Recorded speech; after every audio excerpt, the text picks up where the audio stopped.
Oi, oi, oi, oi, oi. We missed last Friday, but guess what we didn't do? We didn't miss this Friday. Big up to every single one of you. We know that when we do the call-in show, it means it's Friday. We've made it towards the end of the week. And to help us all survive with the struggles of the bastard Monday to Thursday, it's Lawrence and Carl. Big up to you, Lawrence. Thank you very much, man. How you been, my friend? We're here. We're finally here. It's Friday. Woohoo. TGIF. Yeah. Yeah, I'm doing okay. Glad the season's finally over, and not really looking forward to the summer transfer window because I know what's going to be happening in regards to Arsenal. Yeah. Listen, we will definitely be getting into that. We'll be getting into transfer window. We'll be getting into Sesko and Berta. And thank you very much to Carl as well for dropping by and stopping in and saying hello to all of us wonderful world-class chats. How you doing, Carl? Yeah, all good, mate. All good. Breeze have been putting out some uploads every morning now, which is so I'm putting out some more content, which is great for the viewers and that. And big up to you as well for coming on my channel Tuesday to do the post-mortem show. That was a blast, absolute blast. It's touched nearly over, nearly touched 1K views. So big up, man, absolutely amazing. And Lawrence, as always, pleasure to see you again, mate. Hope you're well. Buzzing, man. Well, no, listen, I'm buzzing for you as well. Just very briefly touch on that, man. You hit the 500 subs, wasn't it? Very well deserved, by the way. And I don't say that lightly because I don't have to say anything. I've always prided myself in saying what I want and doing what I want. So when I say things, I mean it. So good for you, Carl. I'm very, very, very happy for you. And I still believe you're undersubbed. So anyone in the chat, anyone watching this on playback, however many of you there are, go and drop Carl gun down a cheeky sub. And also, once again, always a good way, aka Lawrence has got Instagram. I will be trying to get links in all of that. We don't know how many people are going to be here, so we're going to hold off and get the links in. If there's a mod in there, get these guys links up. Views as well, if you want to jump on, I've sent you a link, so you're more than welcome to, my friend. But let's sort of get the ball rolling, yeah? But before I do, I would say a big thank you to Dan Potts, because I was offline talking. I was actually offline talking about content creation to my brother, my geezer, Dazza Smoked You, and the doc. And we were having a little chat about something that I've got, or we've got, I should sort of say, but obviously I'm going to be presenting it solo, that we've been working on very, very hard, and it's going to be a new Sunday show. And the old metric and the whole idea of it and everything about that Sunday show is going to be all about comedy, taking the piss. It's going to be relevant to the week. It's going to have little sketches of comedy that I've always sort of wanted to do, and I find hilarious. And if you've got a personality about you, everyone I find hilarious. Trust me. Not we'll roll on the floor, but it's going to be something different for Sundays. Because guess what? Supporting Arsenal is a pain. It's a bore. It's a chore.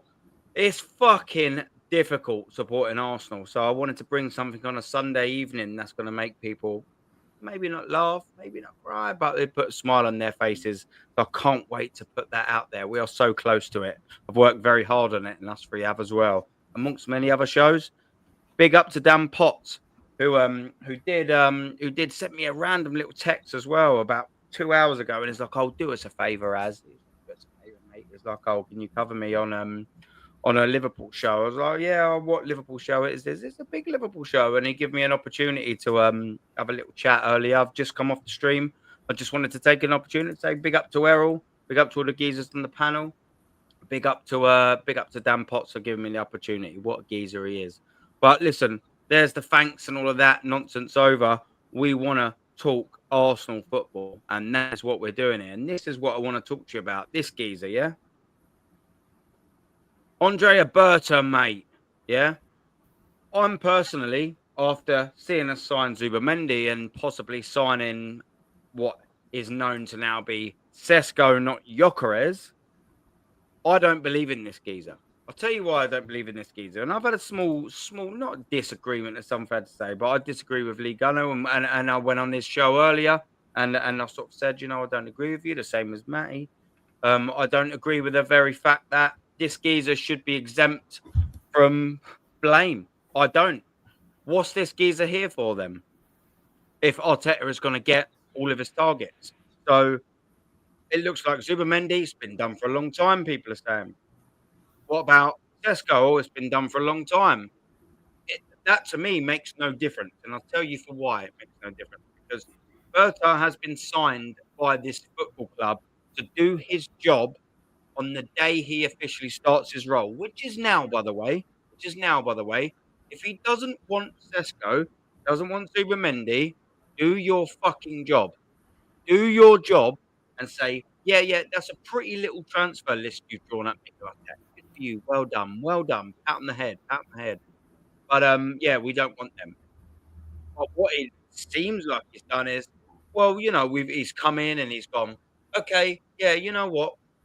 You've already got this transfer lot drawn up, I suppose, yeah? Okay, cool. I'll start my work next summer then, shall I? What's the point in Berta in 2025 if he's not going to start implementing his ideas? And of course, people will combat that by saying, yeah, okay, he could be doing transfers in terms of outgoings. He could be doing other transfers beyond the scenes, smaller ones, bigger ones. Who knows? He could be doing contract negotiations. That's all well and good. That's a small part of what we need as Arsenal Football Club. But the major part is incomings. It's always and will ever be incomings in the transfer window. That's the major. That's the big boy. So what are you doing? I'll tell you what you're doing, but you're letting Mikel Arteta have his fucking way. And then I've heard this be combated by, well, we'll give him enough rope to hang on. Okay, but who suffers in that then? Who suffers in that? Does Berta suffer on millions a year? Does Arteta suffer on 15 million a year? Does any of the players suffer on all of their financial gains a year? I'll tell you who does suffer. If we're giving Arteta enough rope to hang himself, it might be 18 months, it might be 6 months, it might be 3 months. We still have to pay that price. Now, some might say that might be a price worth waiting for. Or, Berta, just do your fucking job, what you're hired for to do now, and sign the right players in the first time. And I'll tell you who isn't the right player to sign, Lawrence, is Benjamin Sesko. Regardless of what the fucking price is irrelevant. Don't make no difference. I mean, kind of a small little relevant in terms of it's going to be 100 million. That's wow. But either way, the point is not the price tag, it's the player. Is this the man, Lawrence, to lead us to glory, to lead us to change from the Kai Havertz and the Gabriel Jesuses who score 13 or 14 goals a season? Is this the man to take us to the next step, Lawrence? I really don't know, to be honest with you. I mean, I've read about him, and he does have a lot of clout behind him. And at the previous club, he was working with Diego Simeone. Yep. So obviously he knows what he's doing. So whether he's just doing this to give Arteta enough rope to hang himself, I don't know. I mean, I'm shocked that we are going in for this Sesko for 93 million. I mean, the amount of money is just unbelievable. For a player that's not even, he's not even that experienced. It reminds me of the time when Arsene Wenger put in a late bid for Thomas Lemar for 92 million on transfer deadline day. Really good analogy. So I mean, I'm sitting on the fence with this guy. I mean, I'm hoping he can see Arteta for what he really is, and that if we do get off to a bad start next season, he's going to go up to the Kroenkes and say, "Look, this guy's not doing it for us. You've got to get rid of him." Either he goes or I go. Yeah. Look, I totally get that about Berta. And just quickly before I bring Carl in, big up to the Godfather that is Jez Collins. Thank you very much for giving me any second of your time, let alone in a few minutes. Big up to you, my friend. Thank you very much for being here. We're talking about. Apologies, I'm so sorry I'm late. I was going to do a little half-hour stream, and it went on, and how it happens. It went on. So I do apologise. Jezza, you never need to apologise, one, to me for anything, and two, for working. Come on, mate. No apologies needed. I'm just grateful that you're here, my friend. And I'm sure everyone in the chat is as well, as will the panel be. Because you're the fucking godfather. Come on, Jez. And what you may or may not have heard is we're talking about Berta. And I'm not particularly happy with Berta. Before I bring Carl in, I'll sort of skim over it and tell you for why. Because I just think that instead of wasting all of our time in signing a Benjamin Sesko and a Zubamendi or Arteta signings, what's the point in him being here? What is the point in him being here? I was sort of maybe this is on me. Maybe I'm just being a little bit foolish, Carl, and the fact that I just thought Bert was going to come in and go, "Now, Arteta, yep, I can see that's a cute little list that you've drawn, but I'm here now. I'll rip up that list of transfers and I'll implement my own ideas." Because what's the worrying thing here for me, Carl, is when we start saying, "Oh, we'll just give him enough rope to hang himself on," we're just saying that we've got to wait even more time. We've got to wait more time. Why not, instead of giving Arteta enough rope to hang himself, why not just sign your players and make Arteta successful, if that is going to be the case? Like, it's just a waste of time signing Sesko, because guess what happens? The next manager then, if that is going to be the case, has to get rid of Benjamin Sesko, has to get rid of Kai Havertz and Gabriel Jesus. By the way, would cost a combined £200 million. Yeah, it would cost probably a combined 750k a week in wages, and not one of them, Carl, can score more than 15 fucking league goals in the last 3 or 4 years. Help me out here. Am I going mad, or have I got a little bit of a point here, my friend? You have got a massive point about it, mate, and big up to you for that. Listen, Berta came in and signed around about March time, okay? I had a suspicious feeling that the Zubamendi deal was gonna come to fruition, and I also had a funny feeling that we was going to get a striker.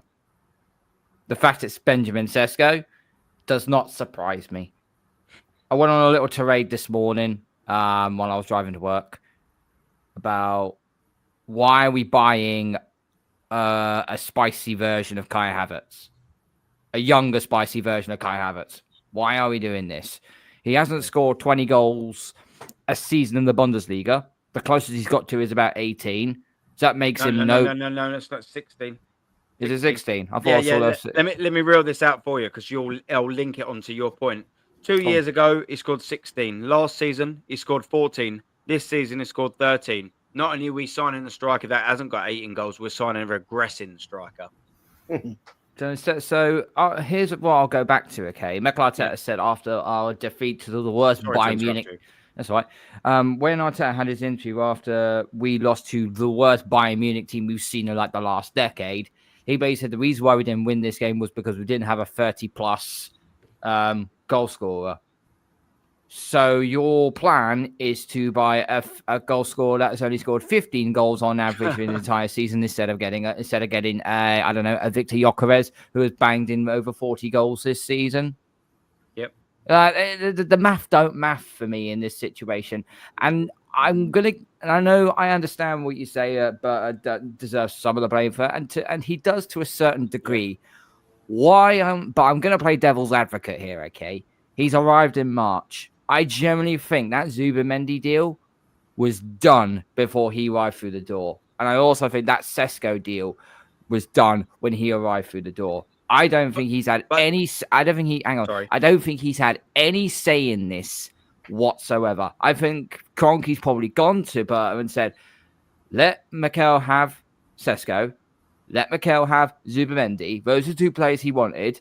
The third signing and onwards is all on you from this point forward." So if his first signing is we pay 70-80 million for Rodrigo from Real Madrid, guess what?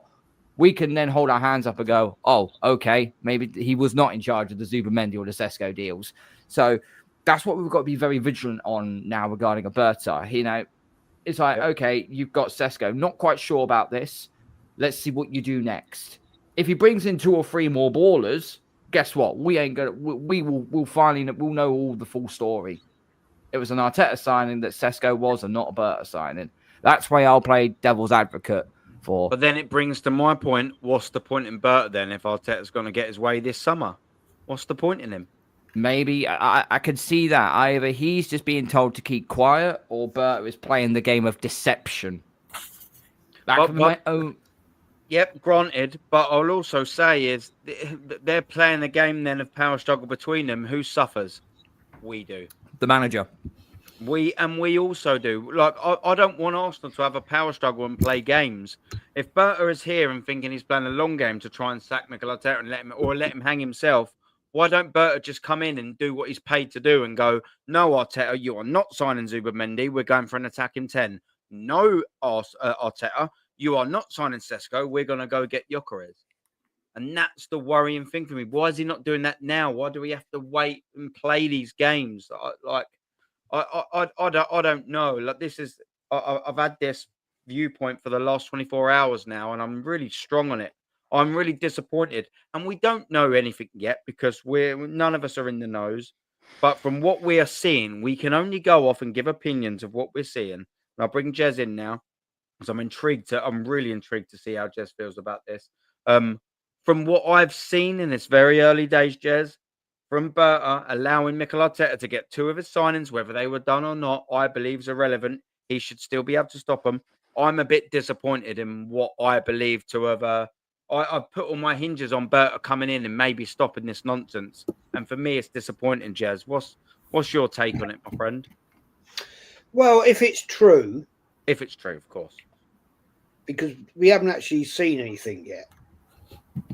I would tend to go along down the same road as Carl and think that, well, maybe this was done in January, but due to contractual issues, whatever, blah, blah, blah, blah, that Berta has no control over. If this was a done deal back in January, I don't think how he can stop it. Can you officially, though? I will count that, Jez, as well, by saying, outside of the regulations, you cannot legally sign someone. And maybe it was everything but signing, literally putting pen to paper. I don't know. I'm just asking a question. I've got no facts to back what I'm saying. But, like, was it a total legal binding done deal that he couldn't come in and go? I don't know. I generally don't, Jez. I'm just asking. I don't know. I'm just thinking that, right, look, I'm playing a bit of devil's advocate here. Yeah. Is if this is true, right, then, and it was done previous to Berta coming in, then I don't know what he can do about it. If he had knowledge and is in agreement to this since he's joined, then I have massive questions to ask. Yeah, he may not be the hope that we thought he was going to be. Yeah. To actually get us over the line and stop this nonsensical bullshit from Arteta. At the moment, we don't know. We haven't actually seen anything concrete. It's all rumour and speculation. So I'm not, going to sit here and cry about it just yet because we don't know what is happening. Yeah. If it is true, guys, that he has been party to this agreement, then I'm very, very disappointed. Yeah. Very disappointed. Yeah. And you know, that's sort of why, of course, Jez, why I'm merely sort of asking the question and presenting a realistic scenario, not a scenario that's actually happened. And I'm happy to sort of say that I don't know anything. No one really knows anything here. But when I sort of look at this standpoint, I'm looking there and when you just get that little feeling, you're thinking, hang on a minute, like I thought this geezer might be coming in here to shake things up and do this, and we're still signing Mikel Arteta signings. I just felt like it just has to be something we've got to talk about, whether we know much or not. This is what Arsenal YouTube actually should be about, questioning, asking these questions. How do we feel about things? That's what it's all about for me. Do you know what I mean? And I can't lie. Like, it's all going to be ifs, buts, and maybes because, like you quite rightly say, Jez, we don't know just yet. But I tell you what I do know is, and like what you quite rightly said as well, and I agree with you, Jez. If it's facts and he's kind of just letting him have his way, or there's internal this and internal that, I'm bloody disappointed because we've hedged a lot of bets purely through the disappointment of Mikel Arteta and Edu over the last 5 years. we've sort of been hoping that this Berta geezer comes in and goes, yeah. Don't worry, I'm here now. Don't worry, he's our saviour. We all know he's not going to fly in like Superman, for crying out loud, but we're hoping for change. Now, the question I think I'm quite right to ask still stands, and I actually still stand by this. If he's going to go, all the deals are done, then what's the point in Berta in 2025? I think that's it. And that is a valid question. If the deals are done, what's the point in him then? So he's signed his deal. He's happy to take the dough. He's come in and gone, well, Arteta's made all the fucking signings for the summer window of 24 and 25. When does he get his say then? When Arteta gets sacked or next summer? So he's just sat there like, well, what a cushy job for a year or so. That is actually relevant. It is. And I know that grin on your face, Jez, suggests that you bloody agree with what I just said. What a cushy job. Because he can just go like that. Oh, well, Arteta's got this one. Win-win for me. I'm being paid quite well. And if Arteta fucks it all up, sweet, I'll just do my job next summer. I still don't think that is correct, because look, let's before I shut up, right? No, let's look at the facts. We watched the other night, at the ladies Champions League game. Berta was there, sat with the directors. Arteta, having his touchline ban, right, was sat with Kroenke. When have we ever seen yet? Has anybody ever seen Arteta and Berta have a press conference together? No. Have a chat face to face in the studio? No, we haven't. I don't think there's a great relationship there. And I think it's because Berta is there to sort the shit out. And it is almost like Arsenal are dangling the carrot to old Arteta. Yeah. Come on. You're gone.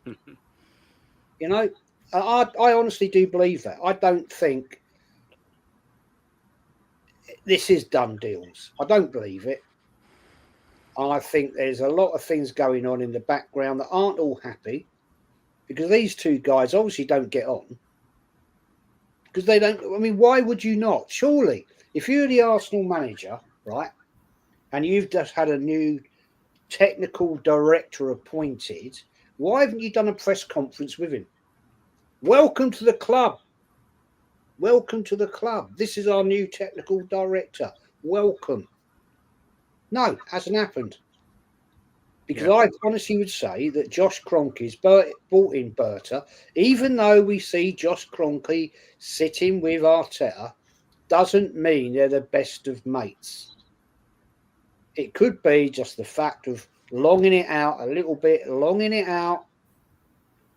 to get him out of the club. But I could be totally wrong. Yeah. No, facts. Yeah, no, thanks. Do you know what I'll do? I'll bring it to you, Sam. Big up for you. Thank you very much for coming on, my friend. I want to hear your outside looking in point of view on the Berta thing, and then we'll get to Berta's big boy signing, Sesko, afterwards, my friend. I'll have my say, and then we'll go back around. But what's your sort of say on this, Sam, my friend? Outside looking in, it's a giggle, isn't it? It's frustrating, bruv. I mean, pretty much, I would say it's pretty much a signal where it's like, just like you said, like, why bring him in? Because Berta ain't a yes man. Like he's not. I've seen it from the time when he's been at Adelaide. I've seen how he's behaved there. The guy is not a yes man. The guy, when you give him the keys, actually knows what he's doing. So I can't fathom this guy now sitting there saying, let's bring Sesko in. Because Sesko, let's be honest, Bundesliga, I don't watch it. I'm not sure if anyone in here watches it. Anyone in chat, if someone does, fair enough. I don't watch it. But there's one thing everyone on this planet can tell you that watch football. That league is a high-line league with every team that plays there. You've got lots of space. You can score a lot of goals. The fact that guy hasn't even hit 20 plus in that league, he's not even hit 15.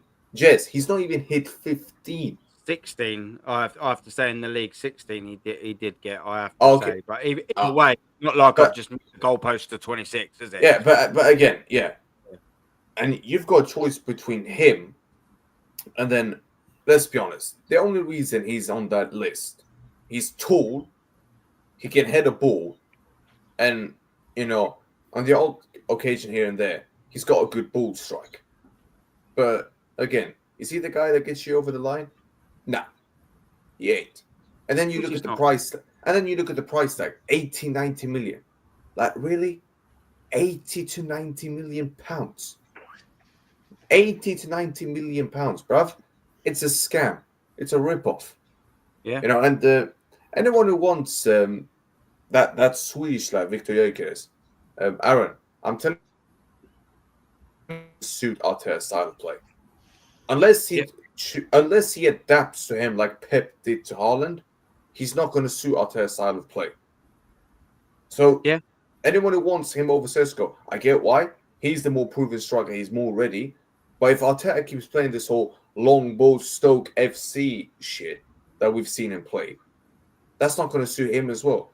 So this manager is so obsessed now with having someone like Sesko because it's just clear as they see. Ever since you got that spanking against City 4-1, Aaron, if you remember that game.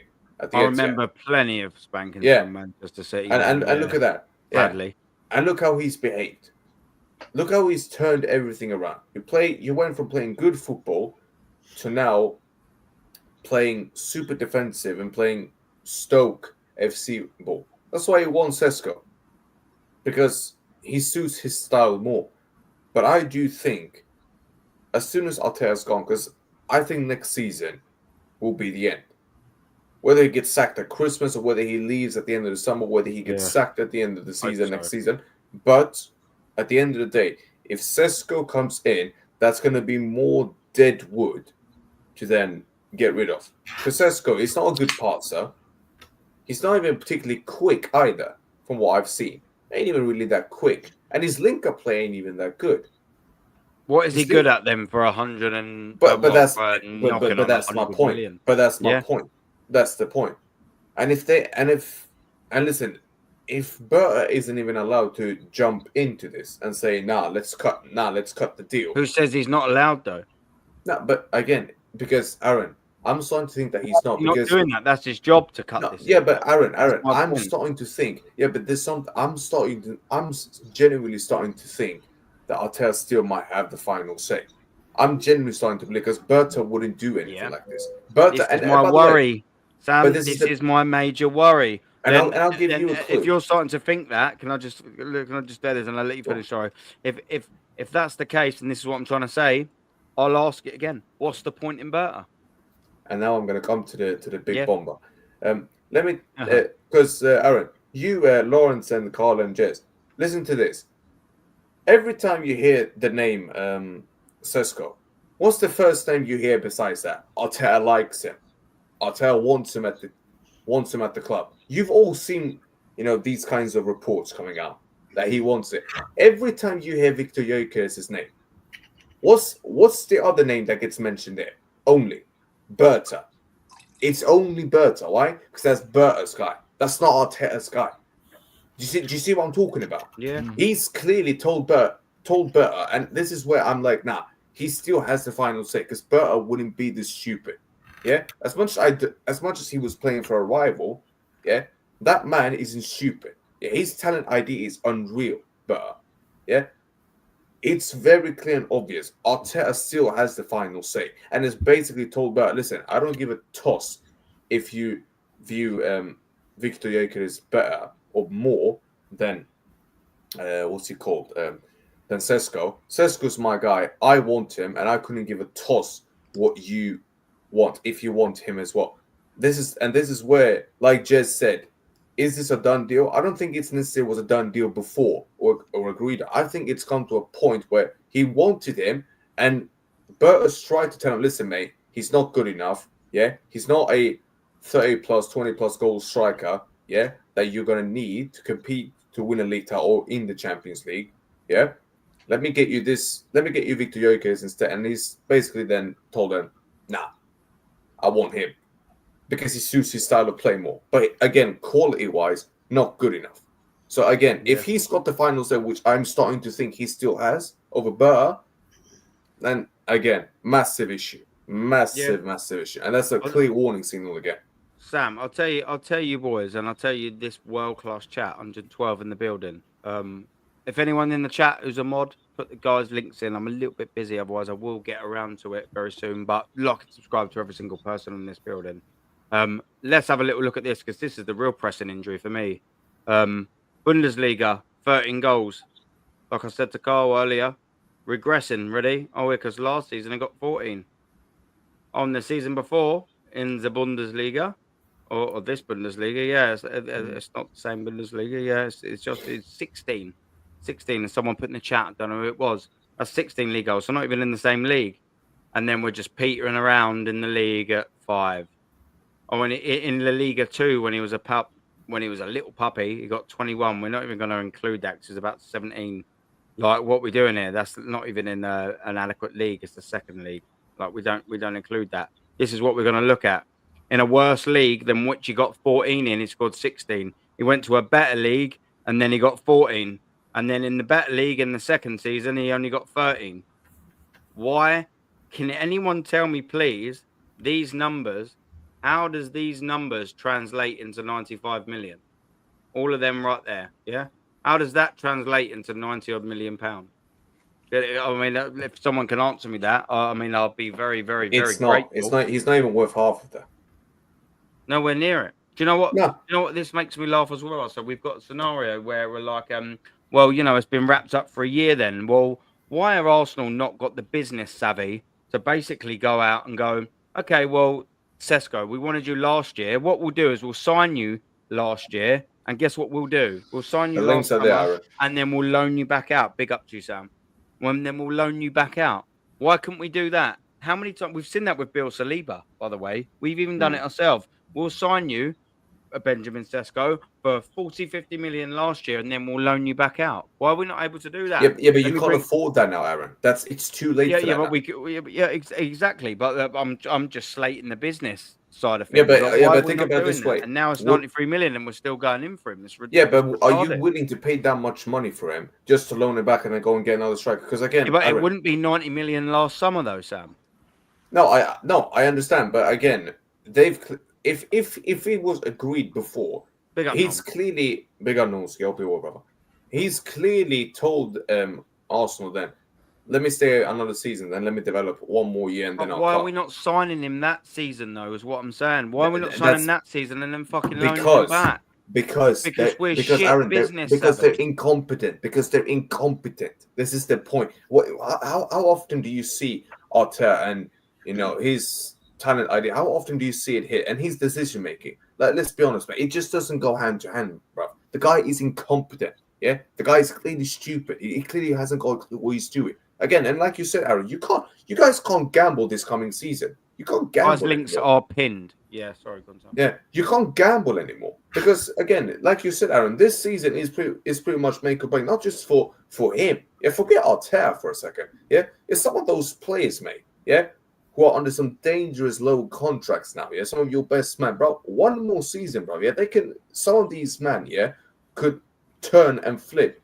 And you mentioned, I think on Lee's channel, you mentioned Gabriel signing a new deal, but you mentioned Saliba hasn't even chosen to sign it already. Is that a coincidence that he has decided to do that, but the other lad has? Because that other guy is sitting there saying, "No, do you know what, mate? I'm going to hold on now a bit and see what the hell is going on now, and see what happens this season after." The only thing I can combat that in before I bring Normski in, and then we'll go back to Lawrence. The only thing I'll combat that is I think the most realistic one out of Bill Saliba and Gabriel Magalhaes, to sort of, I want to drag it sort of away from that and keep it sort of with the Sesko thing. We'll come back to that again, but I reckon Gabriel Magalhaes was almost the most likely to stay because the allure and the French connection of Real Madrid probably is a little bit too much for Saliba, inevitably, whatever year, to turn down. However, one of the things I will say is maybe the Gabriel Magalhaes on a new deal does sort of sway Bill Saliba to sign a new deal and saying, "Oh, my mate signed. my partner, maybe I will sign. However, I will counter that my own argument by saying player contracts, ladies and gentlemen, are not worth the paper that they're written on. If Bill Saliba signs a new 10-year deal worth God knows what, and he wants to go to Real Madrid next year, he goes to Real Madrid. It's just as simple as that, regardless of whatever he's signing. But Normski, big up to you, my friend. Thank you very much for stopping by. I know you're a very busy man, and I'm very grateful, and I appreciate it, of course, my brother. We are talking about, and I'll have you saying this, and we're basically talking about Sesko, Shock, and of course Berta. I don't know how much you've heard how much you want to chip into it, this or that. I personally, I just thought I'm a little bit frustrated with Berta. I don't know how you feel about that, and I'm very, very, very underwhelmed with Benjamin Sesko. You can take in whatever one you want to choose to go on, my friend. Have your say, my brother. Yeah. Listen, Aaron, I absolutely understand your frustration. Big up to the channel and big up to the chat and the panel and everybody else. Yeah, Berta, when he first come in, we was all excited because we thought maybe change was about to take place. And unfortunately, we've been smacked right in the face right now, hearing the news of us possibly signing Benjamin Sesko. And the fact is, you look at his stuff. I've never wanted this guy. I've never wanted this guy from the start. Benjamin Sesko, You've seen his stats. But this is a right. You've seen his stats. You've seen his stats. And you look at Gyökeres. You've got people comparing, Gyökeres to Sesko. That Sesko is a better all-round. He has a high ceiling. They push everything. There you go. That's it. They're pushing the high ceiling thing and that. Send that to me, Cole. What's happening that? Go on. Sorry, Normski. Someone going away and thank me for stealing his shit. Never mind. I've just got a call coming in. Sorry about this. Yeah. No. You're good. Yeah. No. Matty, the absolute superstar legend. The issue is the other lad. He sends me stuff all the time, and of course, I will always give. Aaron, the issue is, I don't know if you've brought this up, Aaron. The issue is the other lad, Gyökeres. He doesn't suit you guys under Arteta. He's not going to suit your play style under him. He's not going. Yeah. Go on. Do you know what? You've been patiently waiting as well. I want to try and keep everyone sort of safe. They got Lawrence. Lawrence, what you got coming in? And then we're pinging Jez and Carl and like that. I want to keep everyone getting a good sort of talk time and try and share it around as adequately as I can. Lawrence, what do you reckon on Benjamin Sesko? You've been listening very patiently, politely. You had your first day. What are you saying, my friend? Well, I haven't seen him play, so I can't really make a judgment on him. I just don't buy. Do you reckon he's good at stacking shelves, though? Oh yeah, I saw someone like him in Sainsbury's one time. But, Benjamin, I really can't make every little helps and all that. Yeah, I really can't make a judgment. I haven't seen him play, but based on what everyone's told me about him, he's about as much use as a bacon sandwich out of bar mitzvah. But yeah. Do you know what though? If Lawrence classic, if you need some numbers to go by, Lawrence, there you go. Yeah, you've never seen him play. At least you've got this: 33, 13, 31, 14, 30, 16. Doesn't look good. Yeah, when it's definitely not great. Yeah. I'm not gonna lie. That's not setting anything on fire. That's pulling up no trees, is it? Really, my friend? Yeah. And based on what you've told me about Berta, I keep bringing this point up. I haven't seen a sporting director get as much exposure in the media as he does. You don't see the sporting director from Aston Villa or Bournemouth or Chelsea or Crystal Palace get as much exposure in the newspapers and on Sky and all these other channels as what I've seen from Berta. Yeah. So it just makes me wonder who's actually in charge at this club.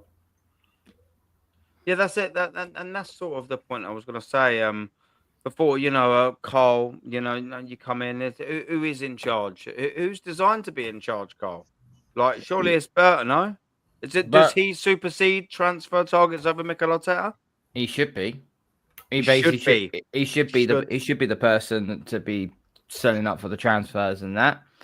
I still think there is more to go down this rabbit hole regarding of this summer window.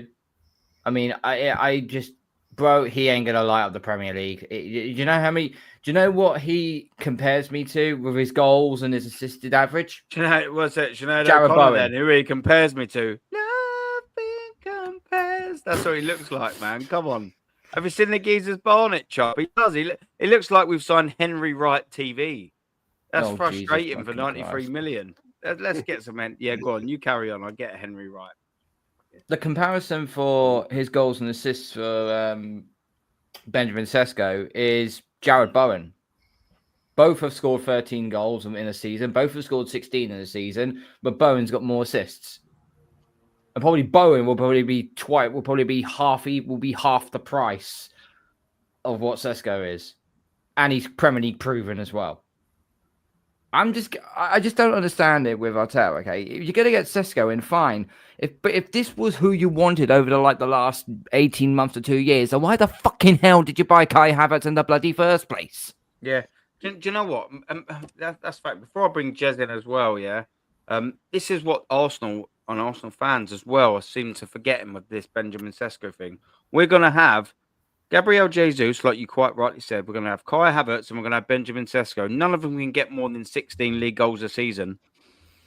If Benjamin Sesko's agent is any good, this is what he's going to say to Arsenal Football Club, okay? I'll tell you this for free. He's going to go, okay, cool, yeah, you want him? What's your highest earner on? Okay, what's your striker on? What's the highest earner on is your striker? They're going to go, oh, funny you should say that. Our highest earners are our strikers, Mr. Sesko's agent. And they're on 280 and 265k a week. And the agent's going to go, thank you very much. We are going to absolutely pull your pants down right now. That's what they're going to say. We're going to pull your pants down right now. Because guess what? If you want Sesko, now he's going to cost between 250 and 300k. So the reality is that next season, Arsenal are going to spend £200 million and spend 750k a week in wages on 3 players that you can only play in one position, by the way. Only one of you can play. So then that means if Sesko plays, he's not getting any more than 15 league goals a season. That means 550k sat on the bench doing absolutely nothing. Fuck you. Embarrassing. 200 million on all of them 3. And he's basically just bought a carbon copy of Kai Havertz. Someone's like, oh, yeah, we know he's just an upgrade on Kai Havertz. By 1 goal. By 1 goal. What an upgrade. Just help me out here on the striker thing, because, like, what striker would you get? Let's take it from that different angle. What striker, if you could choose out of the ones available, what striker would you have? And how underwhelming is Sesko for you, my friend? Right, I'm not qualified enough to talk about that because I've never seen the guy play, Sesko, right? And I think we're trying to run before the horse here. There's speculation that this is even going to happen. We don't know this is going to happen. It could be just total and utter bullshit. So I think what we should do as fans is sit back and wait and see what's going. Because we're just, all of us right now, right? And this is one of the reasons I avoid talking about any of this sort of stuff on my channel, because I don't see the point. None of us know. None of us have any inside information. And yet we get our knickers in a twist because we all think, oh my God, we're going to spend this money on this guy, this blah, blah, blah, blah, blah, blah, blah, blah. We don't know. So let's chill out. Let's wait and see what comes on, because we have no idea what this club's ambitions are. So I don't see it really as a debate right now, to be honest with you. And I'm not dissing any of you guys. Okay, that's cool. Who would you have then as a striker? That I think that's fair to say. Who would you? This is a preference now. Who would you choose if you could, as a preference? That doesn't make any difference between links and this or that. Who would you have up front if we gave you the reins, the keys? Thierry Henry. Oh, fuck off, Jez. Yeah, I think I'd have to Carry agree on, with you Rick. there, my friend. Carry on, Rick. No, Carry on, Rick. being serious. Come on, Jez. No, being serious. I don't see us point in commenting on that, Aaron, because at the end of the day, you know, Gyökeres is a good player. I'll give you that. But at the end of the day, let's. I just think it's pointless talking about this right now. I really do, because none of us know what's going to happen. But you know, Jez, I mean, you make a good point, because listen, this is what this social media world does to us. And you know, we're going to have rumors, we're going to have rumors and whatever. And sometimes it's just best to just shut it out. I mean, I remember when I used to do the transfers every day, and I was coming home and I was saying the same thing, and then, you know, it gets everybody excited. It gets them on their edge of their seat and whatever. So it's something to talk about. You look at Sky. I said something to Aaron earlier on, and now Sky are now comparing, you know, Gyökeres at a similar age to Sesko, and you can see what they're trying to do is you can see how much they're kind of, because if you look at Gyökeres' numbers at a younger age compared to Sesko, who's now 21, everybody now is going to sort of warm towards Sesko, because they're just looking at Sesko at that age. But they've failed to show you what Gyökeres is doing now. Yeah. So the narrative, Sky and all these big channels. Nomsky. Yeah. Nomsky, do you think any of those people on there even knew about Viktor Gyökeres before? None of them knew, bruv. None of them knew. No. Like they're talking absolute nonsense, bruv. If you listen, the only reason now is because of what he's doing now is Sporting. Before, if you're not Swedish, you would not have a clue about who Viktor Gyökeres was. You wouldn't have a clue. Yeah, I'm not being disrespectful to anyone. Yeah, but there are certain players. All right, factually, if you actually are not from the nationality and they're not these big, you know, tracting players now today, you're not going to know about them. All right? I know players now that you can talk. That we're talking about today, but before I didn't have a clue about who they were. Why? Because I'm not even from the nationality. Man. They're not, and they don't even have the PR like some of the other men do. So do you know what? I'm not going to say and pretend that I watched it. What Sky Sport does, comparing Sesko to this guy, yeah, stupid comparison, stupid. And again, if they're going to sit there and compare, and these two now, all right, ask them one thing. All right, well, does he fit Arteta's system? Does Viktor Gyökeres fit his system? No, it doesn't. Viktor Gyökeres, one of his negatives, he's not good with the head. He's not good using his head. He's not good at that. He's not good at that. That's why he wants Sesko so much, because he can actually head a ball. That's why he wants him. And look at the way he plays. Like Aaron said, like Jez said, the guy plays like Stoke. Long ball FC, throw-ins, corners. That's how he wants to play. Well, then But for Sam, him, isn't it for us? Listen, Arteta's paid. That is the third highest paid manager in the world, right? Now, as a manager that gets 15.6 million, surely this guy should be able to adapt, and change things. Just the same way when Pep changed, you know, Aguero, who played off the shoulder, he didn't hold up the ball like what Haaland does. So but he's not going to do that, Nomsky. He's not going to do that. He's paid all this money, and Eric's gone down and said it a lot. No, I agree. I agree. He doesn't fit, and it's fair play. You watch Gyökeres, he does not fit this Arsenal system. No, and here's the thing. I think Gyökeres in your team, you have another manager, yeah? I think Viktor Gyökeres would absolutely kill it. But the thing is, if we had any other manager, a lot of those players would kill it. Bro, any manager that doesn't play this, Nomsky, that doesn't play this stupid Stoke FC ball, and actually plays football, all right? Not even that. Take Arteta's, you know, the first season you guys challenged, would you say that season, that season, would you say you played the best football under this manager? If I asked you, man, all this right now. Yeah. All right. You put him in that season, he'll kill it. But after that Man City game, look what has happened to him. He is so obsessed with not losing, not conceding, that he plays this defensive low block style. And that's cool if you win, but he doesn't win. And now He wants average players like Sesko and these men who clearly ain't the guys to get forward. And then the guy sits there in the press conference and says, "Oh, we don't have a 20-plus goal striker, 30-plus goal striker to get us over the line." So why the hell are you buying a guy who's clearly not on that level? Why? Doesn't make any sense, does it? You see what I'm saying, Nomsky? He should adapt. He should be adapting. I agree. Any competent manager on that level should be, but he's not going to do that because he's too scared of conceding at the back. That's the issue. Just quickly, I just want to alert. Carl needs to bounce, and equally as well, Brandon. Carl has sent you a link to the thing. I will be posting it out in the normal chat in about half hour or so. But we obviously, you know what I mean. I like to get the closed thing sort of done first. But Brandon, if you're still here, my friend, Carl Gundown UK has sent you that. I've just followed you on Twitter. I don't really know how to message because I forwarded it to him on Instagram, so it's on his IG. Yeah, that's cool. So yeah, jump on. The link will be there. But Carl, shout your thing out, man.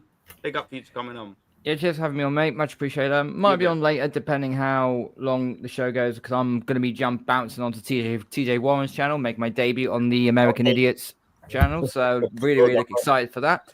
And so you'll find me on Gundown UK, Instagram Gundown UK _33.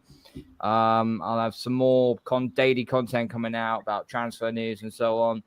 And in a couple of weeks' time, I will be doing a watch-along for a different sport. Obviously, the World Cup of Darts is on. I love my darts, so I'll be doing a watch-along for 4 straight days of that. Well, it will be evening times, not daytimes, because I've got to work. So, yeah. You should do a watch-along with Madison. With Madison. I can't have a spot on them, mate. No chance. Yeah. Got him. But now, yeah. Big up to you, Cole. Big up to you, my friend. Who's that fine? Who's that on? That's a fine. Ringing? Yeah, but who's that ringing? Aaron, you didn't hear my phone ring, so I know why people telling me that I didn't be fine. You didn't hear my phone. Fines then. That's 2 fines then. Lauren, whose is it? It's Lawrence. It's Lawrence. Lawrence, put it on mute, you bastard. No, boy, big up, man. Cole. Cole, all the best, my friend. Luck, brother. All the best. All the best. Brandon's just seen the strip. Brandon's just got the link now, so he'll be on literally within seconds. So, peace out, gentlemen. Good night. I'll tell you around. Aaron, can I ask just a question? Go on. Yeah. Because Jez also the godfather that is Jez is on limited time. He needs to leave in 15 minutes. So we're gonna make the most of Jez while he's. Jez, can I ask you a question? Do you remember the press conference after you lost to Bayern Munich and he said that you don't have a 30-plus goal striker? Do you remember the quote that Arteta made? If that is the case, Jez, why is it you think that he's now obsessed with the geezer who's never hit those sort of numbers? Like, why do you think he's not going for a striker who's on that level? One second before Jez answers this, can I be a bastard and just interrupt very quickly? Where's the hat, Jez? Where is the hat of hats? Downstairs, mate. Oh, Jez. Well, come on. We wanted to see the bruised banana. You're thinking about it now, aren't you? Yeah, you're like, oh, yeah. I'll answer this question. I'll go and get it. Yeah. Right. I'll answer this question. Yeah, I'll take that. Sam, I mean, look, he's going for this guy. He's 21. He's young. And he's not gonna press Arteta. Arteta is a control freak. He's a narcissist.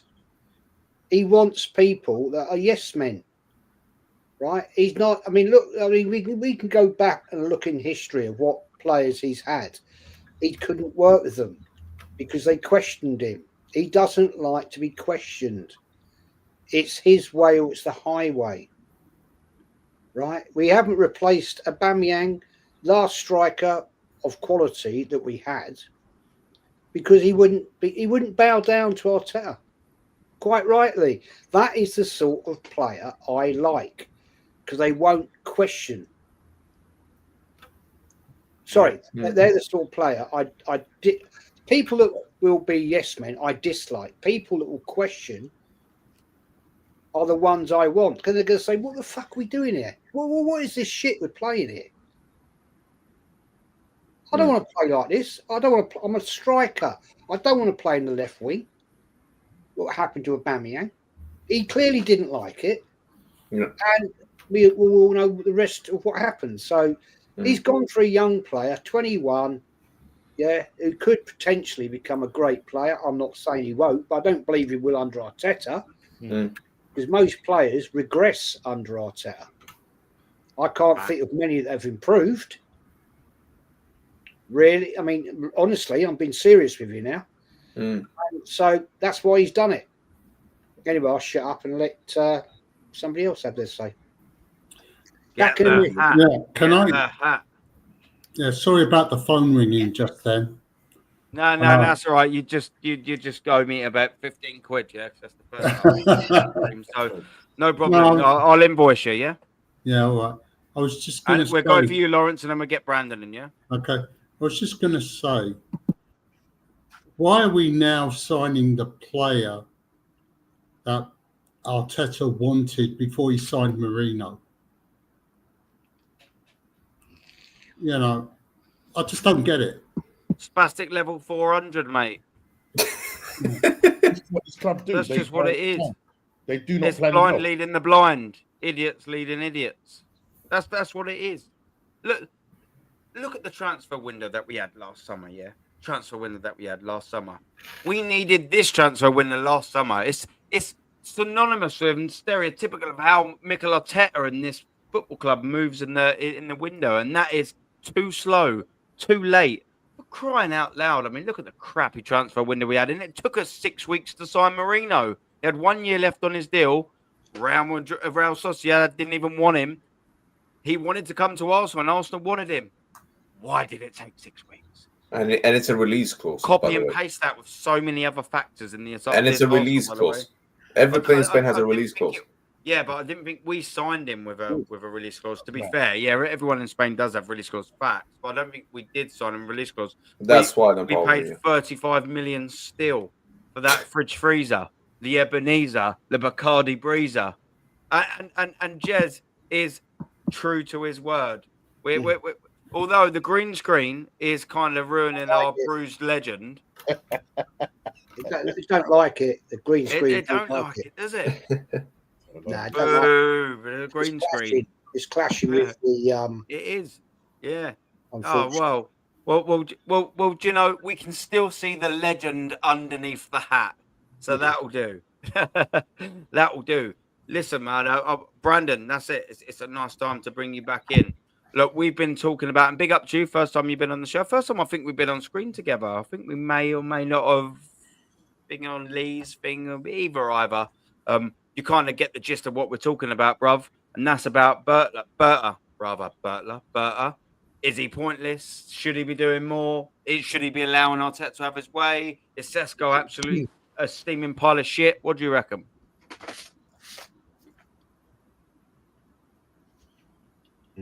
I actually think he's given Arteta enough rope to hang himself, to be fair. I genuinely think that.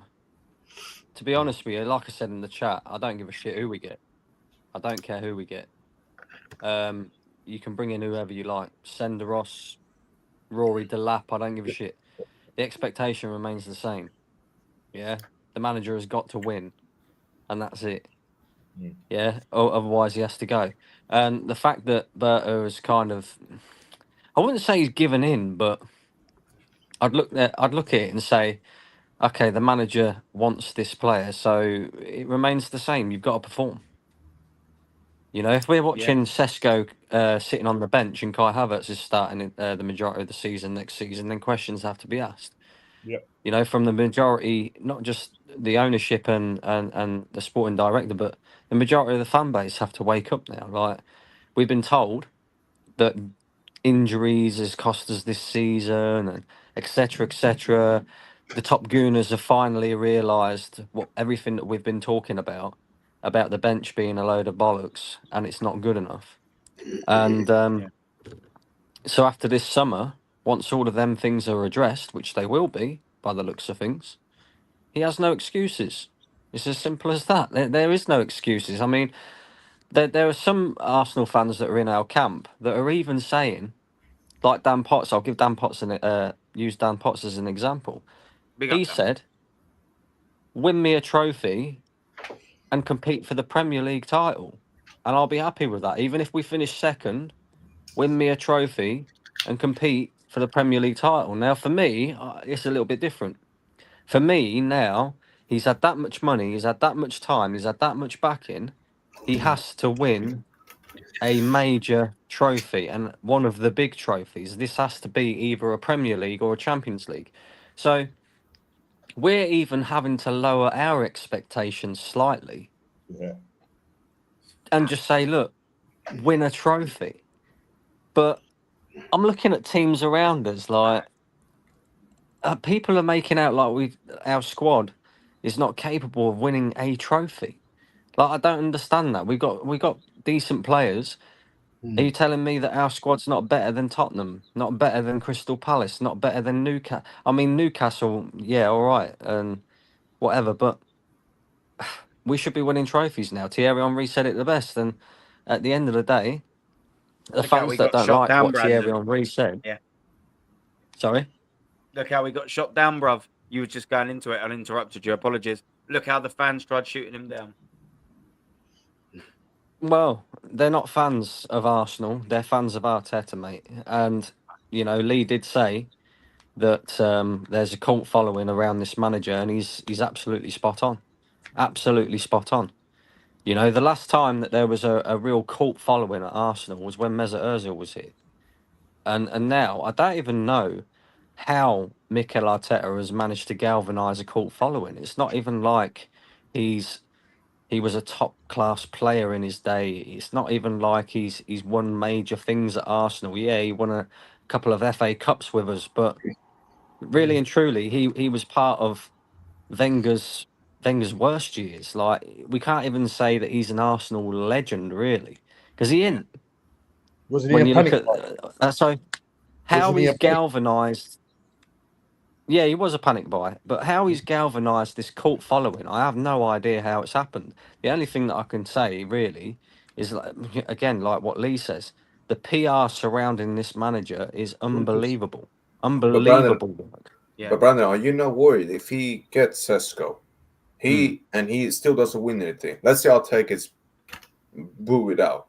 Someone else comes in. He's on mad wages than Sesko. And then he doesn't suit the other lads. The other managers start to play. Do you not think that could become an issue then? You know, then yeah, of course it could be. It could. Yeah, you're right, Sam. It could become an issue, right? But let's forget about Šeško for a minute. Let's say we sign Šeško. Look at the other players we got on mad wages, right? And some of them ain't even good enough. Odegaard's on 240 a week. He's not good enough. Yeah. Kai Havertz is on 280 a week.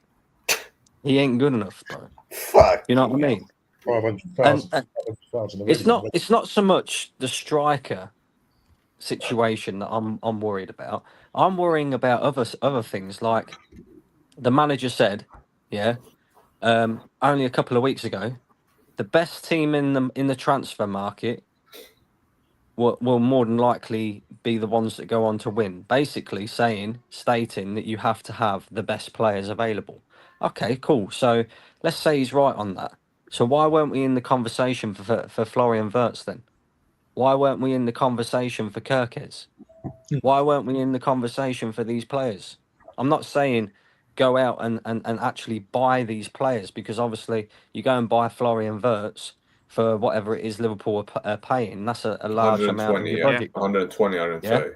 And we need more than just one player. But the point is we should at least be in the conversation for these players. And we're not. The other thing that's really bothering me as well is the left wing situation, right? There's potential there that Rodrigo could be on the market this summer. And then there's rumours flying about that Arsenal don't want to pay him 200 grand a week. Yeah, but we're paying Kai Havertz 280. Yeah, because Madrid's price for him is 80 to 90 million, pounds. I don't know if you can get price probably in the middle somewhere around that. But he wants 10 million net.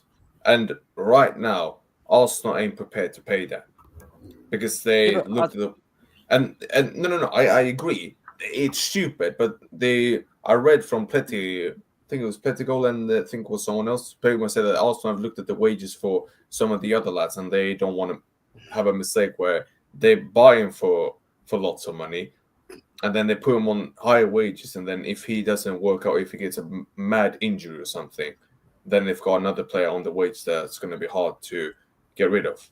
That's why I was reading. This is what annoys me with Arsenal. I don't agree, by the way. I don't agree with that.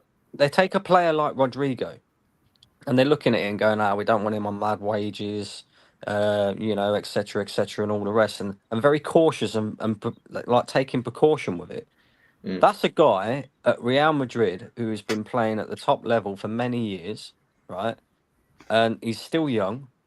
He'd be a great investment. He's a winner who's won multiple trophies as well. And Arsenal are being cautious about that signing, right? But we're happy to go and drop 90-odd million pound on Benjamin Sesko, who's not yet proven anything, and we're going to pay similar sort of wages in the 200 grand sort of bracket for him, I would assume, So the way the whole thought process at Arsenal, to me, just doesn't make sense. That is, all the signs are there, right? That we are not interested in winning. We are the Arsenal that is interested in qualifying for Champions League year in, year out. And providing that happens, we can PR the rest. We can excuse the rest. We can come up with bullshit excuses like injuries and PGMOL and all that bollocks, right? And it's not acceptable anymore. It really isn't. Like I will be. It's enough's enough, Brandon, isn't it? Basically, enough. There's only so much in it. The thing is as well, yeah, bruv, is like everyone's got their little line that that when you cross it, enough's enough. Everyone's line's different. Some are similar, but everyone's line's pretty much different. Some people's lines might be 10 years. They're the top gooners, morons. My line was probably about 3 or 4 years ago. I mean, I didn't even want Arteta in the first place, and I'm probably sure everyone in this panel didn't. But, he won an FA Cup. We give him a chance. I'll tell you when my line was. Yeah, I'll tell you when the my line was. The day after my he line, signed, yeah? No. I wanted to give him. An opportunity to see what he could do. Right. My line was drawn when Arsenal got outplayed by newly promoted Leeds United, and Nicolas Pepe got sent off in that game. That was when my line was drawn, because I looked at that and I thought, how the fuck are we getting outplayed by a newly promoted side for 90 whole minutes as well? Wasn't that June? Like the moment that happened. Just quickly, Sam, before I come in, because I'm going to have my say, and then I'm going to say to Jez, because Jez does need to shoot off in a second. So I'm going to say my line, and I want to ask Jez's, and then it needs to bounce. My line was when we bottled. I mean, it was earlier than that before, but let's just say, for argument's sake, I was there at the Emirates Stadium. I had the season ticket. I still do. I was there watching every single game of that bottle job where we was smashing teams left, right, and centre, and then we bottled it. That summer, he came out and he said, I felt like quitting. I almost quit. And I thought, what a horrendous thing for you to come out and say after you've actually sort of won back quite a few of the fans. It took more than that to win me back, so we didn't win anything. But a lot of fans, and I can sort of, to a degree, sort of get, we were smashing teams left, right, and centre, and we just didn't have enough. We bottled it. And then he comes out and says, I almost quit. Yeah, this and all that. I thought, you ain't a leader, bruv. You ain't a manager. How dare you come out after you just didn't get your way and lost? And you say, I nearly quit. I nearly done that. That's not what a leader is. Do you reckon Patrick Vieira done that? And Tony Adams done that in the dressing rooms in 97s. And then in the dressing rooms in 99, 2000, 2001 to try and get us a title in 2002. Do you reckon they done that? Do you reckon Patrick Vieira quit? Well, actually, it would have been Tony Adams that was manager then, but you get my point. Do you reckon when Tony retired in 2002 and we didn't win the league in 2003, do you reckon Patrick said before 2004, well, I nearly felt like just taking the captain's armband off and giving it to someone else? Nah. Now, that just shows you the mentality of Mikel Arteta, and he's got a captain with the same mentality as him. crap, useless, doesn't win anything. Jez, when was I know you need to go, my friend. First off, I mean, thank you very, very, very much for giving me any of your time, man. It's greatly appreciated. I've got a lot of time and respect for you. When was your line, by the way, before you shoot? When was your line with Mikel Arteta? My line with Mikel Arteta was the day he was signed. I never wanted him. I didn't want him as a player. He was a bit part player. The only time it was at Rangers. He did all right at Everton. He wasn't a great player at Arsenal. But the day that we lost at home to Burnley, I said, this is enough. Never before have we done that in our history. And he broke way too many records the wrong way that season. And that signed the deal for me. This guy is never going to take us anywhere. And we lost home and away that season to Burnley. That's a disgrace, Jez. I'm sorry. I mean, that was enough for me. And I never wanted him the night he was signed. And I'll just repeat myself. I didn't want him as a player. It was a panic buy, 10 to 11. Facts. Deadline day. Because Arteta was, Wenger was panicking of what was happening in the league. Yeah. And that was enough for me. I saw enough of him as a player. And when I woke up and saw that we'd actually signed him as a manager, I thought, what the hell are we doing here? We can go over old news, right, about what Emery may have achieved. I will tell you right now, I am convinced if he'd had the money and the support that this clown has had, we'd have won something big. But that's in the past. It's never going to change that, sadly. But as always, Aaron, big up, man. Thank you for having me on. No, pleasure's always. Big up to all the panel, as always. Lawrence, Brandon, Nautsky, Sam, legends, everybody in the chat. I will speak to you from Southeast France next week, or whenever, I don't fucking know. And Where about you from? Vive la France. Yeah, bon, it's très bon. Très bon. And I'm having a great day. It's my birthday tomorrow, so I'm having a fucking great day out. Happy birthday, bro. Happy birthday. Happy birthday, my brother. Happy birthday. Yeah, 50. What was it? What 50? No, I'm trying to work it out. Well, 50. World-class chat. We know it's only, well, actually for you, Jez, you're an hour in front, aren't you, my friend? I am. So let's just pretend in the UK we're an hour in front. Chat. Where Jez is right now, we have got 42 minutes until it's Jez's birthday. Come on, man. He's the godfather. Happy birthday to this absolute superstar of a man. Done loads for YouTube. No. I know about that. So sorry, Jez. I do know about that. Yeah, no. I'm gonna take one over you there, Jez. I do know about that. He's a superstar. Wish this absolute fridge freezer an happy birthday. Come on. Anyway, thank you guys for that. But, yeah, I just worked it out. It's fucking hell. How many 55 years of watching this football club? Dear. Yeah, we've seen some good and we've seen some bad. And unfortunately, at the moment, happy birthday. 57 years. 57 Look at the chat. Look at the chat. This is the respect, Jez. That's proper Arsenal right there, man. It's the respect that you're popping off, bro. Everyone. Wow. Every single person. Come on. There you go, gentlemen. Everyone. Anyway, love you all. Take care. Have a great week. Jez. Happy birthday. World class, Jezza. Thank you very much. And chat, come on, man. You're moving like a world class chat. That's why you're here, because you're world class. Big up, Jezza. Love Jezza. Always, brother. Always, mate. Always. Come on, man. That's proper Arsenal. This is why. Right Yeah. That's why I love. One, obviously, love Jez. Two, that's why I love this community and I love this chat. To the right hand side, the Zinedine Zidane of chats, the Maradonas of chats, the Pelés of chats. Come on, brother. The Lionel Messis of chats. Let's say an happy birthday to our godfather. Love and respect to the fridge freezer. Any one of you want to jump in with this because we're at sort of a free-for-all mode now. Everyone can go in. And I want to say big up to my brother, Guna Paul, who sent in a super chat. I will get to the other super chats in 2 seconds, but I want to talk about this because it's relevant in what we're talking about. Aaron, love the show. Love you, brother. You've been in my chat recently, man. Big up to you. Panel talking facts. I don't get people on that don't talk facts, because listen, I've always sort of thought about, brother, before I go on too much of a little thing here. I can't stand the gals and all of that of the world. They talk fucking shit, and life's too short to be listening to their bollocks. So I only invite people on who talk proper stuff. Do you know what I mean? Hence, look at the 5 that we've got on here. Come on, brother. Forget He's a Zuby. good guy. He's a good man, but yeah, I get it. A gal. Everyone says that about a gal who's a good geezer. I don't know him personally. All I've heard is him talk steaming pile of shit about my football club. No, of course. So fuck a gal. I don't care about him.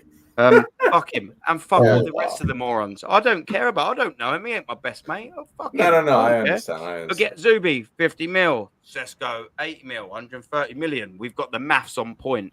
Go try Isaac exactly and drop the 130 mil. I wanted someone to answer this because I bet you any money Newcastle would consider would at least open the door for consideration of 130 mil for Newcastle. If we're going to spend 130 million on that, 1 second, brother.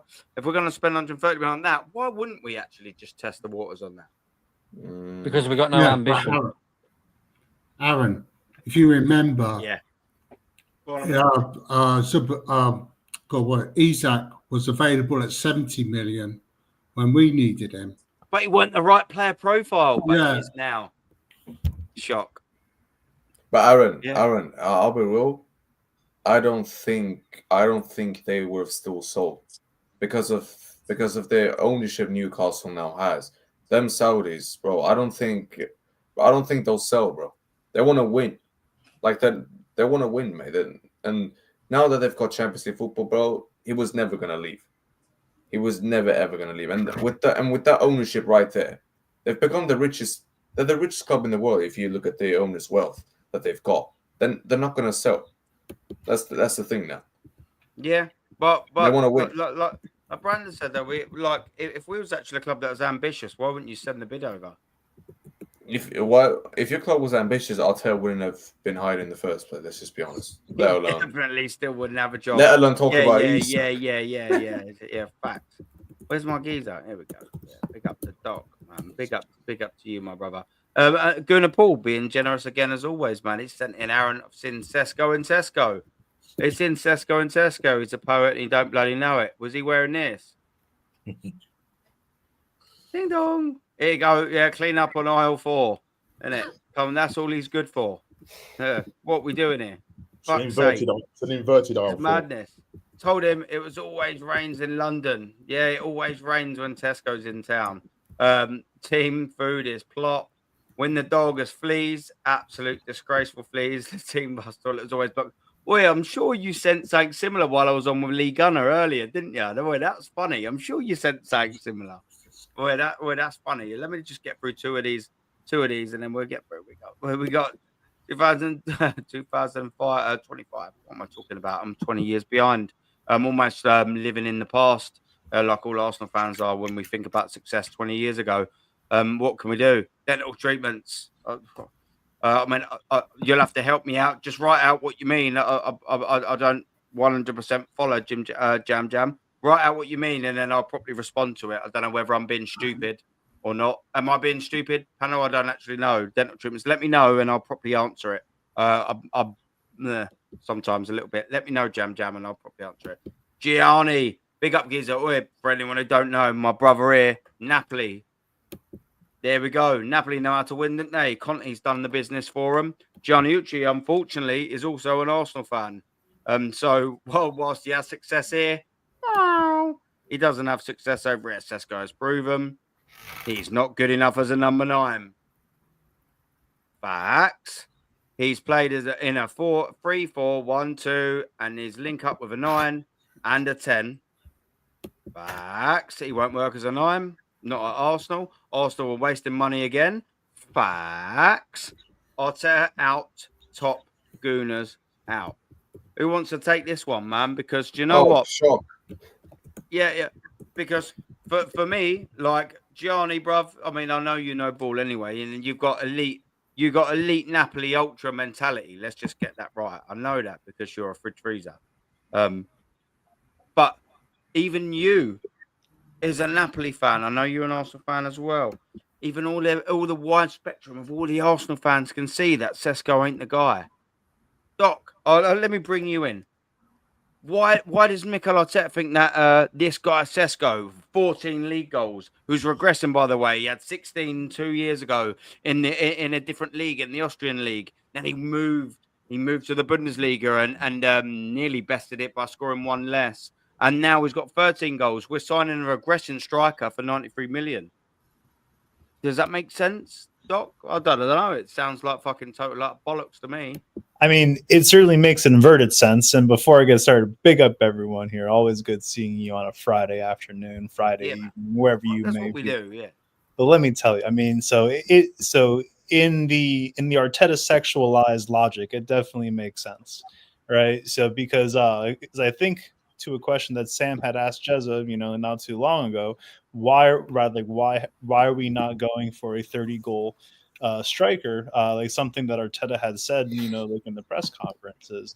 And the thing is that, if we were to sign such a world-class striker like that, and if we were to sign the players that we actually needed, that would logically get us over the line, and we still didn't win anything, it all goes back on Arteta for the fact alone that we were able to get all the pieces that we needed to get over the line, but yet it's just continuing to underscore the reality that it's the manager that is the sheer obstacle in that. So getting a player like Slovenian Andy Carroll, I think we need to start rolling out that moniker. Arteta can basically hide behind that signing. You know what the thing is, Doctor. I'll be real. On Twitter, a lot of these super positive fans, I'll be real. These ITKs, all these man, even I've seen their accounts, bro. Even they are pissed at this. They've been like, nah, hold up a minute. This isn't what we wanted. It was either Isak or Jokers. Now that they've gone for him, they're actually now, a lot of them are sitting there going, wait, hold on. This wasn't the plan. Nah, I'm not on board with this. Even they are now starting to turn more and more. Let's be honest though. Sesko, yeah, he is a little bit better looking than the other two, so he'll model the merch a little bit better. Do you know what I mean? Yeah. That's what it's all about, ultimately, isn't it? Brandon, you don't miss a fucking trick, mate. Don't worry. It's not the first time I've listened to you talk, bruv. Yeah, you don't miss a trick. It's all about the sexiness, guys. What we doing? Like in our players these days, like they double as merchandise mannequins, like rather for all of the the new merchandise that we see every single week. Absolute madness. But I certainly think that we are just this is a signing that Arteta can get behind. If Sesko fails, which again, certainly hope that he doesn't fail. I certainly hope that he is able to kick off nothing compares. I don't know. That's like something out of like Backstreet Boys, Backstreet's back, all right. Oh Lord, man! Well, fucking like I said, it's like Thierry Henry. Wow! I don't even know if I need to carry that on. It's like Henry Wright's fucking doppelganger when he went through that little fucking I'm a lesbian phase. What are we doing here, man? Jesus Christ! Henry's getting a lot of stick from you, man. I can't lie. Because he's a. Do you know what? Yeah, I wouldn't even know if anyone that I give stick come back at me because I don't watch them because they're shit. And two, Henry Wright is an easy target because he's a prick that talks about other people's clubs, tries glossing over it, playing there. Oh yeah, guess what? He's a real Arsenal fan. What, you can talk about Arsenal? Fuck off, man. Go away. Spurs. All your home fans hate you for a reason because you're a weird little freak snake. Piss off. Yeah. No, not welcome over here, my friend. You lesbian looking fuck. Anyway, what were we talking about, Sesko? Oh wow! Aaron, something tells me you don't like him. So. I don't like anyone that feels about my club like that, like he does. People like that ain't welcome over here. Yeah, Aaron's petty, man. Aaron is petty as hell. Look, You listen. Look, know- look. If Henry Wright was on this panel, would he fit in? No, exactly right. And I only like people that fit in on this panel. There you go. So, sayonara. Oh wow! You know, What going we back, doing here? go back to Go what on. we were saying. You know, like earlier in the day. Oh yeah, we were talking about football. Sorry. No. Well, earlier in the day, we were talking about on like riding coattails and such. You know, Aaron, you're Yeah. hilarious. Henry wrong. That is a coattail rider like like no one other. Yeah. Listen, yeah, he is. He's just one of the people. I've got a question Okay. for you, lot. Go on, man. Go on, Go man. on. Which Hit me up. teams are you worried about next season? Everyone. Liverpool.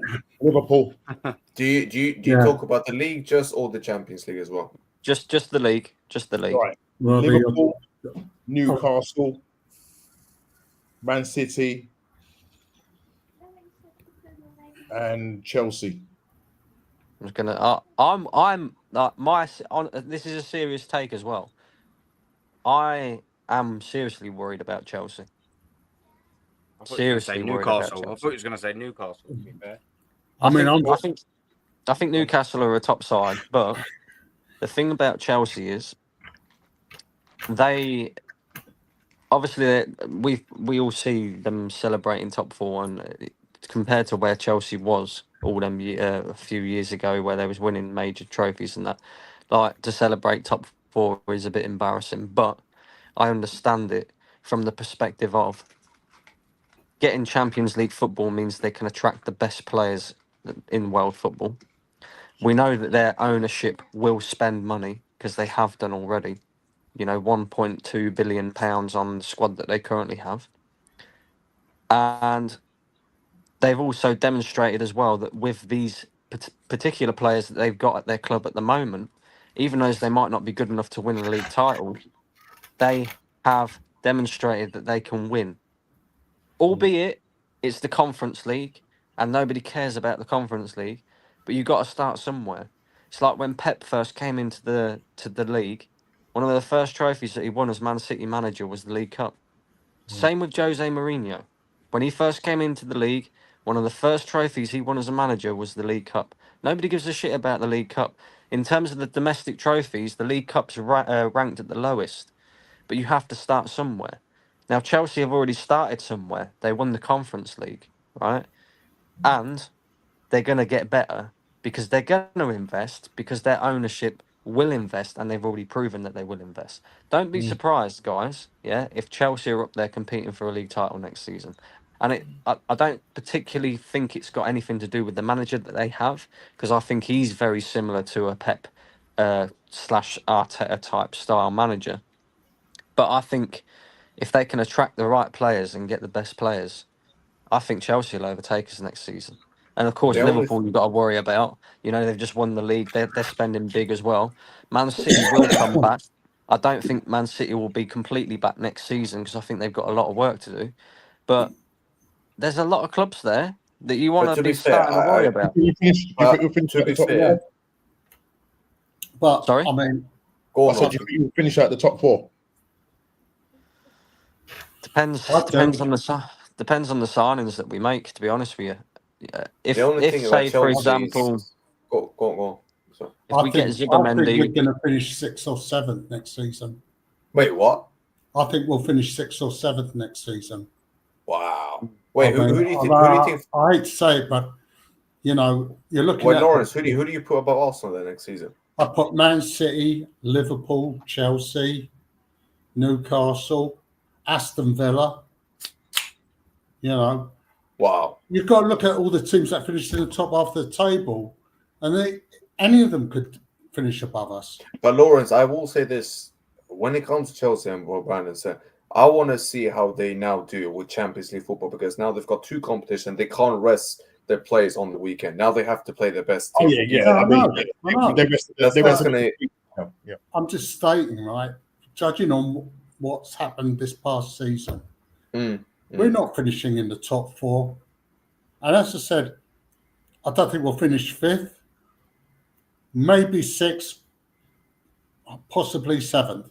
But Lawrence, even if you finish in the top 4, it's not good enough unless you don't. It's not good. I want us to be number 1. Yeah, of course. I mean, I want us to finish first. We are the 3rd biggest club in England and in Europe.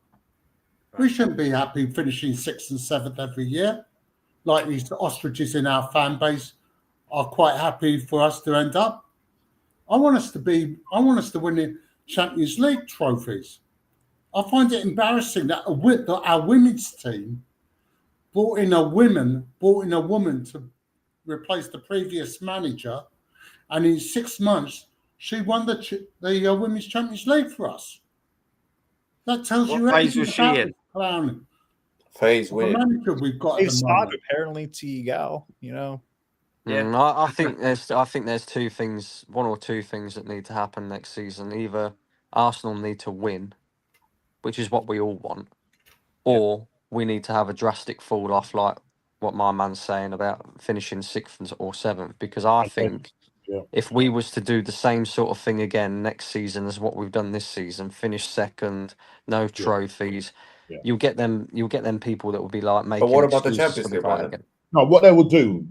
Forget the if we win nothing again next season and finish 2nd, they will make excuses for him. So it's either No. I'm not talking about. I'm talking about in the competition, champ. Do you not think you can do something there next season? I don't think so. I don't think so. Not with Cisco. Or do you think this was just a fluke this season? What, the Champions League being a fluke this season? That you went. Do you not think you can do anything in the Champions League next season, or do you think that this season was just a fluke that you managed to get? I don't think we're capable of winning the Champions League. No, I don't think we're capable of winning it. I think we can. I think we can reach the latter stages like we have done in the last two years. Sam, I don't see us being capable of winning it. Sam, you've got to take into account that in the Champions League we were fortunate to get the teams we got in the first phase. You know, apart from Inter Milan, and I can't remember the other team we played. PSG, but they weren't the same PSG. PSG, right? Every other team we played in the first phase was shit. You know, we got a good draw. We got on a right. Yeah, draw. you did get a good draw. Could have been a lot worse. I mean, it's a flip of the coin in it because you just don't know. Yeah. It's a lottery. You don't know who you're going to come up against. Nomsky, you even said that, Nomsky. You even said that, Nomsky, Alicia. You said next season you won't get that easy of a draw in the Champions League. You said it, Nomsky. Can I couple as well with what Brandon was saying as well? Is one, I totally agree with you. We found our level, not just in Europe. We found our level domestically last season. It was not good enough to be Premier League winners, and by a country mile. It only finished up 10 points, but come on, the league was done pretty much after October. I mean, it just was. It just was. When you can look back at it now, hindsight 2020, blah blah blah. It just was. And then you start looking at it and you're thinking, quarterfinals is our ceiling, not one of them zesty little AFTV posts where they put out Liverpool's ceiling is our floor. No, they lifted a Premier League title. What you're talking about, AFTV? What the point I'm trying to make is guess what? We got quarterfinals of semi-finals of 2 competitions this season in the Champions League. Well done. Wow, whoopie fucking do. And the Carabao Cup. Oh, and you got taken the piss out of in every single leg of that. 4 games that you played. 1 against Newcastle at home, got taken the piss out of 2-0. 1 away, got taken the piss out of 2-0. PSG at home. Again, I was there watching us lose the whole entire tie after 3 minutes. I was there. And in Paris, we're losing again. We found our ceiling. We realised that we are not a semi-final team, but at absolute maximum, we're a quarter-final team. That's worrying because that puts us pretty much at least 3 winnable games away from winning anything against the best teams in that competition. That's not you've lost the final and you just edged it, lost 1-0. That's a whole leg and a final. Basically, when the pressure started turning on, when that oven was going up, and you know what I mean, we're getting from 150 degrees. You know, when you put something in the middle of the oven, but you know, you need something done quick, so you put it at the top of the oven and you put it on 240. As soon as you start getting to the top of the oven and that degree starts turning up, it starts getting a little bit hot, we crumble, we burn and disintegrate like an overcooked fucking chicken steak. We are horrendous when it comes, but we're told by part of the PR that pressure's a privilege. What privilege have we all been dealt with as Arsenal fans then? And according, Aaron, 160 watching in the chat.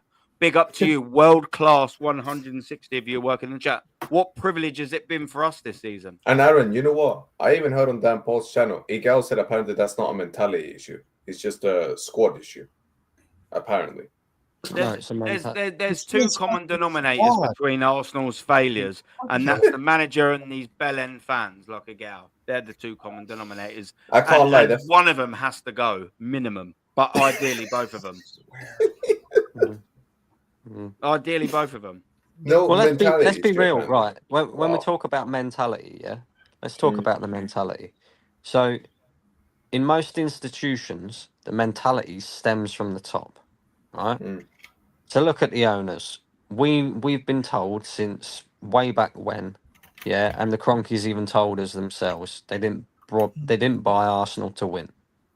So their mentality is not fixed for winning. So the best way to get this club to win is to bring in winners within the footballing department, right? Yep. So then you bring in Arteta. When he first comes in, I liked a lot of the things that he said in press conferences. I liked the way that he spoke. Yep. Yeah. And I think most of us did. I think it was refreshing to hear a manager talking big and talking and making sense of, you know, what we felt as fans. But in the last 3 years, every time the pressure is applied to this guy, yeah, he starts doing the Wenger on us. Why'd you look at me? You know, that sort of shit. Yeah, he does.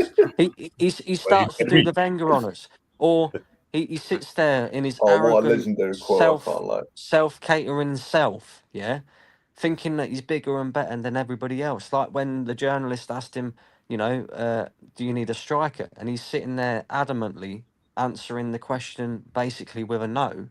And then in about a month's time, he's sitting there going, well, actually, we could probably do with a striker. You know, when he's sitting there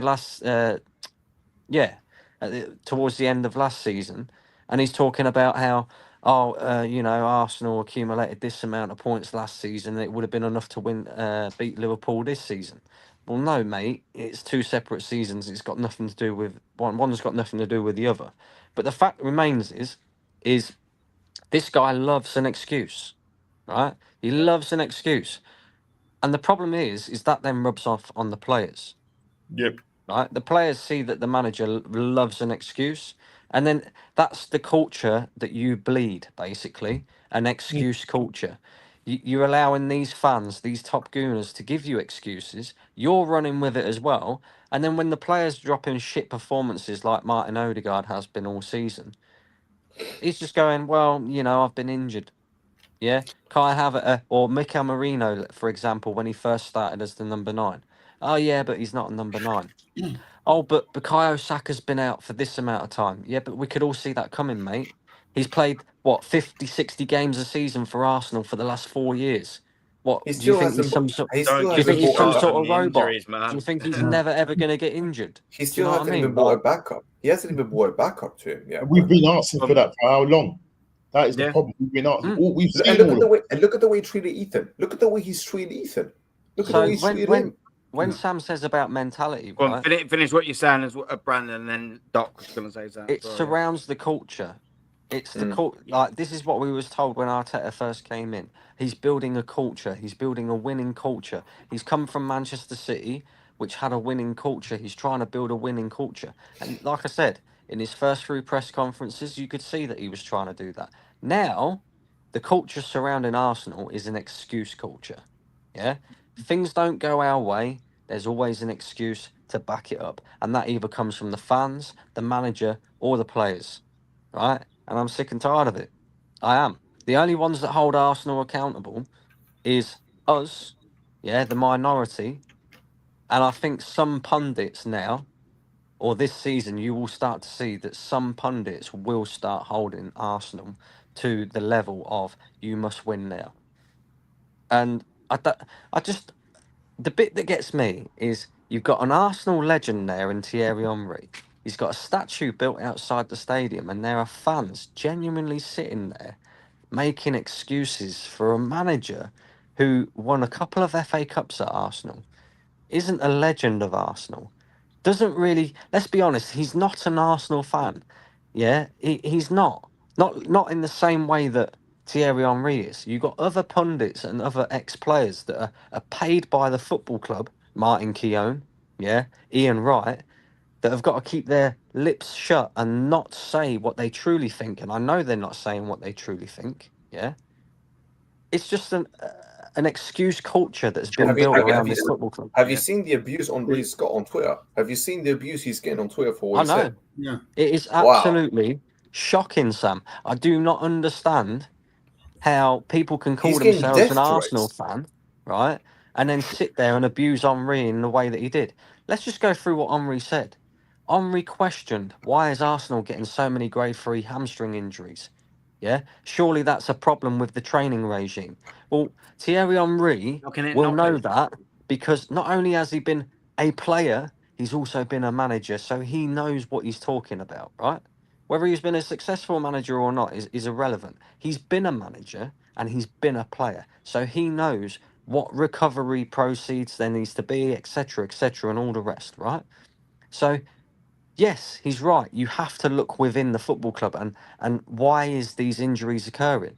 Probably because the players are playing too many games and the manager's not rotating well enough. Why is he not rotating well enough? Because he's a stubborn ass motherfucker. That's why, right? Exactly. But and then also, when he talks about Arsenal should have won something in the last 3 years, people are going, yeah, but we competed for the league title. No, mate. Yeah, no, mate. When did we He's talking about just winning a cup.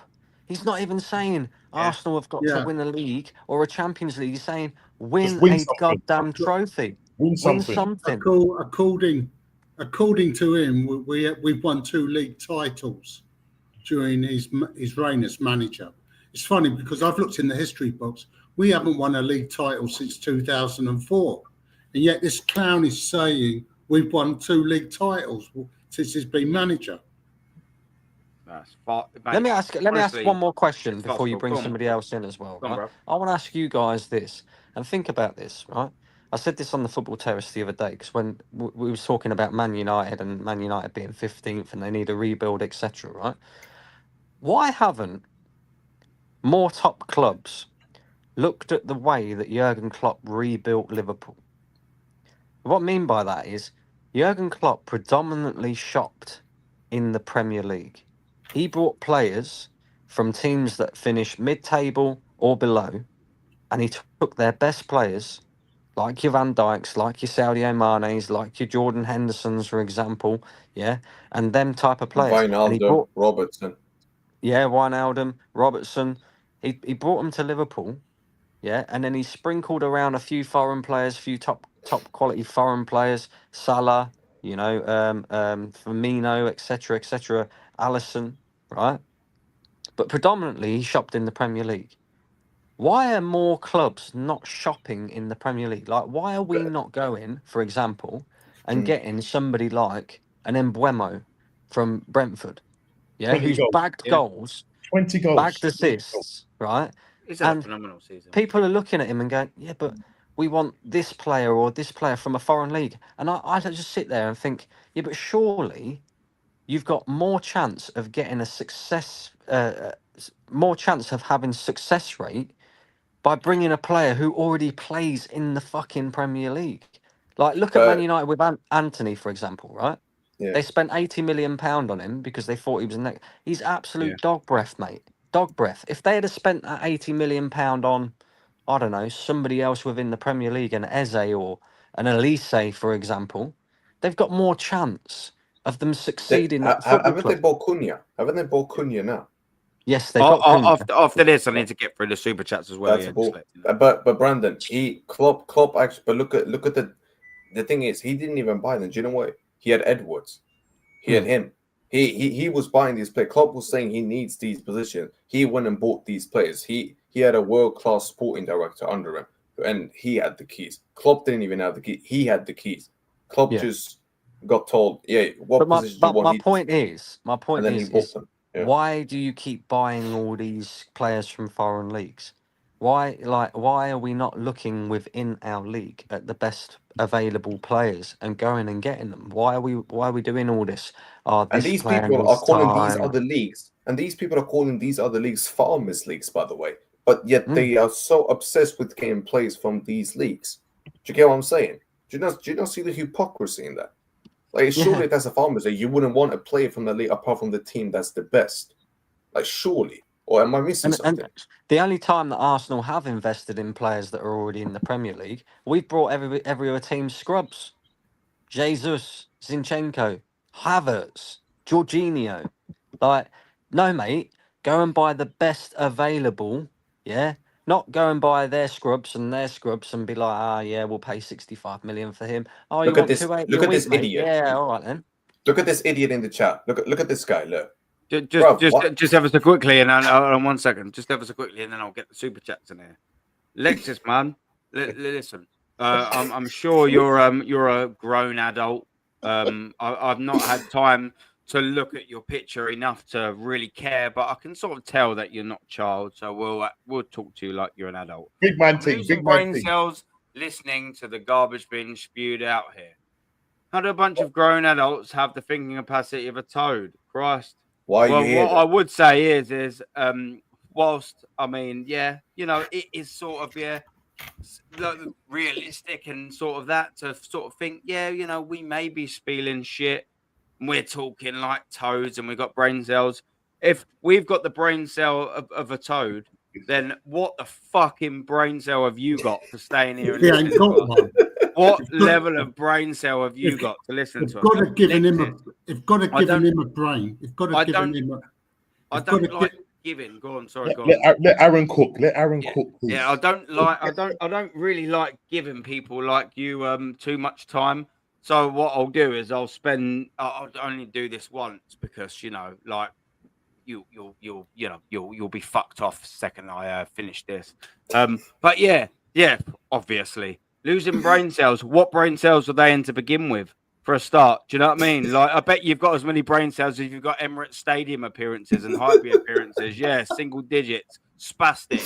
The garbage being spewed out here. No one's got a digital gun to your head, son. There's a top right-hand corner of your web browser. There's a little X. Click it, you spastic. How do a bunch of grown adults have the thinking capacity of a toad? I dread to think the thinking capacity of what your tiny little brain has. Go and piss off somewhere else. There are plenty of YouTube channels that are football related, that are anything. There's a plethora of channels that you can click on. YouTube has billions of channels. AFTV, it has loads of people live. AFTV may be one of the choice. Guess what? Maybe this just isn't for you. And if it isn't, fuck off. Go away. Piss off.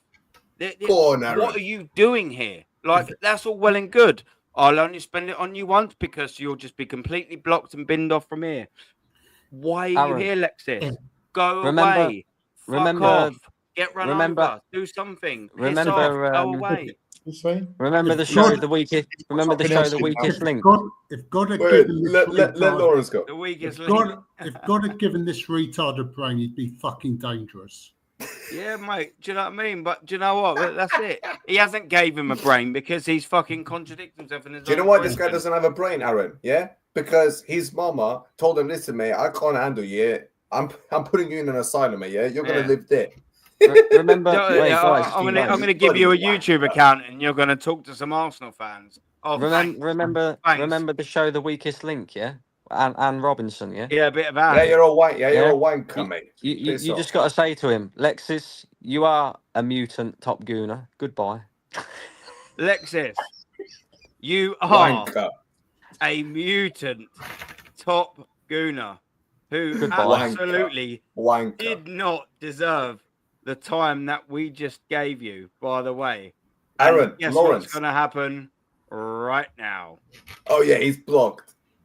And by the way, Toodaloo, Aaron, bon Aaron, voyage. Lawrence, See listen you. to Nomsky, Bye-bye. Lawrence, Aaron, Toodaloo. Dr. Brandon. I don't like someone, but I'm going to sit and keep watching them and pay them money. Yeah, and waste my time when I can go and do something else. That's madness, Idiots. isn't it, man? Oh, well, Idiots. I mean, like, unfortunately, we are just not as omnipotent, like as one Lexus, like, I mean, like, again, like, we could only be so lucky to be born and blessed with such, like, unparalleled and unrivaled intelligence. Yeah, we'd I be know. all right. Honestly, we'd what be is bit- wrong with these people? What is wrong with Yeah. them? We're all right. We'd be better if we Well, was I better keep telling looking. you, they're If we was all ostriches. better looking, we'd be all right because then they might fancy us and all the rest of it like they do the Arsenal squad. You know what I mean? I think what we should do is we should all just try and look like Mikel Arteta, and then we will be accepted by the Lexuses of the planet. That's what we got to do. We're even bring the accent on, guys. This So is a maybe prime- Lexus, maybe we'd have been a bit nicer in his comment, guys, if I maybe I spoke We're like that close, Mikel guys. Arteta, guys. We're that This close, is- guys. That Maybe close, they guys. want us to glaze them, guys. Maybe This they is- want us to glaze the fans, guys. Maybe they want us to say that everything's going quite well at Arsenal, guys. That we are this close to winning titles, guys. That the signings that we are bringing in is going to be a transformative, guys. The injuries that we face are unprecedented, guys. Come on, You know what, guys? Lexus. I know What a what, helmet. I know what will make Lex's mind change. I know what will make his mind change. Lexus, I'm with you. It's the light bulb, guys. It's the light bulb, guys. It's not the journey, guys. This It's is not about your the destination, guys. It's about the journey, guys. this is your Yeah, prime believe, guys. example. Believe, guys. This is your prime example of a plastic deluded AKB ostrich that's in Head in our the fan base. They've Head got in their the sand. heads buried in the Facts, Lawrence. sand. They can't face reality. They wear Arteta tinted specs because no matter what this clown does, he can't do no wrong. Yeah, and they claim his rectal cavity as a second domicile. Yeah. Yeah, facts. It's Brandon, so crazy, though. It's you, absolutely crazy how people get offended by us Yeah. just. Nomsky, why is he here when he clearly doesn't like it? Why? I don't understand. I don't know. But Yeah, what I'm just yeah, saying, yeah, guys, yeah. what we're saying, we just want Digital standards gun. for our club. Digital Is there gun. a problem? We're trying to digital gun because Lexi, Just ask for I'll be standards. facing it right to you, you little bastard. I had one right there, you little wanker. You're fired. Brandon, you You're need to fired. You know You what? need to shoot I'm Brandon, gonna love man. it when it gets. Hold on one sec. I'm going to love it when it gets toxic again at the stadium, because I'll- then these. I'll be there clowns to will tell wait. you. I'll be there to tell you. It's going to I'll be there get to tell toxic again on a scale greater than when it was when Wenger was in charge. And these ostriches in our fan base are in for a rude awakening. Believe you me. Yeah, no facts, Brandon, man. Thank you very much for jumping in, and not a nice surprise. I mean, it seems like a platform that's quite well suited to your beliefs about Mikel Arteta and so on and so forth, which means you're always welcome here, my friend. Thank you very much for giving me your time There you today, go, man. Brandon. And yeah, Hey, you know what, anytime Brandon? you want to come on. You know what Brendan's going to do now? Yeah, he's going to go. Aha, it's a gal. I'm going to go. The big reveal. I would have got away with it too if it wasn't for those meddling No. kids. It's going to be Lexus. Oh dear. Oh, But no, big up yourselves, guys. And There you go, Brandon. appreciate letting us on, Aaron. yeah, man, big up, Nah, brother. you're all good. Big You're up, all bro. good, brother. There you go, Have you got Twitter or have you got Instagram as well? I've got both. I don't really use Got either. whatever. Yeah. I'll send you a message on where if I can find you or whatever. I'll send you a message. But big up to you, bro. Thank you for coming on, man. Enjoy the rest of your Friday. Have a good weekend, and I'm sure I'll catch There you you go, soon. Brandon. Be safe. Look after yourself, guys. Yeah, man. Be Big up, safe. Brandon. Big up. What a Stay geezer. away from the top gooners. Yeah. I'll try. I'll try. Well, Aaron I'll sees try. them every week. Aaron goes every week. He sees them I every do. week. I do. I'm stuck with the little bastards. I'm stuck with them. Let me just get some of these super chats because we've got some world-class people that sent some super chats in, and I can't ignore the absolute fridge de la freezers. Juice, big up to you, man. That been left on the screen for ages. Is Arteta scared to manage a 20-plus goal striker? Do you know what? While I'll answer this question, my friend, is yes. And the reason why he's signing Sesko instead of signing the Gyökeres is purely because signing a Sesko, a young striker, gives him time. It buys him time. Whereas signing a ready-made player, i.e. Gyökeres or whoever else who is ready-made, guess what? That puts pressure on him. He has to deliver now, gets it right now. That's all Mikel Arteta does. It's just make sure he buys himself enough time. And who's the ones that suffer for it? It's us. It's us. Sesko's okay in the air. Arteta will play him as a left back. Wait, do you know what? The weird thing is about Aguna Paul, big up to you, brother. Thank you very much for your donation. Is you wouldn't even put it past him, would you? You would not even put it past him. I'm sorry that these were sent a little while ago. You know, we've had a. It's been hard to get them in there, but I do apologise. I will read them out now. Hopefully I don't butcher the pronunciation, but Doolin, please send it right. Send it to me in a chat if I've got that massively wrong. I do apologise if I have. Doolin, that's what I'm going to call you until you correct me, my friend. All right, lads. All right, geezer. Big up to Brandon. Big up to Brandon. Have you seen the real interest in MLS? The Real Madrid interested in Miles Lewis Skelly. He's got 1 year left on his deal. What's your thoughts? Does someone want to take this? Because I'm going to read the next two out. So does someone want to take this one? And then I need to. He's got 1 year left. He does indeed. Who wants to take this I one? briefly saw this. I didn't go into Norms, and then I've got. Somebody go Norms, and then I'll carry on. Someone sent it to me. Bro, can I see him going? Well, listen, mate. If you want to go somewhere and win, maybe yes. You know what I mean? I know it sounds crazy. But I think they'll sign him up to a deal. Because I don't think he's gonna walk straight into the Real Madrid side. He'll probably be on the bench. So I think he has more chance, obviously, for playing for Arsenal and that. But you know, when you see these big clubs like Real Madrid looking at your youngsters, yeah.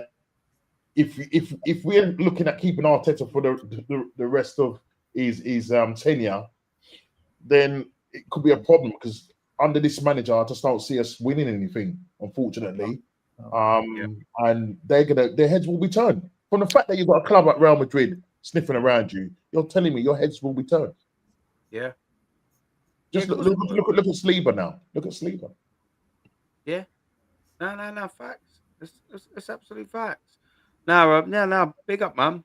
And that's the worrying thing. Of course, heads are going to be turned. It's Real Madrid, Norms, isn't it? You know this. It's Real Madrid. Aaron, is this true? Does Timber need surgery again?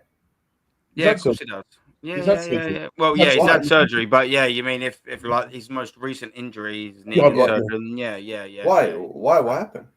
Because Arteta overplays him. He can't squad rotate, can't squad manage. Wow. He doesn't listen to the medical staff. He's just come back from he's going to destroy him as well. He's overplayed him. Of course, he's already destroyed him. Wow. Don't worry about that. He's already there. This guy's a talent killer. Someone said you're. I don't know who to believe. Someone said you wrote a silly message in the chat. Yes or not? So I'll take this as light-hearted. 25-26 MOT predictions. I don't know. My Mustang doesn't need an MOT yet. Aaron, he's just a wind-up merchant. Yeah. He's using your site to promote his scams. You know, just blocking. Yeah. I don't know, but I've got to do my job and read it out. And my car, thankfully, it doesn't need a MOT just yet. It's actually a year old now. Your car's got teeth, so your car's got teeth, so it's gonna do that as well. It's always facts. Gianni, who you get? Go on, Gianni, the Napoli, the Giza, the Frieza, the Uchi. Arsenal aren't winning the Champions League. Facts. Liverpool will be back. They will be back to try and win that Champions League 150%. Barca, Real Madrid, and PSG. Inter win. They're spending big, as well as Juve and Napoli. Fact. Europe is going to be way tougher than this past year. Do you know what? Let's sort of angle towards this now. Because I actually agree with Gianni and what you're saying, man. We all sort of are saying that we need a major for Arsenal, and one of them's the Premier League. Now, I'll skim over this and we can come back to it whenever we want. That's what we do. if Liverpool get Florian Wirtz, which it looks like they are, they're signing Frimpong, Kirkes, and maybe they could get a striker, maybe even Gyökeres, God forbid. They could be some he really would cook dangerous on the players shop in the so Premier League. good. Some real dangerous Wow. players. Oh, wow. But the Champions League, exactly right. So go under the notion that Barcelona are actually going to get better. Their young squad's going to gel. PSG, their squad's going to get better. The Juves and Napoli's, they're on the way up. Real Madrid ain't going to settle for the season that they've just had. You know that better than anyone else, Sam. Have you seen Liverpool what are going to we've be done? back. 2 players bought. Liverpool. Three players bought already, Aaron. Three players you're not bought pissing already. about. Looking to buy another one. You're not pissing about. That's what Gianni's basically saying as well. Napoli are there. They're not going to be pissing around. They won't have it. Yeah. What does that mean for Arsenal Football Club? So where does our major come from then? Where does our major come from? Doc, I'll go straight to you on this one. Where does our major come from if our domestic rivals are strengthening and our European rivals are strengthening? Yeah, well, fucking nowhere, obviously. And I think that's part of the stupid ass narrative, that all these like Arteta sexuals always peddle. That that ultimately, rather they always say, oh, we're going to strengthen in the summer. We're like X, Y, and Z every single year, but as if in the same breath as if no other club in Europe is going to be strengthening at the same time, or let alone, just even domestically, the other teams that have been falling off and that have been say underperforming all these years. The fact that we have not won anything major while those teams have been on a slump list. So for example, this year, City had dropped off. We were supposed to, have gotten over the line, as they were faltering. Even in years past, the year that Leicester won the league, all those teams had fallen off. We were pegged as being title favorites, and we also bottled it. This is just repetitive behavior that we've seen for so long over time. And I'm already checked out for next season. I'm checked out actually until Kroenke and Arteta leaves. At this stage, it almost seems like we're just going to be in a constant cycle of just trying to do the same thing over and over again, expecting a different result. Einstein's definition of insanity, bruv. Precisely so. Do you know what I mean? Yeah, it's madness. It's madness. Macy, big up to you, brother. What's your thoughts on it, my friend? Oh, big up, Aaron. Thank you for inviting me on once again to the screen. Yeah. I was looking at Thierry Henry's his thoughts about Arteta. And I got to say, that was great from Henry. I was proud of him. He really said that, 5 years, Arsenal still haven't won any trophy. And, the fact of the matter is that this manager is still at the football club. So somebody has to try and talk sense, say to the world that this manager ain't good enough for this football club. But what do our fan base do? Our fan base turned themselves into cockroaches, and they decide to they decide to form a team to try and destroy the king of Arsenal Football Club. I don't know why our fan base have this this hatred for Thierry Henry. Where is this vendetta with against Henry from? And the fact of the matter is that this football club for me is destroyed. It's absolutely buried. And the fact of the matter is that Andre Berta has absolutely fallen prey to Arteta's manipulation, because because Arteta is basically saying to Berta, I'm getting paid lots of money. You need to get me Sesko, because if you don't get me him, I'm gonna be on the verge of finishing yet another season with no trophy. So Berta should not be afraid of Arteta. He should be a man and just for once say to Arteta, listen, I'm in charge of the signings. I will make the decisions. But for me, Berta, for me, he's got to he has got to try and get his mind back and do not get Sesko, because I have seen Sesko What the fuck? I can't hear a damn thing. Sorry. Go on. Yeah, we can hear Gianni. 1 second. Yeah, I can hear you. Maybe you can't hear us. Yes. Go on, carry on, and then we'll bring Gianni in there. As I was saying, Aaron, I mean, I do not want Sesko at my football club, because if we get him, then we ain't gonna win nothing next season. We ain't gonna win no Premier League. We're not winning no League Cup, no FA Cup, certainly no Champions League. We're gonna finish yet another season with no trophy with Sesko and Zubamendi, because people are saying that, oh, but Zubamendi's got that pace and electricity in La Liga. But Lee said something very good. He said that Zubamendi is a much wider version of Jorginho, because he plays like Jorginho, and he even does the same things that Jorginho does on the pitch. So I do not want Sesko at this football club. Yeah. If we want to be a serious football club, then there is one striker we should go and get for this season. Jean-Philippe Mateta. That's the man I want at my football club. The goals that he's scoring for Crystal Palace is amazing. He is absolutely balling out with Palace, and I think he would be a good addition to Arsenal Football Club. But you know who we know who Arsenal are. They're a bunch of parasites, cockroaches, symbiotes. Like Arteta is just gonna do what he wants to do. He's gonna get Sesko, and we're gonna be stuck in this whole Mikel Arteta. If Arteta wants him, I want him. It's just too much, Aaron. From now on, maybe I should start supporting another football team, because as long as Arteta's in charge of Arsenal, I'm not gonna support them anymore. I should maybe support. I don't know. Maybe I should support Sunderland, because next season they're in the Premier League, and I can't wait to see what they do next season, because look at the squad they have compared to our squad.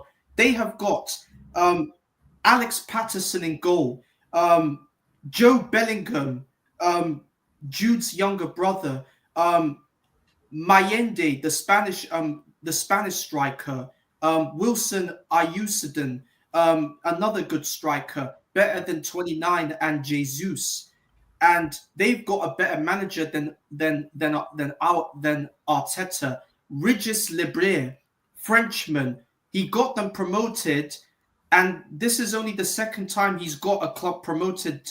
He did that in Ligue 1 with Lorient a couple of seasons ago. So if Arteta next season is in charge of this football club, I'm not going to support Arsenal. I'm going to move on and support Sunderland. Yeah, mate. No. Listen, that's facts. Macy, I love having you on when you spit facts as well. Before I bring Gianni, the absolute geezer, on, my brother, Sam Lankos, he needs to shoot. Big up to you. Thank you very much. Once you spit out where we can find you, my brother, we're gonna get Gianni on. But where can we find you, Sam? Thank you very much for your time as always, my geezer. Yeah. No worries. My channel, Patreon Blancos, my Twitter's right there. And Aaron's gonna start a new show, actually, a Champions League show. The English teams in the Prem, weekly show when he can. And I'll be on that as well. He's giving me an invite there. So you'll see me on Aaron's channel there when we do that on a weekly, mate. Yeah. And listen, big up Aaron, big up everyone on the panel, mate. Yeah, absolutely. Ala Madrid. Yeah, man. Come on. Yeah, come on. We don't do no face, no bullshit. Yeah. Either you win or you fuck off. It's that simple, bro. You get what I'm saying? Anyone who knows my club knows how we exist, mate. Yeah, they know how we roll. That simple. Yeah. Yeah, come on. Everyone be safe. Aaron, it's a pleasure always, my guy. Pleasure always. Big up to you, brother. Come on, man. Big up to you, brother. Big up. We got Gianni, man. We want to get Gianni in the building, bro. How you doing, Gianni, man? Then we'll go to Richie, who's new on the channel. Gianni, though, brother. Gianni, big up to you, Richie. We're gonna get Gianni in first, man. Gianni, Napoli mentality. Yeah. We're ultras over here. We wear our team. This geezer don't fuck about. We're ultras. We wear our team on our skin. No, big up the whole panel. What I wanted to come out and say is like, as an Arsenal fan, Napoli first. My biggest problem with the whole thing is a couple of things with Arsenal. First off, the fact that my club Napoli was bankrupt 21 years ago and we've passed you guys in trophies in 21 years is absolutely ridiculous. It's absolutely ridiculous. We're still not even worth half the club. We're not even worth half the club. And one of the issues that I have with Arsenal and the fan base in general is they've gotten away from scouting. I don't know when this whole thing with Arsenal has become, let's become a Hollywood club, because it's not working. It's not working. It's basically, I feel like it's like a Chelsea derangement syndrome that the Arsenal board and these top gooners have, because they're trying to copy what Chelsea did with Abramovich as the owner, and it's just not working. The scouting is terrible.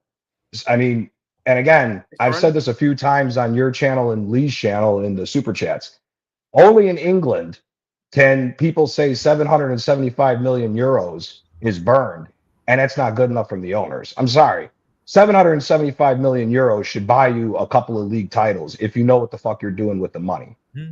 Like that's just ridiculous. If you give any of the teams in Italy, you give AC Milan, Inter, Juve, Napoli 775 million, they're not only winning possibly 2, 3, 4 Scudettes in a row, they're contending for the Champions League every year. It's not what's been going on where the Italian teams have been terrible because the money isn't there. That's a lot of money. And I just find it ridiculous that there's always an excuse coming from the top gooner section that 775 million isn't properly backed. That's just ridiculous. Again, Klopp turned guys who were good players on mediocre teams that much better with way less money than what Arsenal's even spent. And really, what we could say about Slot now is if Klopp would have took a little bit more of an approach from Slot with not as much rock and roll up and down the field, he might have walked away with more Premier League trophies. So, you know, obviously for Liverpool fans, that might be, you know, hearsay to say that because how big Klopp is for them to turn the club around. But we've seen what Slot's been able to do in just 1 year with just little tweaks here and there to the club. And again, Arteta, he shouldn't be the manager. He should not be the manager. I'm sorry. Oh, you've gone, Gianni, there. You've cut out, Rob.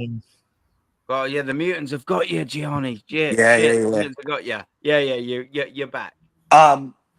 Allegri was just hired by AC Milan. Oh, you've gone again. He should have been hired at Arsenal. Yeah. Ancelotti should have been hired at Arsenal. Instead of I should have been hired at Arsenal over this idiot. Roberto Mancini's still available. There's no reason why he should not be the manager at Arsenal right now.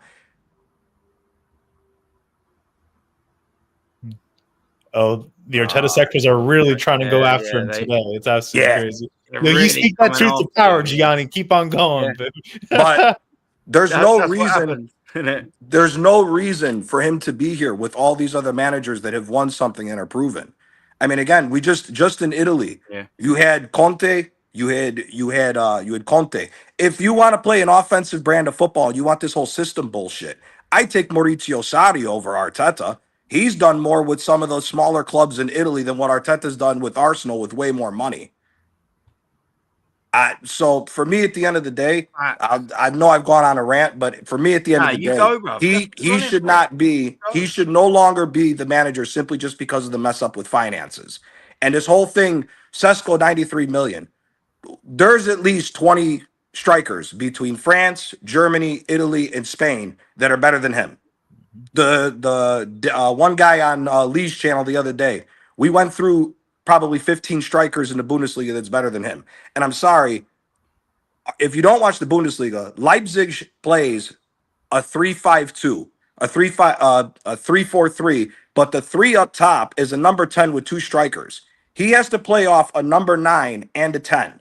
So how is he going to fit as a lone forward in a 4-3-3? It's not happening. It's not happening. So I'm sorry.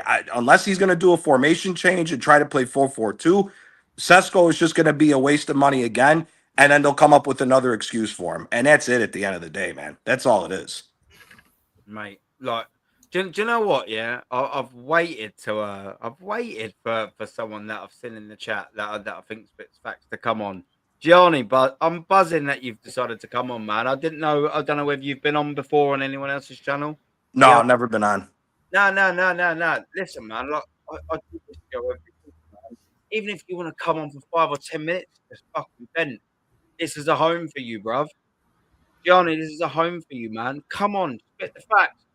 We all like what you fucking say. This will always be a home for people like you, bruv. I promise you that, man. Vent. Just even come on if it ain't even asked or shout about the fucking misses, man. I'm gonna be doing a fucking show. Trust me soon. Do you know what I mean? Just a little chill stream, having a little vent and things like that. Everyone's gonna be welcome for that, man. But yeah, listen, you're always welcome, man. Richie, bruv, big up to you, my friend. What's happening, brother? You okay? Making debuts and that as well. Big up to you, bruv. Thank you very much for coming on and giving me a time. What you got to say, my friend? Do you know what, mate? Coming from someone from Liverpool, I've seen Klopp give me the best days of my life, right? But I don't agree with everything he says. Do you know what I mean? So then when I see your fans go on about Arteta, I'm just like, I don't get it. Honestly, I don't. I don't understand this loving. Do you know what I mean? I can't see it. And then he contradicts himself all the time as well, because he's like, oh, I don't look at other people's results. And then you're comparing our points tally from last season. It just doesn't make any sense to me, mate. So people like Igal and all them, they batter my head. Mate, oi, listen, they batter my head. Let me just pause very quickly and we'll come back to that. I know there's two people that need to leave, and it's poor of me to have kept them waiting. Normski and the Doc need to shoot off, man. Big up to both of you for giving me your time. Absolute legends, superstars. Normski's even going live in the park now. I mean, come on, man. Like he's throwing out content everywhere, man. He's better than Arteta. Do you know what I mean? He's not giving his son grade 3 hamstring tears. You know, we're all good. Yeah, it is what it is, man. But listen, everybody, just trust in the light bulb. That's all I've got to say. I'll leave it at that. Either that or win a trophy, you know. Yeah, that's a trophy. That's the trophy, guys. We're that close, guys. But listen, people, thank you, Aaron, for having me on the panel. Big up to all the panel. Big up to everybody in the chat. It's been absolutely, as using the words of Aaron, world class. And I'll be on DJB. Big up, Norms. Look out for that, guys. Take care. See you. Big up, man. Big up, man. Big up the Doc. Big up the Doc. Love you, brother, man. Big up to both of you. Thank you for giving me time. We're gonna carry on as well with Richie, man. Yeah, we were saying about Liverpool. Doc, did you say you needed to shoot? Or I am. I just want to say no. Go on. Sorry, I didn't mean to. Sorry about that, bro. My fault. No, just want to say thank you for having me. Big up to everyone. Big up, man. I don't even want to watch this next season. Right, I'm crashing out like a yell. Join the club. Yeah. Join the club. He's rage quit. Richie, yeah. Look, do you know what? I'm kind of glad to have a Liverpool fan on, because you may or may not have been watching. I was actually on I don't know if you watch much Liverpool YouTube. I'm assuming you do. Do you know Errol? I think, is it Redmen TV? I think he does. I was literally on there about 3 hours ago, with Errol, something Little. What's his name? Yeah, Tom Little, is it? Yeah. Tom Little. He's a nice guy, isn't it? I couldn't quite remember the geezer in the middle's name. I couldn't quite understand it. You know, they said it, and I was just like, I was like, oh, all right, well, I'll have to Google that then. I'll keep my accent down a bit, mate. Sorry. No, please don't. I enjoy the guessing. Do you know what I mean? No, that's your accent, bruv. Don't ever dim it down for no one, bruv. Especially me. Fuck that. Do you know what I mean? You might struggle to hear me as much as I hear you. That's what it's all about. Please never dim anything down, my friend. But yeah, you were basically saying in comparison to like what Klopp and you know what Arteta. Before I had to apologize, rudely interrupt you, because they were waiting to go. I should have got them out before I spoke to you. That's my bad, and I do apologise for that, my friend. But yeah, you were sort of making the analogy and all that. That's madness that you see all these Arteta sections and these fans from the outside looking in, especially from champions looking in. It's got to be chaos in it, right? We're all Arsenal fans. You must be thinking, what the hell is going on over there? Yeah. I want to get your opinions, to be fair. So Yeah, no, in your opinion, is it just the manager that needs changing, or is it you need to change the manager and add more to the squad? Look, I'll go first, and then anyone else on the panel, including Yas, if he wants to jump in. Big up to Yas for jumping on. Look, I'll answer first. The biggest change for me would absolutely be the manager, because just sort of like anything, it's that old sort of thing. You know, you can change one manager, but you can't change the 11 players so easily. You know, I don't believe we've got a horrendous first 11. I reckon there's a lot there to work with. I just think the geezer working with it is an absolute pillock. Like, he's just not good enough. He's not fit for purpose. Do I believe there's and let me take a Gianni is it a championship winning squad though? No, absolutely not. Exactly. Absolutely not. Let me take like a Gianni sort of thing. Gianni sent me on Instagram, and maybe he didn't send it on Instagram. Maybe he corrected me when I said something in one of my chats about Conte. I think you did. You corrected me saying he's going to Juve. But the point I'm trying to say is, what phase was Conte in when he went to Napoli, wins the Scudetti? Why ain't we getting a manager like that? So let's just say, for argument's sake, hypothetically, Arsenal sign Conte. I already think he gets a tune out of the vast majority of the midfield and the defence. Yeah. Then that means that, you know, I reckon he elevates the centre-back partnership, which I think is already good. I reckon he probably elevates the right-back because he's got that system for it. He's got the defensive and numbers to elevate that back line, yeah? Fact. You've got Declan Rice and Thomas Partey still there. Thomas Partey should still be staying to work with. He will absolutely get a tune out of them. And then, obviously, you've got the front line. That's the problem. Bar Bukayo Saka, who isn't a problem.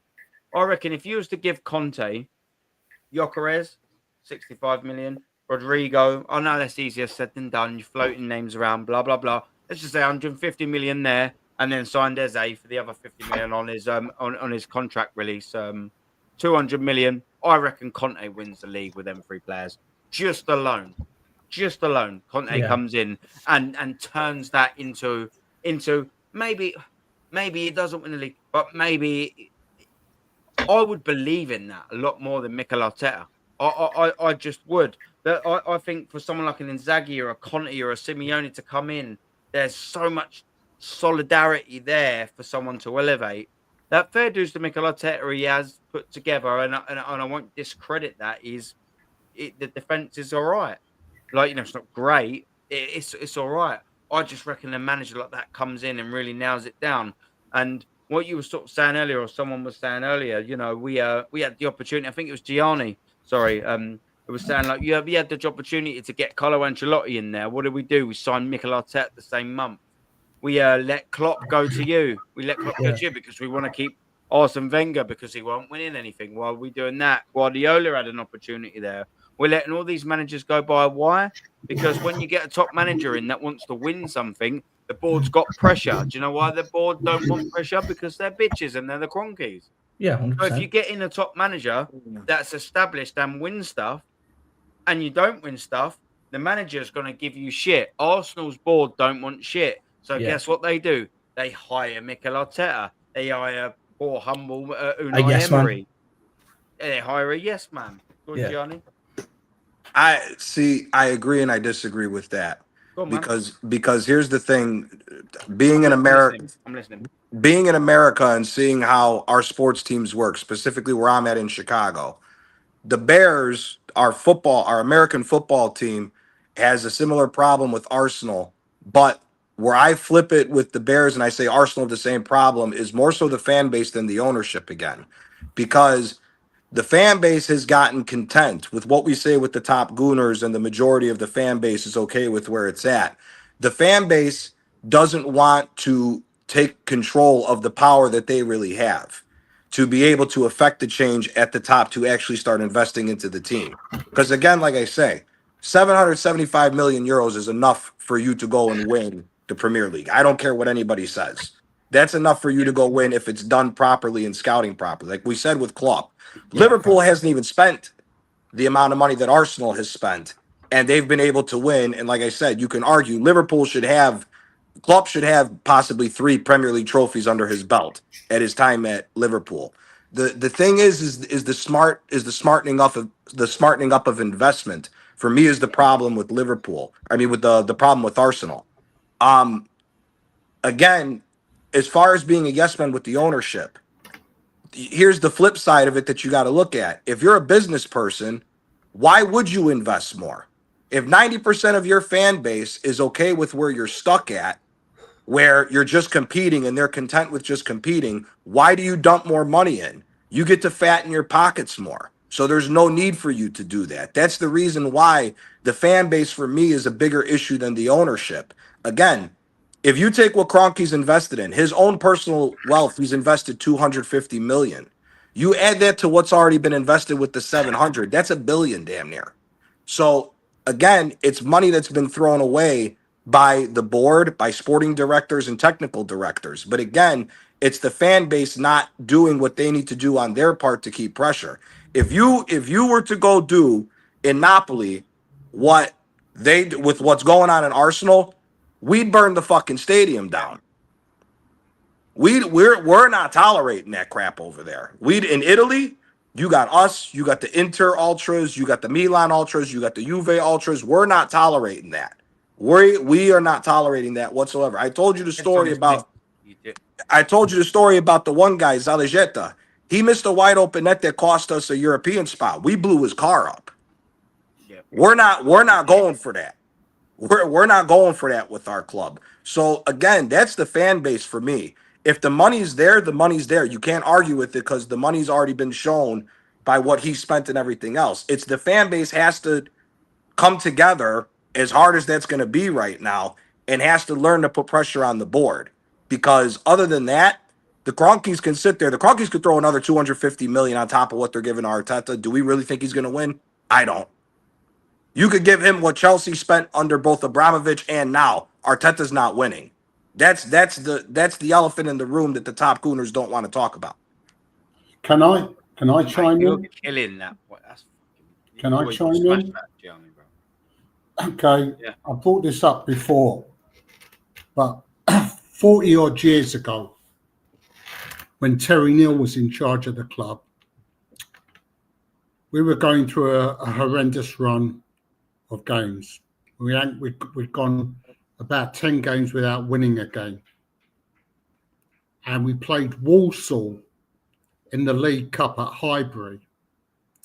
And Walsall knocked us out the League Cup. Walsall back then were a 3rd division team. What the fans did at the end of the game, they stormed out of the stadium, stood outside the main East stand at Highbury on Avenel Road, and yelled for Terry Neal's head on the plate. Okay. Back then, the board, just like the board today, refused to acknowledge that. And what they did is to quell the noise that was being aimed at Terry Neal. They signed a shit central defender called Tommy Caton from Manchester City, who was about as good as Mertesacker. Okay.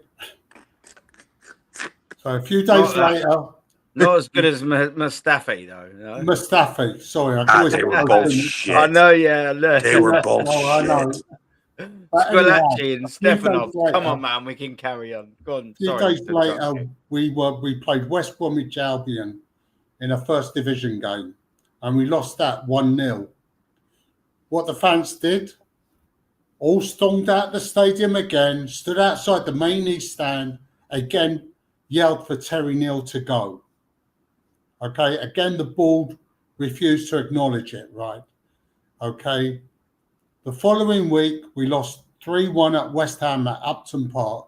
Again, the fans protested by sending in letters and phone calls, and the pressure got to the board so much that they caved in and realised they had to do something, and they fired Terry Neal. They brought in Don Howe as a temporary replacement before they made him permanent manager. And that's the difference between the fans back then and the fans today. The fans back then were real fans, and they wouldn't tolerate this shit, no matter who the manager was, no matter who was playing for us. Okay, but today we've got these lily-livered, plastic-deluded AKB ostriches who, as Craig Burley said, they're a mirror image of the club itself. They're spineless cowards who, with weak mentalities, who accept mediocrity and failure for success because they're failures themselves in their own lives. Yeah. And that's the difference between 40 years ago and today. Yeah. Oh man. I mean, Lawrence, like, do you know what I love having you on, Lawrence? Because you give insight, because you've been there, you've seen it, and you've done it, man. And I would love nothing more than the fans of your day, even to some degree, the fans-ish of even sort of my day. I watched football in the 90s. Fans weren't like what they are now. It's ridiculous. It's an embarrassment what fans are like now. The standards are on the floor. Just very quickly, Terence Knowles, big up to you, Dad. How are you doing? How are you doing, bruv? Father, love you always. You know that. Yeah, frustrating, mate. The very, very, very fact that we've got fans like the Gals and I use him as a reference point, but unfortunately, that's probably about 85% of our fan base, Lawrence. You know, it's a worrying thing, and I know Yasser's obviously. I know that Yasser's very well versed in it. Richie, maybe not so much because your team challenges and wins for stuff legitimately. But Yasser, I'll bring you in very quickly because you know what I mean. You're here. You haven't had a chance to say, man. What have you got for us, Yass, man? Come in. I'm not gonna troll. Don't worry, bro. Like I was wondering. That's it. Yeah. It's like I'm not gonna try. I'm not. All right, cool. Yeah, I don't have to. I know you've seen the evil Saka in the background, but I wasn't trolling. You know what I mean? It wasn't trolling. No.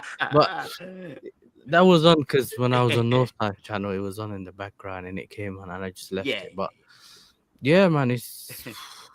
I mean, this transfer window looks like it's just gonna be madness, whether in a good way or in a bad way for your team. It just, you never know what can happen. Like, we literally won the Conference League and the next morning we got here we go for the lap. I mean, you don't know what's being worked on in the background. So at the end of the day, it's just one of those things where are the clubs going to get the players that they need or not? I've already seen some, like me personally, we were linked to Sesko because we had those 3 players we were linked with. So we were linked to Ekatike, Sesko, and Delap. Now, Delap, we kind of knew that could happen because we have that guy who bought us Palmer. I forgot his name, but he was the guy who was a scout or worked for City and that we managed to get in. He's the one that recommended Palmer last summer. So he's the one that knows, obviously, Delap from there. Delap knows Maresca. He knows some players. So it kind of looked like it was going to happen. But it just depended on whether he would want it to stay at Manchester, go back to Manchester or anything like that. He didn't end up going there, obviously, United. And we got linked to Gyökeres this morning or last night through the BBC and another source. So you don't really know. The Sesko thing you and I spoke about before Aaron became a celebrity and then I used to come on his shows. You know what I mean?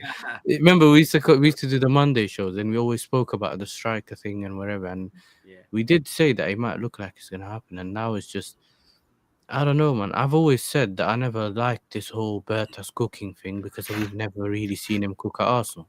Until we get the proof of him cooking, that's when we all say, you know what, he's cooked. Do you know what I'm saying? Just because you get linked to players doesn't mean it's cooking, because in reality, Arsenal's always been linked to all these kind of players. Do you get what I'm saying? We've always seen Arsenal linked. It's just getting over the line. You know what I mean? Getting that player that you're being linked with. And we don't get over the line though, bruv, like the players that we want. Do you reckon? Let me ask you this as outside looking in. And I want to go Yasser, and then I want to go Richie, yeah, and then we'll come to the Arsenal. But then we'll go Gianni, then we'll go Macy, yeah. From the outside looking in, I want to know: does signing thus far Zubimendi and Sesko for perhaps a combined £150 million represent good transfer window for Arsenal, and or a good start to the window? Because let me add context to that, because that's a hard question to ask, answer, because the window ain't done. There could be more money to spend. I believe that 150 million is near our limit of what we're going to spend. I believe we probably won't go maybe past 200, 220. That's what I genuinely believe. So what I'm saying is I reckon 150 million is a chunk of our outgoings or incomings, rather, I should say. Now I believe maybe that leaves room for 2 signings, maybe one other big signing. I don't know how big. With that in mind, and let's just take it from this then. Zubamendi, Sesko, and possibly one other big-ish signing, because you can't say big signing. Big-ish signing, you know. Would that be like a left winger? Are you talking more left winger? Weight to the other two. Do you reckon that represents a good transfer window for Arsenal? No, not really, in my opinion. And because this is the reality. This is why. Because for me, I personally look. I'll give you like an idea. Yeah, the whole Sesko thing. That if you want to know how badly I don't rate him or whatever you want to call it, for me, I said when we were linked to Sesko, though last week or whatever it was, I said I'd rather keep Jackson and Nkunku and Gu. And I don't like Nkunku. You know, I don't like Nkunku. Well, like my club, innit? Well, what's happening with my club? So if I'd rather keep them from another season, that kind of tells you what it is. Hussam was calling him, what was he calling him? The Havertz Pro Max, or the whatever, the Slovenian Nunes. That, bro, like, he may have potential, right? And he may end up working. But the point is, you don't really need another project striker. Do you know what I'm saying? The only person who doesn't think he's a project striker is that boy 10D or whatever. I've seen him argue with. I've seen him argue with. Dio likes Sesko. Oh yeah, but he's a geezer. He's a proper fridge freezer in this chat. So what he thinks of Sesko is what I think of the lap, but it's completely different. But it's even me. I've got a player that I wanted in the lap, but we still think we need another striker. Does they give you? Yeah. Oh, I love you, Dio. This is the point. That for me, like I said, we got the player that I like to in the lap, but at the same time, I still think we need to get another striker, and that should give you an idea of what's like with Arsenal. You just need someone that scores the goals, and I don't think getting someone who can potentially score the goals is going to work. Now, we've already heard some statement on Twitter saying that apparently Havertz is going to get all the game time, which, again, you and I spoke about months ago. Even if another striker comes in, he can be in the way. And you've seen how damaging the Havertz signing has been. Do you get what I'm saying? Because even recently, when we started hearing the whole Saliba contracts thing, he's looking at Havertz and saying, "Now, if he's getting 260 or 270, I want something closer to that, or I might go Madrid." Does that make sense? So it's like it's this, and also on the team itself, there's so many things that we've already remember, because when we last done a show, we looked at the Arsenal Chelsea game, and we looked at the bench, and we've seen how many kids there were on the bench. Remember, and we were talking about the players that are on the pitch that are leaving, and the bench you need to strengthen, and actually the quality on the starting 11. And we were all saying that. How many players would you have to get in and out to start improving? And then if you look at Liverpool, so obviously this season you're already 10 points behind Liverpool, and they've already improved massively.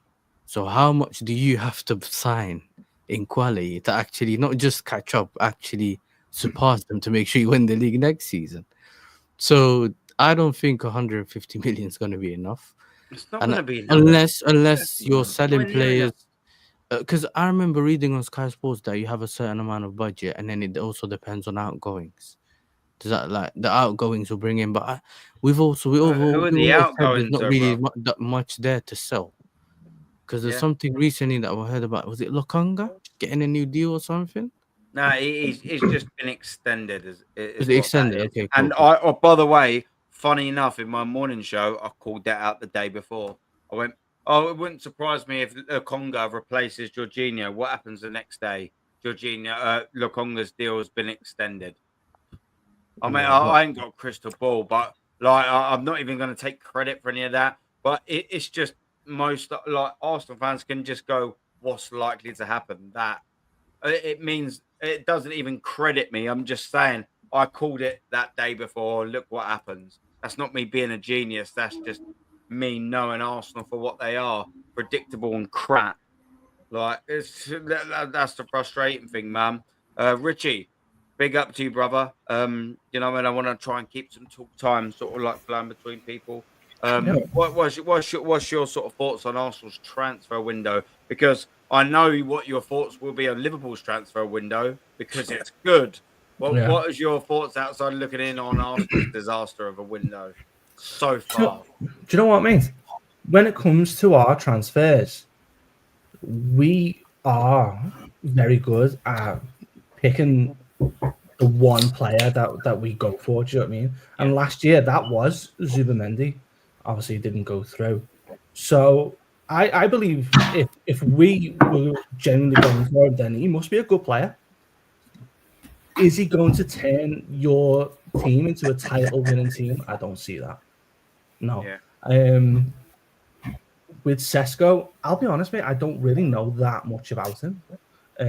I've seen a few YouTube videos on him and stuff like that, but apart from that, I haven't seen him set the world alight. Do you know what I mean? So I don't know. I think you would need to go all out this transfer window to make like my man just said there. You'd have to go all out to bridge the gap. Do you know what I mean? Because at the moment it's what 10 points. That's a lot. That's big. So, if you get Rodrigo, Zubimendi, Sesko, and then maybe like another attacking midfielder, possibly. But at the moment, no, I don't see it. It's a frustrating thing, isn't it? Yeah, for Arsenal, and I'll bring Macy in 2 seconds. But like, people are sort of saying, you know, like, Daz, big up G, bruv, you know what I mean? Saying that, no, Havertz won't leave. He's an Arteta player. Yeah, and I actually reckon, Havertz won't be leaving. Let me run with that. So Havertz won't be leaving. Gabriel Jesus is injured until November. Won't be match fit until December, by the way. Sorry, mate, that means guaranteed.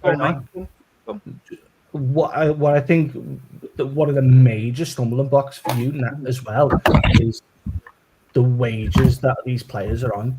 Where are they going to go and get that same money? I don't see any other team giving the players that you have on that kind of money anywhere else. You know what, my friend? Do you know what? You obviously came to the right place when we're talking about statistical facts and things like that, because in a very quick instant, I can bring you Arsenal's wages right up here.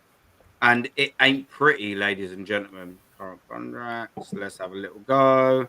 One, two, three. The two wage increases just of Kiwior and Calafiori, the whole board should be sacked just because of that. You know what?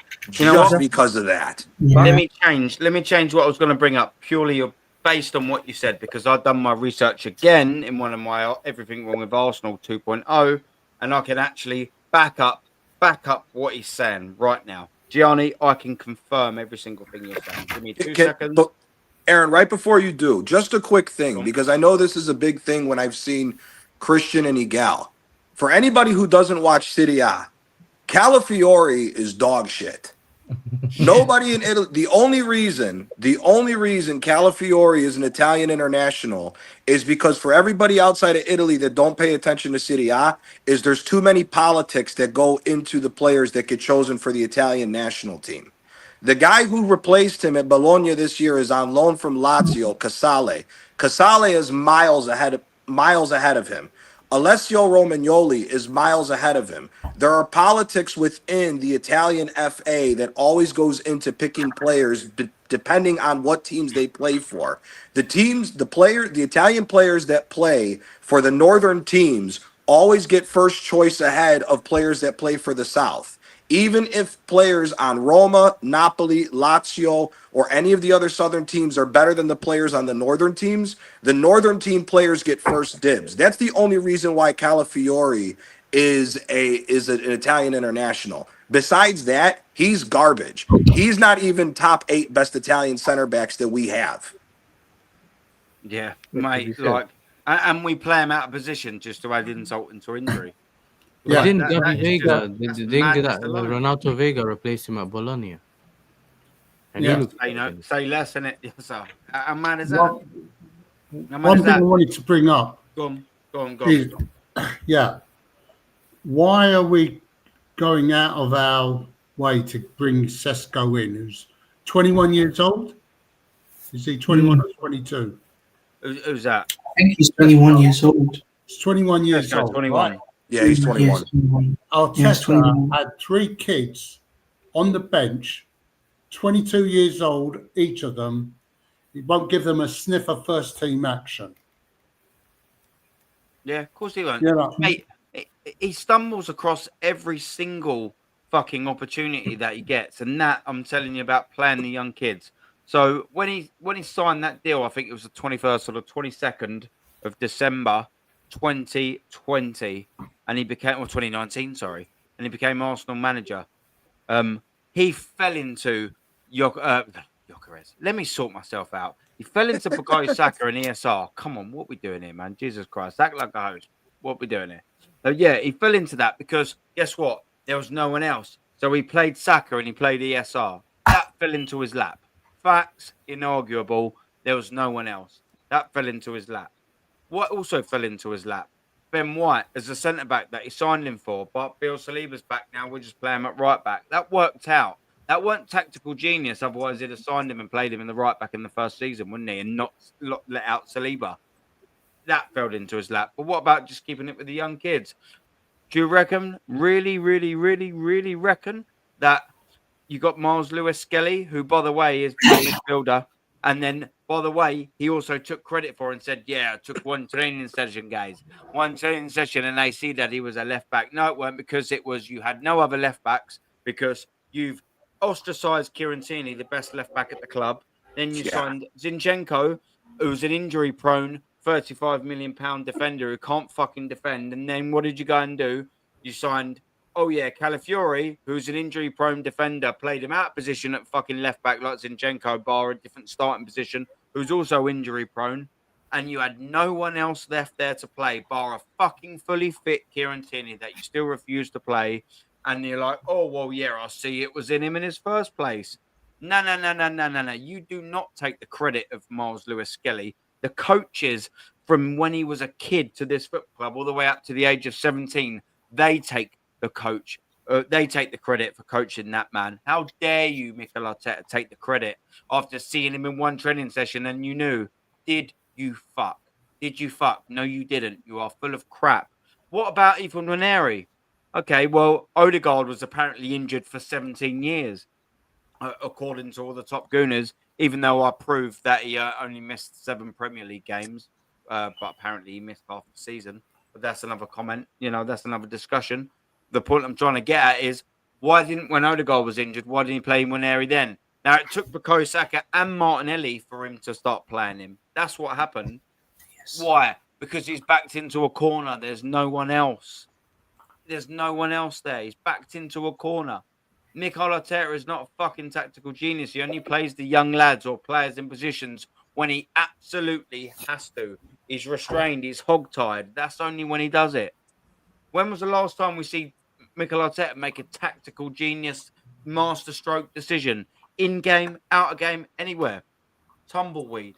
No one can tell me on this panel. 118 still in the chat. Big up to any one of you. Any one of you going to say it? I'm not going to hold my breath because no one's going to write anything because it hasn't happened. But it ain't happened in 5.5 fucking years. I'm not going to be willing to spend the next 5.5 fucking years. I'm going to be in my 40s, bro. Like, I'm going to be in my 40s if this manager's still here. Like, that's might not be ancient, but I'm sorry. I was 16, 17 when we last won the Premier League. If you'd have said to me, yeah, Aaron, do you know what? You're going to be 36 years old and you're still not going to win a fucking league. Back in 2004, I'd have gone, piss off. And yet, fast forward 21 years, and now I'm like, oh my God, we are still no closer to winning the Premier League. We're further away from winning the Premier League. We are. Here's to back up Gianni's stats. Yeah, that's what we do on this show. We get people, proper people like Gianni, and then we back up the stacks like me. So we've got Gabriel Jesus. Let's start with Havertz. Look at this. Chelsea, 250k. For some strange reason, we decided to give him a pay rise. Retarded. Gabriel Jesus, look at this. Manchester City, previous club. He was on 90k. We gave him 265. Who was in for Gabriel Jesus, by the way, ladies and gentlemen? Anyone? No one? No one was in for him. Was Tottenham, I think, rumoured with him? So bad that we had to give him three times his wage. What about Declan Rice? He was on 60k at West Ham before he comes to Arsenal. We gave him times 4, 240k. I can somewhat-ish appreciate that. You know, we were always going to have to pay Declan Rice a couple of quid, but still a national pay rise, no? But look at this, Martin Odegaard. Look at this one. Previous club, Real Madrid. We loaned him. He was on 80k at his previous club, yeah? And he signed for us on his first Arsenal wage. There's an asterisk behind it, a little cheeky star, and that's to basically tell you that was his loan wage. So we loaned him the same wage as on Real Madrid, and we signed him that following summer for 115k. I'm like, all right, yeah, whatever, it is what it is. Why did we give him 240k pay rise? Why did we give him that? Why is he in 1.5 years gone from 80k to 240k at Arsenal? Because he scored 15 league goals and he hasn't done it for 3 years since. Retarded. Thomas Partey, 85k, 200. Saka, that is fair enough. No qualms with Saka. Saliba, no qualms with Saliba. Martinelli, I couldn't find his wages at Ituano, by the way. But I know that we gave him 30k in his initial season under Emery, yeah? And then he smashed it under Emery. So Emery gave him a nearly double pay rise. 70k. We'll appreciate that. I think that's fair enough. He smashed it. He was a wonder kid-esque looking sort of player. Give him 70k. All well and good. He done one good season under Mikel Arteta. We gave him 180k. That is unacceptable. That is ridiculous. Why not give him 120? That's the next progression from there. What about Zinchenko at Manchester City? He was on 20k. Who was battling for his signature, by the way? We paid 35k for it, 35 million for him, and then we give him 150k. What a pay rise. Ben White, 40, 120. Then we gave him pay rise of 150. Fair enough, but it's still a astronomical jump. Marino, 55k, 130. Calafiori, 11k. And that's in euros, that one, by the way. That's in euros, the 11k. The 120k is in sterling. What a difference. Kieran Tierney, that's fair enough. I can understand that to a degree. Jorginho, whatever. Raya, quadrupled his wages. Tomiyasu at Bologna, 11k.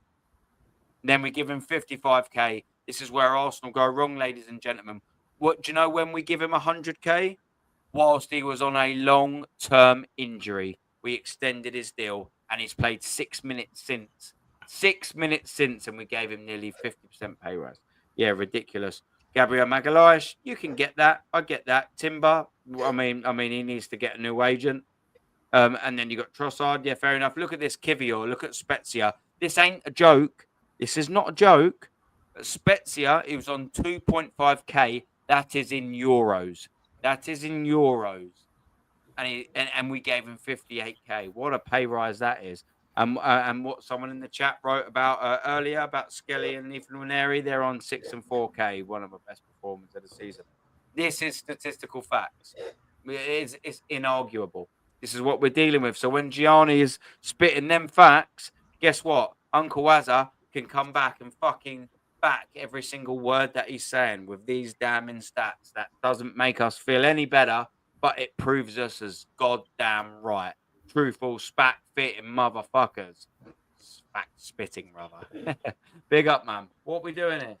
This is damning, innit, boys? Whoever wants to jump in, this is damning. Yeah, man. Like, there's not a lot of clubs, I think, that you see every time the player's coming on, you get a player and he's tripling his wages. I remember when I was talking to Rashid about this, because he was talking about wages and whatever, and I said, bro, check the website. He checked the website, and he was like, how are we doubling this guy's wages? How are we doubling this guy's wages? Obviously, some of the wages sometimes have the bonuses on there. Some website may not have the bonuses on them, but it's still a lot of money considering that you're not winning. Yeah. Like, if you're winning and you just keep slapping them wages, you end up like what, City used to have with the KDB thing on 300k, 400k, whatever it is. Do you get what I'm saying? And you think, you know what, they deserve it because you're always winning. At that point, you're not really looking at the money. The reason we're so focused on the money is because you're not really getting anything out of the squad. The only person really benefiting is the players because they're getting paid way more money than what they're producing on the pitch. So yeah, man, I hear it. With Arteta, in my opinion, he's just like, you know, when a kid has toys at home, but then he sees the toys out, he'll see a toy at the shop, and you're like, you have all the toys at home, but he's just so adamant to get the toy that he's seen at the shop. You buy him that toy, and then he just ends up playing with another. So for me, that's basically what seems to happen with all these transfers. He'll pick a player that I don't know, you can even say fancies. You, for some reason, you get linked to him for the whole summer, and then you either get him or not. Yeah. Or if not, you chase him for the next transfer window. And now, you know, sometimes he might not even be as good as he thinks for some reason. Do you know what I mean? Because you always get the Sané links and the ex-City players links and stuff like that. And I don't think it's not really what you need right now. You know what I mean? Yeah, mate. None of this is what we need right now. Like, so who's responsible for these, mate? Is it Edu? Yeah, Edu and Vinay. Go on, Messi. Go on, bro. It was, I think, Vinay and Edu were responsible for like giving these players like these weird wages. And the fact of the matter is that we're in this predicament because of Edu, and I don't know how Andre Berta is going to fix all of this because each player's wages is so high. It's going to be hard for Berta to like increase their wages down. Yeah, but at the same time, though, isn't Gabriel getting a wage increase? Yeah, he's about to sign a new deal. Yeah. So his wages are going from whatever it is to getting raised again. They deserve to. Would you say Berta's raising his wages then? Oh, 100%. He's not going to stay on 100k.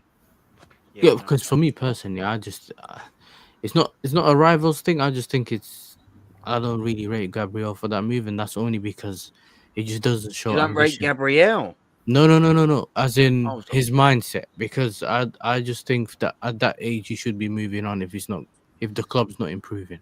There's nothing against Arsenal, but I don't know. I just see a lack of ambition from him, if that makes sense at that point. Because if the club's not going to do what he needs to do, and you're playing at that level that he's been at recently, I just feel like I don't know if I would have signed the contract right now. I know it's more of a money thing, but at the same time, it's just if I'm looking at it with just no Chelsea hat on or whatever, it's just that the problems just keep on stacking on top of each other. Do you get what I'm saying? So this whole we see a long future and we might win in the long term and all that just don't seem to happen. You just cause more long-term problems. Do you know what? This is a fantastic point as well. By Ricky, big up to you, my friend. You have to let us know where you're from. I don't recognise the dollar sign or the pound sign, or I don't actually know what that is. Let us know where you're from, my friend. Maybe. Whereabouts is it? Indian rupees, is it? Maybe. Ricky, big up to you, my friend. And you actually make a phenomenal point. Ironically, the last one that list should be in the top 5. Facts. If you actually look at that, let's take that off for 1 second, my friend. Indian rupees, big up to you, my friend. I'm assuming that must be where you are, my friend. Big up to you all the way from India. Big up to everyone watching, wherever you're watching, man, all across the globe. But in particularly, big up to you, Ricky, from India, my brother. Thank you very, very, very, very much for that. And we'll look into what you've just said. Oh, I actually agree with you. Yeah, Skelly and Ranieri should be right up the top there, my friend. Perhaps obviously not Kivior, but you know what I mean? Look at the Magalhaes. Yeah, he should be more at the top. Yeah, I totally agree with you. It can be a little bit lopsided, that wage thing. 6k Ranieri. I'm sorry, Aaron, yeah. Skelly, I'm sorry, 4K, but if Skelly doesn't end up getting the right money, he might just go to Madrid. You know, well, we've seen them links. But yeah, and it's a good analogy, Ricky, there, brother. And some of the things that are saying is to do with the contract extension. They're saying they're not agreeing on whatever it is. So I don't know, man. Do you know what I mean? Yeah, it's a frustrating thing. But either way, I think we can all sort of half agree that that's nowhere near good enough, man. I'll tell you what ain't also nowhere near good enough, ladies and gentlemen, man. The fact that Arsenal have just out cringed themselves as well. And we'll sort of wrap up on this little one here as well, yeah. Because guess what?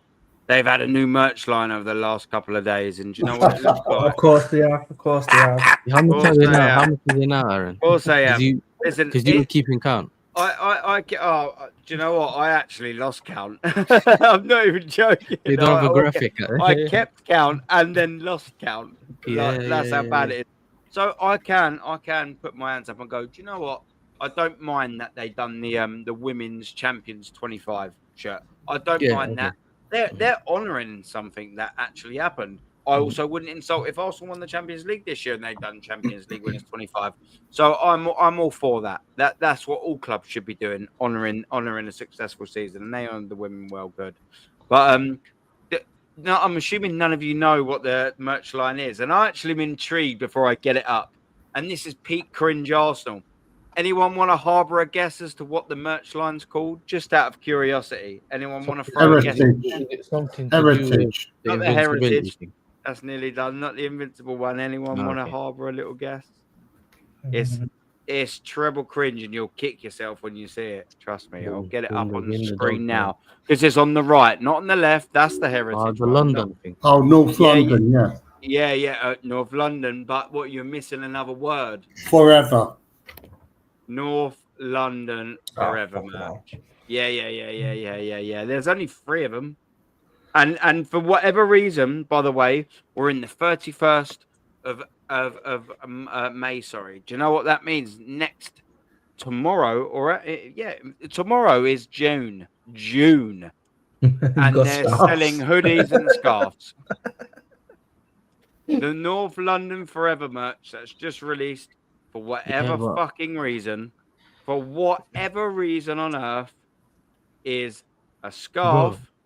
For 25 quid, a hoodie for 60 quid, and that's a little bit more like it, I guess. Aaron, just look at the top left corner where it says clothing. It literally says 514.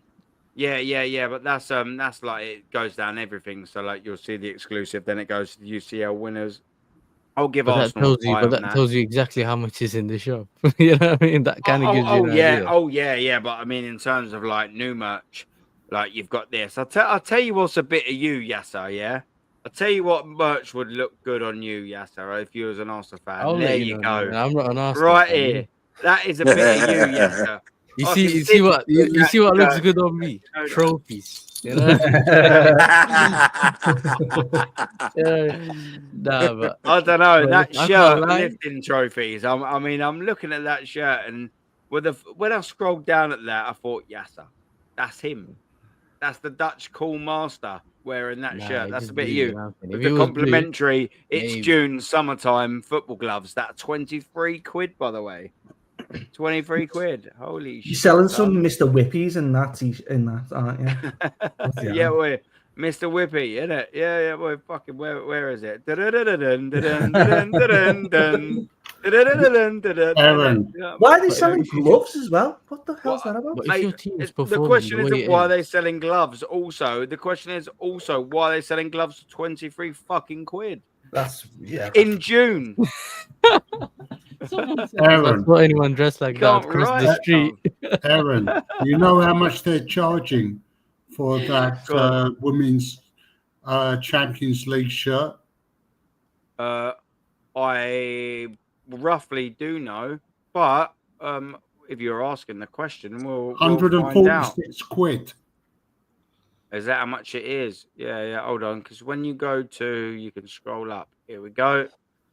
So the UCL Champions home shirt. That you probably might be looking at the official one. You know, the authentic, not official. There you go for 111 of your hard-earned fucking sterling. Not Raheem. Thank God. Yeah, you can have him back as well. Yes, by the way, that's the only win of the season for Arsenal is that you get Sterling back. Aaron, you just don't learn, innit? Because this is the thing. We just send you in Kunku, innit? And you just take him. If Tottenham don't take him, you'll just get Nah. Don't start saying these things, Yasser. I like you. Please stop. I like you. Stop saying these Nkunku to Arsenal things, Yasser. I really got a lot of time for you. Stop making me dislike you. No, I'm just trying to get rid of him. He's bad enough. You know, Yeah, I'm on to nah, Tottenham man, right now, that's so I'm just trying to ridiculous. send him to Tottenham. So I'll try not to send him to you. So it's okay. Gianni, are you thinking of buying a women's championship £111 t-shirt for the missus anytime soon? Absolutely not. I That kind of club thought that might be what you was gonna say. until this club actually makes some serious changes to it to where they want to be sort of serious to contend, they're not getting a dollar from me. They're not getting a dollar from me. Good for you. Do you know what as well? And I back that in terms of merch. And do you know what? I get a lot of people coming back at me going, and it's such an easy answer for me. And you'll all know my answer anyway. They'll go, yeah, but you give them money for season ticket, which by the way, I looked today, the renewals are out. My season ticket is £1,414.50. Get your That's super for my chats in, seat. people. Get the That's super facts. chats in. Yeah, You might as well. yeah. No, That's no, crazy. I'm not like that guy. I'm not like I'm that. You joking. funny fucker. You funny fucker. I love you, that's man. Yeah, but yeah, like that's how much it is to follow us. And they're like, yeah, but you give more money to Arsenal Football Club.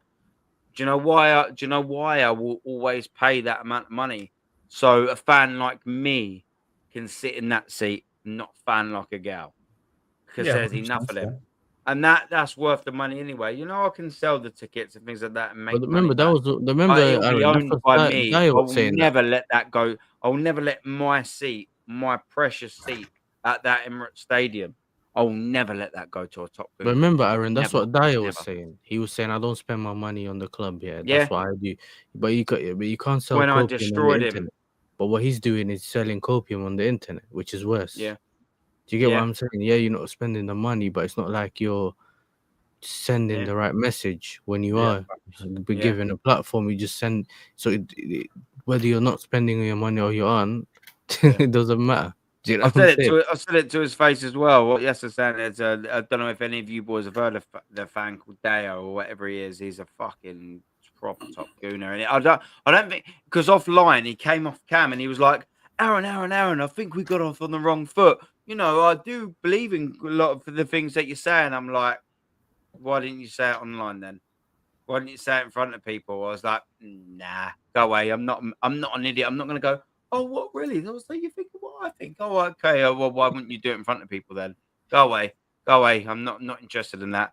And he was like saying to me what Yasser was saying. He's bringing the money thing, like you contribute, things like that. And I said to him directly in front of a lot of viewers, I said to him, I don't want pigs like you taking my seat. That's why I don't sell. That's why I keep them and pay the money. So I don't want you, you dirty little bastard, to take my seat. That's why. I don't want you. Your He was the sort one to take saying he my had fucking 19 seat. combinations in defense. You know, I remember that beginning of the season. Oh, mate, what do you I'm do saying. with people like that? What You know what I do you mean? do And with it's like, people like that? I'll tell you what you do. Old yeller 'em. Let's go to the field. And you know what I mean? There you go. Don't worry. It's all going to be all right. I said the George and Lenny thing. Bye, You know? Deo. Can I ask you, Aaron? Like, Go what? on, my friend. What Of course you would it take for Arteta to go now? Then I reckon now, man. It's Probably get it's relegated. sort of. He's got to. I reckon guaranteed whatever the form is, he'll be here by about October, November, and I'm gonna not copy a narrative, something that I believe anyway. I reckon by November, December, we'll see where he sits, and by that I mean I will believe we're in a title challenge if we're 2 or 3 points either side the top. yeah, So like, you know, if we're second, but you know we're 3 points behind. You know, I'll be like, yeah, we're in it. yeah, We're 3 points in front. Of course you are. You know, if you haven't, if you've done well in the Conference League, the Carabao Cup, etc. I think Yeah, I he's don't got know.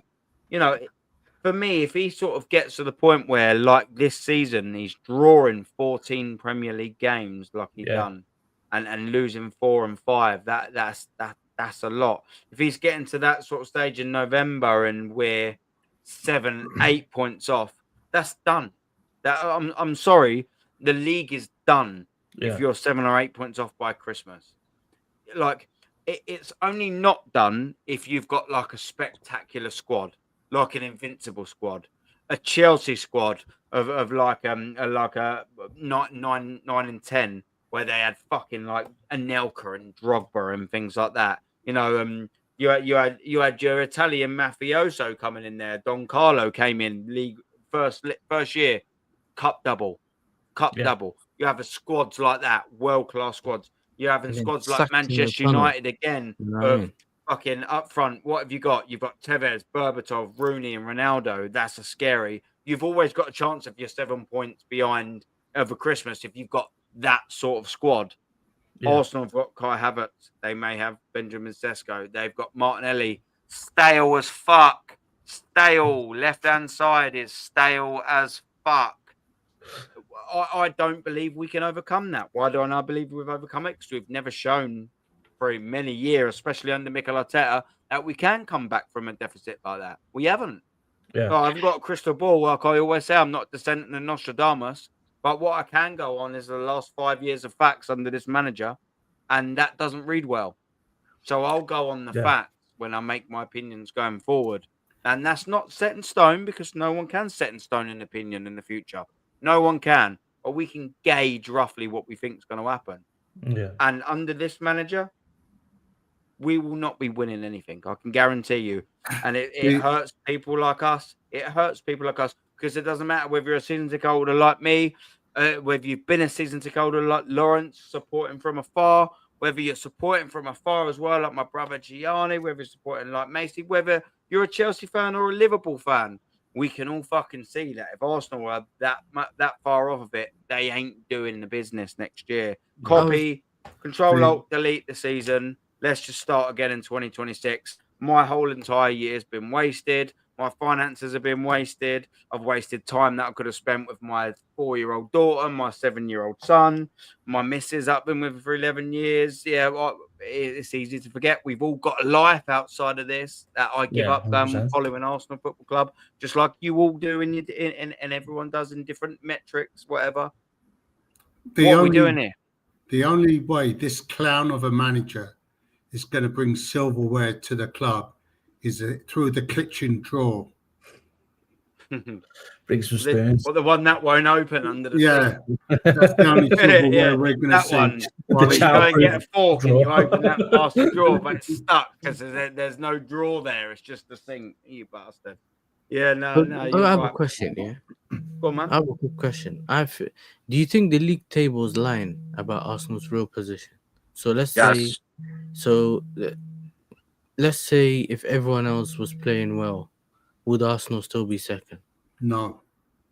Because that's what I would say, but I'm a rival, so sometimes they say, you know what, it's just because I know my team didn't perform well in the middle of the season, and we've slightly picked it up at the end. So obviously we've fallen through, and you know how the top 4 race is. It's everyone just punching each other. Everyone wants to give. You know what? How about you take the top 4 spot? You know what I mean? It's everyone handing each other points and stuff like that. So, but I think I've been speaking to you from almost, I think, October time, Aaron, right? Yep. And I've enjoyed every single bit of it. You're a geezer. And since then, like and subscribe to Yasser. What's the matter with you? Nah, come on. And we've seen how, for example, like my club, you know, I was on a high, and then you kept asking me if I was on a title race, and then it went back down and okay. But from that time, we always complained about the Arsenal style of play for this season. He was at the dark arts, then he was just sitting back against everyone, then he was corners, then he was. So if looking at that, I can't see that style of play be getting you second unless no one else managed to get there. Do you get it? You haven't really, because you know what usually is like. If I say you didn't play well this season, everyone says, but we ended up second.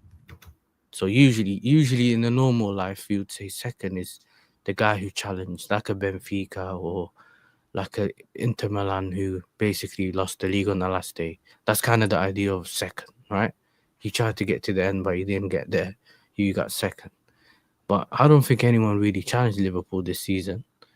In terms of their flow, they run away with it. Yeah. Everyone else seems to have their own problems. United are on the other side of the table. Tottenham's on the other side of the table. We're not really as close as we wanted to be. So City had their own problems and fell off. So it's like, I think, because I predicted Arsenal to be outside of the top 4 this season, so I kind of look stupid, man. You know what I mean?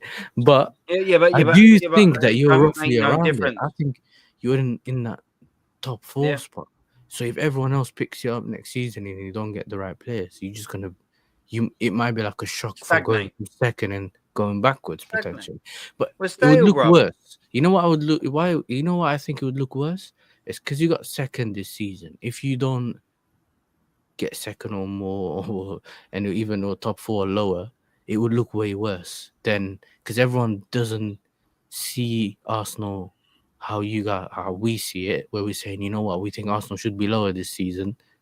If you look at the way they played and all that kind of stuff, they will just see it from second and all the way down there. Does that make sense? Second to fifth. So they'll see it like that. Whereas we were like, we kind of seen it happen because we didn't play well this season. That's the idea you would give me, right? Yeah. So I also think that's something that a lot of people aren't thinking of in terms of what you've just seen this season in the league position. Isn't actually, it's kind of covering over the cracks in terms of, it makes us look better than it is. Yeah, sir. We're Plaster FC. That's all we do is just rip one over and put it over there and put it over there. Do you know what I mean? Remember when people were fixing sinks with the noodles? Remember? That's what we are, mate. That's what we are. Do you know what I mean? Like we're pot noodle fixing. Do you know what I mean? It's ridiculous, man. What I would ask, mate, how many of these 14 draws, how many of them would you say you should have won? Oh man, I mean, do you know what? To be fair, I don't subscribe to a lot of people. What a lot of top gooners would answer that question with, would be, well, the refereeing decisions on 4 of them, and then the unprecedented injuries on 2 of them, the red cards that shouldn't have happened on a couple of them, and it just wasn't our day. Mikel Arteta's blaming the football and things like that. Because I saw realistically, we shouldn't have won any of them. I was at the Nottingham Forest game at Anfield, and we battered them, absolutely battered them. But we lost 1-0, and it happens. You accept it. You go whatever. You move on. So, like I said, out of them 14 draws, how many of them games do you come away from and go, we drew the game, but we really should have won? Do you know what? I can give you one draw, right? I can't remember exactly when it is. It's annoying, but I do remember that I got Oasis tickets premium at Wembley. I do remember. So it was the Brighton home draw, It was the Brighton home draw, 1-1, and that was the draw. I mean, I remember being at that game. We were 1-0 up. I was looking down on the team and thinking, oh yeah, it's all well and good. Declan Rice does that. I mean, he taps it out. He gets sent off.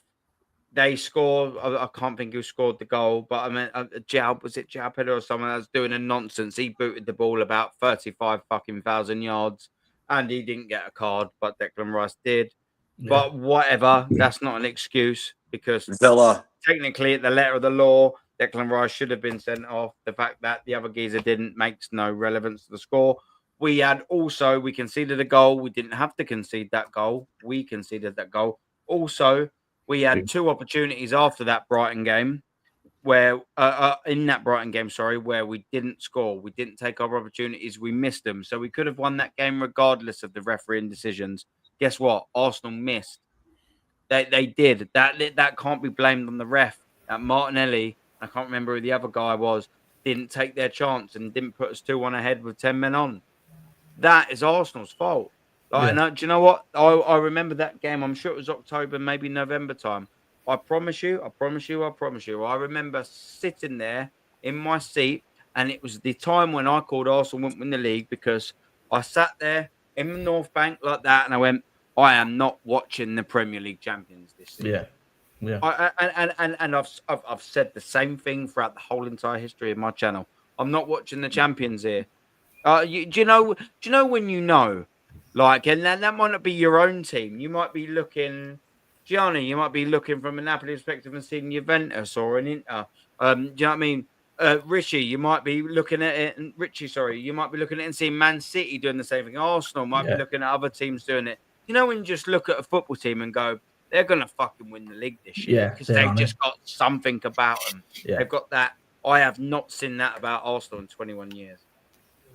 And no amount of refereeing decisions or unprecedented injuries that this manager fucking caused, by the way. Yeah. Mostly manager caused, by the way, will tell me any different. Go on, Gianni, bruv. No, Lawrence needs to go. Oh, sorry, Lawrence. Big up. Sorry, bruv. Big up, Lawrence. Oh, and Yasser. And Yasser. Oh, yes. Sorry. Yeah. Yasser. It's been a pleasure speaking to you all. Big up to the panel. Big up to Yasser, Normski, Jez. Can't remember the other people who were on the panel tonight. But big up to them. Big up to the chat. Yeah, man. And yeah, I just feel we've had enough of this clown. We've got to get him out. Get him out of my club. That's in black. Oh, Lawrence, man, you're a funny. Legend. Okay, lads. Where can we find you, Lawrence? Where can we find you, Lawrence? Yeah, if people want to reach out to me, there's my Instagram, once a Gooner, always a Gooner. And if anyone else is doing a stream, they need someone to join them, I'm available. Yeah. Nah, man. Lawrence, Up, man. you know, as always, man, thank you so much for giving me every single second of your time. You know, I love having you on my streams. It's always greatly appreciated, my friend. Proper Arsenal. By the way, you know what I mean? It's not just a fridge freezer that's chilling in LA. He's been to games at Highbury in the 70s, 80s, 90s. He knows what it's all about. He's not from LA. He's from Cockfosters. He's proper Arsenal. And unfortunately, a dying breed of Arsenal fans. Unfortunately. Yeah. But we're glad to have you on this show, my friend. Cheers, mate. And apparently these top gooners that isolate off on Facebook think Cockfosters is part of California because they think I'm a Yank. I'm still trying to find it on the map. Because they think I'm an American. Anyway, man, thanks again. Appreciate it. Big up, man. Big up. Big up. Cheers, I'm just gonna grab. Big up to Lawrence, man. I'm just gonna grab this super as well, and we'll continue for a tiny little bit longer. But big up to Ricky again. Big up to Ricky, who I now know is sending it in Indian rupees. Is that correct? Big up to you, Ricky, again. Thank you very much, man. Any donation obviously is greatly appreciated. You're not obligated to do it, but trust me, bruv, it goes towards everything on the stream. I.e., new mic, i.e., new seat, and trust me, my back thanks every single person that's donated. Have you got a new door yet? My back. Pardon? Have you got a new door yet? No, a new door. Yeah, do you remember that creepy door that opens by itself? Oh yeah, you said that's in your bedroom. Yeah. Nah. Listen, this will fuck you right up, yeah. So like I was live streaming the other day till about 2:00 in the morning, and I've gone upstairs. And you know what? When you feel, it's obviously a sense that makes no sense because I don't believe in all that shit. But like, I've gone upstairs. It's because I was tired. I think my bathroom light's always on because the kids like it on. It deflects in their bedroom. You know, they're only the young kids. They like a little bit of light. And like that, I've got like a wash basket up the stairs, yeah. And like the fucking door, it's on it, and it started waving like that. I'm like, oh, what the fuck is that? Like that don't look well, right? And I know that the person I bought this house off, sadly, his sister passed away. So like, there's already something there, and in my bedroom as well. So I'm like, that's all. So I'm like, that's weird. And I looked at it, I'm like, that's obviously there's an explainable thing by it, but I'm like, that's weird. So I've gone upstairs. I'm not even joking. Yeah. So I installed a new light, being the good electrician that I am. I installed a new little light setup thing, yeah. And I swear to you, bruv, when I got in that bedroom, it sounded like one of the bulb was twisting. I have never had Mikel Arteta goosebumps like it in my life. I was like, oh my God, have I just heard one of them fucking bulbs twist? I was like, oh my God, Jesus Christ. I was like, this ain't happening, bruv. Honestly, like, it belted out there. I was like, no, I ain't having none of that, man. So yeah, you remember you was on the stream, weren't you? When you see my door opening, I was like, "What are we doing here? Why is that door opening, man? Not, I've got door wedges and everything." Arteta's stealing your light bulbs to give you. That's funny, man. But yeah, no, big up, man. We that's funny. Yeah, and it shit me up, by the way. I'm not even afraid to admit it. That did proper freak me out. But Ricky, big up to you, brother. We call up players world class. None of them world class, by the way. Not one of them. Some of them are knocking on the door. Some of them are knocking on the door, but they've all won nothing. So none of them are world class. In my metric, maybe everyone's is different. I would say Saka's close, but not quite. Knocking on the door, not world class yet. Not world class yet. I think Saliba and Gabriel are closer to being world class than Saka. Saka's got to. One, it's part of the problem with the manager because he requires them to defend too much. Yeah. But Saka has to move into that 20 goal scoring a season, especially if we're going to have a striker that's more so a false nine than a pure finisher. Yeah. He needs to move into that level for him to be considered world class, at least in my book. Yeah. He turns up in big games, though. He does. Yeah. He does, but he needs to put some more end product at it at the end of the day. So the only problem now, though, with Saliba, I think's head is starting to go because he doesn't want to be at the club anymore. Because last year, there wasn't even a conversation. He was the best center back in Europe, at least in my opinion, he was. This year, he's had way too many mishaps to where I think his head's starting to look somewhere else to where he doesn't want to be with Arsenal anymore. That's my opinion. His body language says it, doesn't it? Really? Yeah. I think this year by far Magalhaes was the best player that we had by far. Do you know what? Until the injury, knocking on that door of second place would probably be Timber. Yeah. You know, yeah. He also had a good season. Yeah, but I'm actually not going to disagree with you there. I actually think Gabriel Magalhaes in the last 18 months has outshadowed Bill Saliba. And do you know what? I actually enjoyed doing this little thing, so I'm going to do this again. Do you know what? For me, the best Arsenal centre back there has ever been is Tony Adams. Yeah, Mr. Arsenal. That's for me. And do you know what? Tony Adams in 1998 had to be in 1996. Sorry. Let me go back. Let me start that again. In the 80s, in the early 80s. Why am I going to 96? Come on, Aaron, get it together. He had to have David O'Leary next to him, Steve Bold next to him. Tony Adams was still the best centre-back. He still overperformed, regardless of what centre-back was next to him, David O'Leary or Steve Bold. He had Keown next to him for a long time. He also had Sol Campbell next to him for a vast majority of time. You know, he had all of these centre-backs, but guess what? Tony Adams was still the best centre-back. And I challenge Saliba, who people think Saliba's actually can, oust Tony Adams. I disagree totally.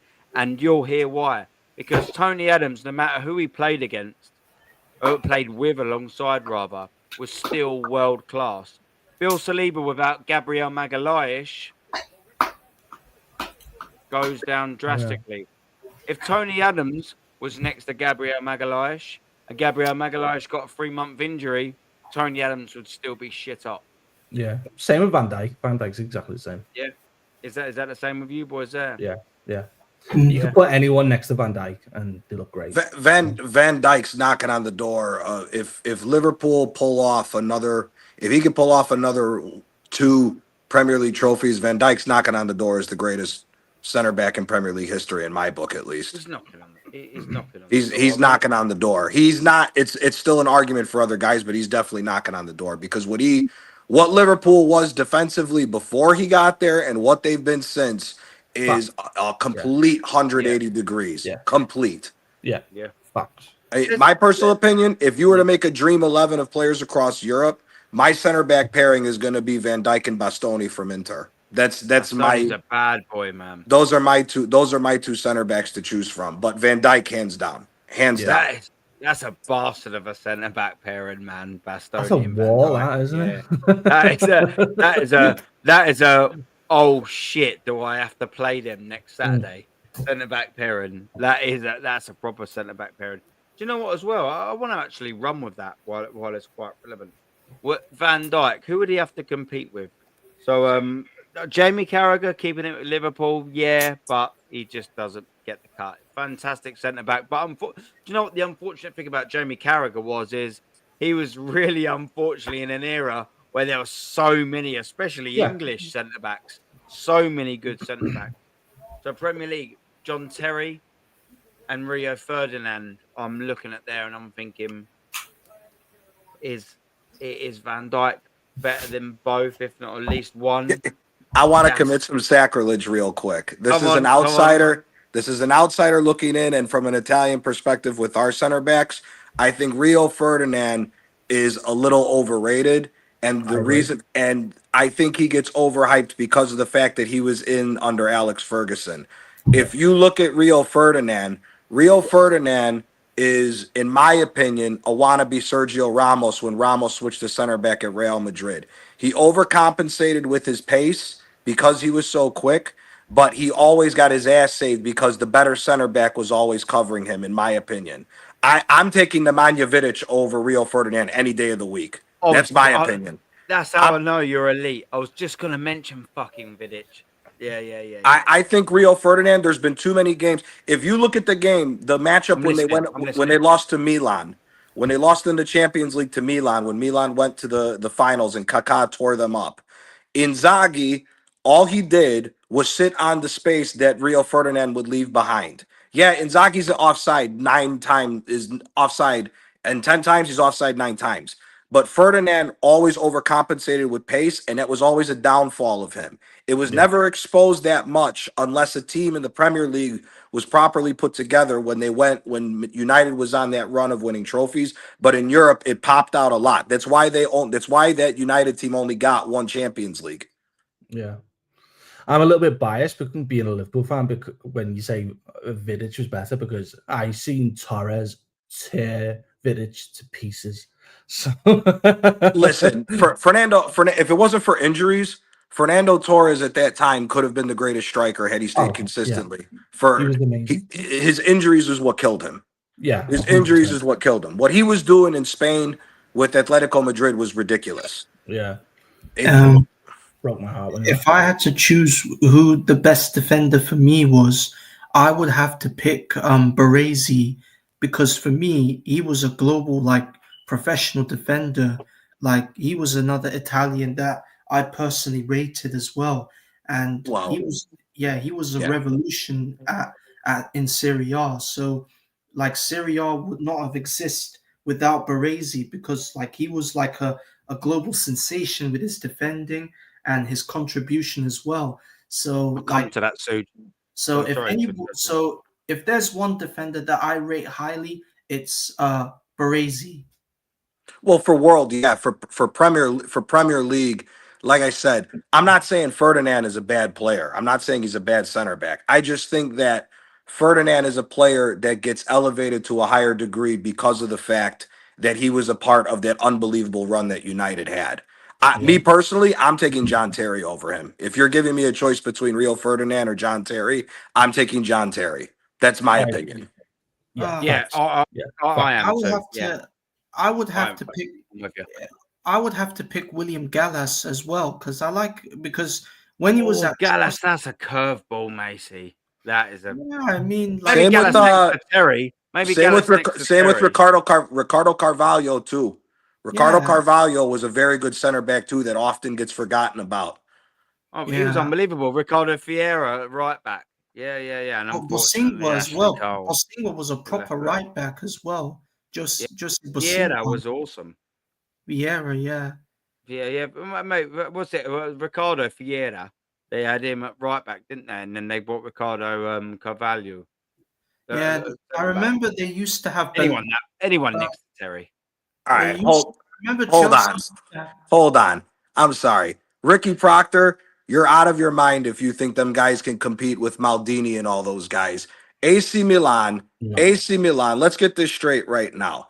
AC Milan, that era, that all them guys came out of the same youth academy at AC Milan. Yeah. All them guys that came out of AC Milan won 5 Champions League titles and also I'm sorry. The Premier League level at the time that all those guys at United were there was never at the level of the old Serie A. I'm sorry. Maybe I'm biased because I'm Italian, but I'm sorry. You go star for star on all the different teams that had in Italy. Fiorentina had Battistuta. When the hell did Fulham have a striker on the level of Battistuta? When did a West Brom or any of those other players have world-class strikers at that level like it was stacked throughout Italy? I'm sorry, man. No. Those guys, Baresi and Maldini are in a league of their own as far as strikers. If you want an old school shout for Liverpool, Bobby Moore. In the old days, Bobby Moore is often forgotten about. Bobby Moore was a class center back. He's still, for me, top 10 greatest center backs, possibly top 5 of all time. A lot of people forget about him. Why, I don't know, because especially being more of a European guy, the Liverpool team of the 70s and 80s, Liverpool is much more of a bigger mystique of a team than Man United is throughout Europe. Because that Liverpool team of the 70s and 80s, you look at the progression, you had the Liverpool 70s, 80s, and then all of a sudden you had the Milan team pop up. That Liverpool team was out of this world. But Bobby Moore, you talk about best center backs, he's in that conversation for the Premier League as well. Yeah. For me, like when you bring up Maldini, that's Van Dijk reminds me of Maldini in the way that Van Dijk never has to go to ground. The same with Maldini, you just read the game so well. Mm-hmm. Yeah. His positional play was unbelievable. Yeah. I mean, everything about him was, to be fair, unbelievable as well. We've got Suge in the building. I was literally just going to go, Suge, who said, Aaron, big up chat, like and subscribe. Big up to you, Suge. Come on, man. And he's also said, Aaron, we don't need to call it. We have Mikel Arteta. For a start, thank you very, very, very much, Suge. And two, big up, Suge. Welcome, sir. Big up. All I wanted to come say was everyone is sleeping on one Mustafi. I mean, great centre back that we had. Come on now. I mean, fuck off, Suge.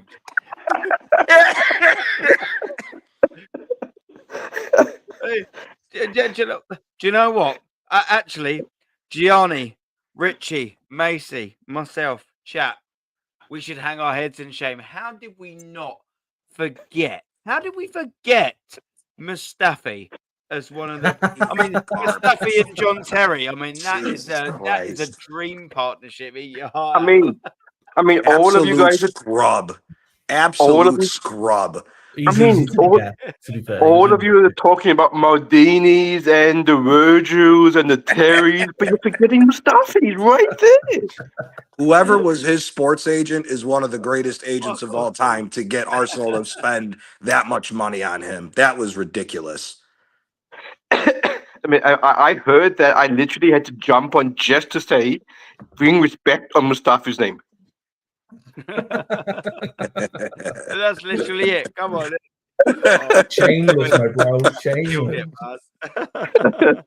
But you know what, as well? Do you know what I actually think? Let me double down on that, Suge, because I actually think another Premier League talent we've all forgotten about as well. And I reckon he would work, and he's in the Arsenal stratosphere as well. He would work out phenomenally alongside our man Mustafi, Igor Stefanovs. What a player that was, man. I mean, now we're going there.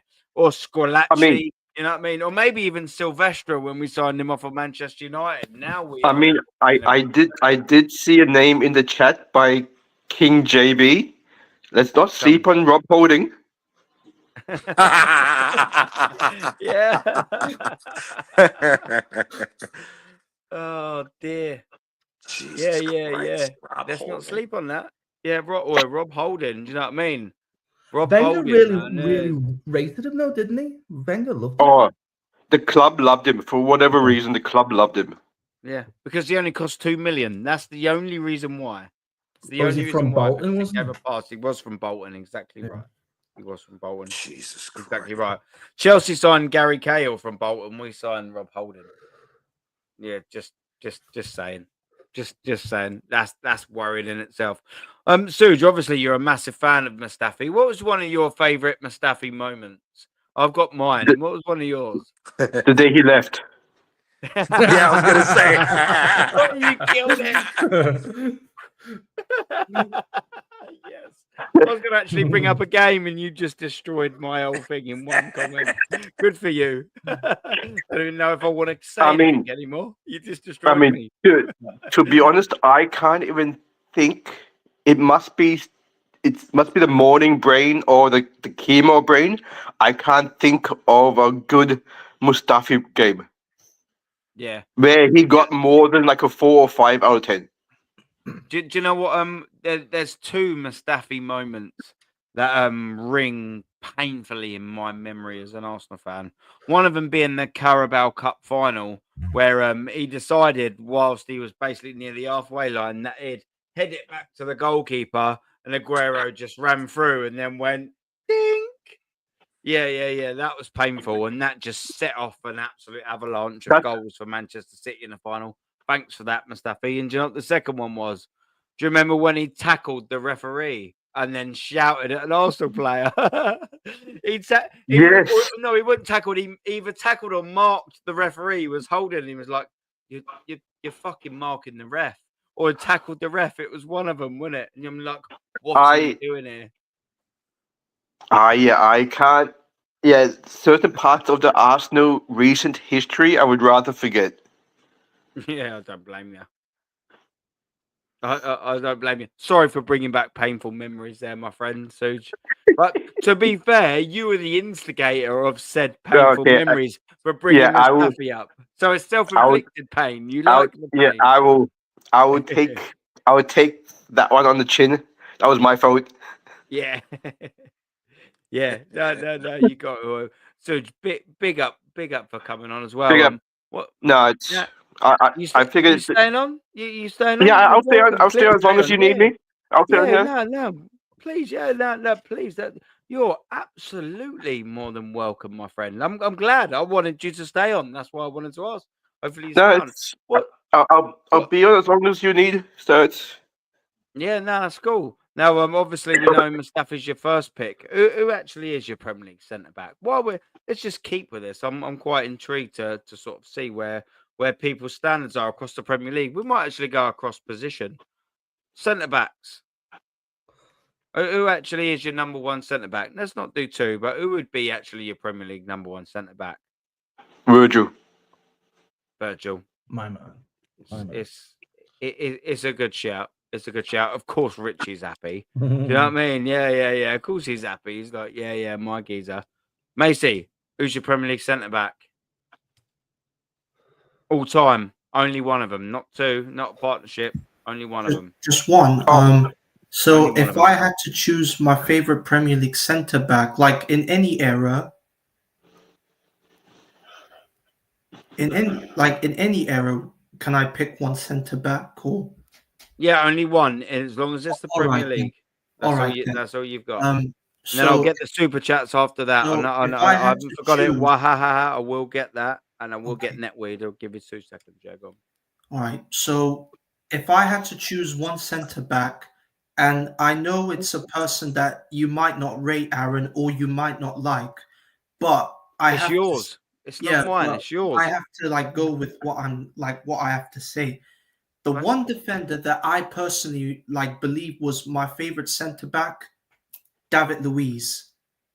Because the reason I say David Luiz is because when he first came to the Premier League, nobody knew who he was. He was a guy that came from Benfica, and when he first came to Chelsea, he was lighting up the Premier League with his hairstyle, the fact that he can run forward, the fact that he can defend properly, and contribution-wise, he won trophies at Chelsea, and he was a proper centre back. And like a free kick as well. Yeah, his free kicks were amazing as well. So, David Luiz for me.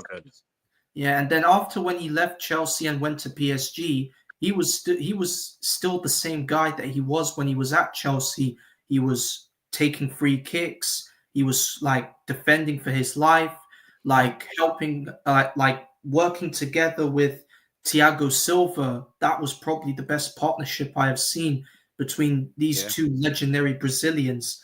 And then after that, he came back to Chelsea and still he kept winning trophies with them.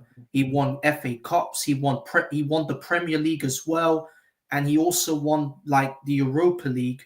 And then after that, he came to Arsenal, and I was a bit like unsure of that offer of us getting him.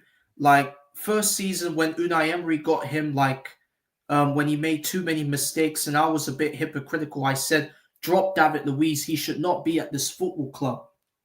But when Mikel Arteta came in and took over, and David Luiz started showing his levels. Like he started to look like the David Luiz that he was when he first came to the Premier League. He was making runs, defending for his life, scoring headers.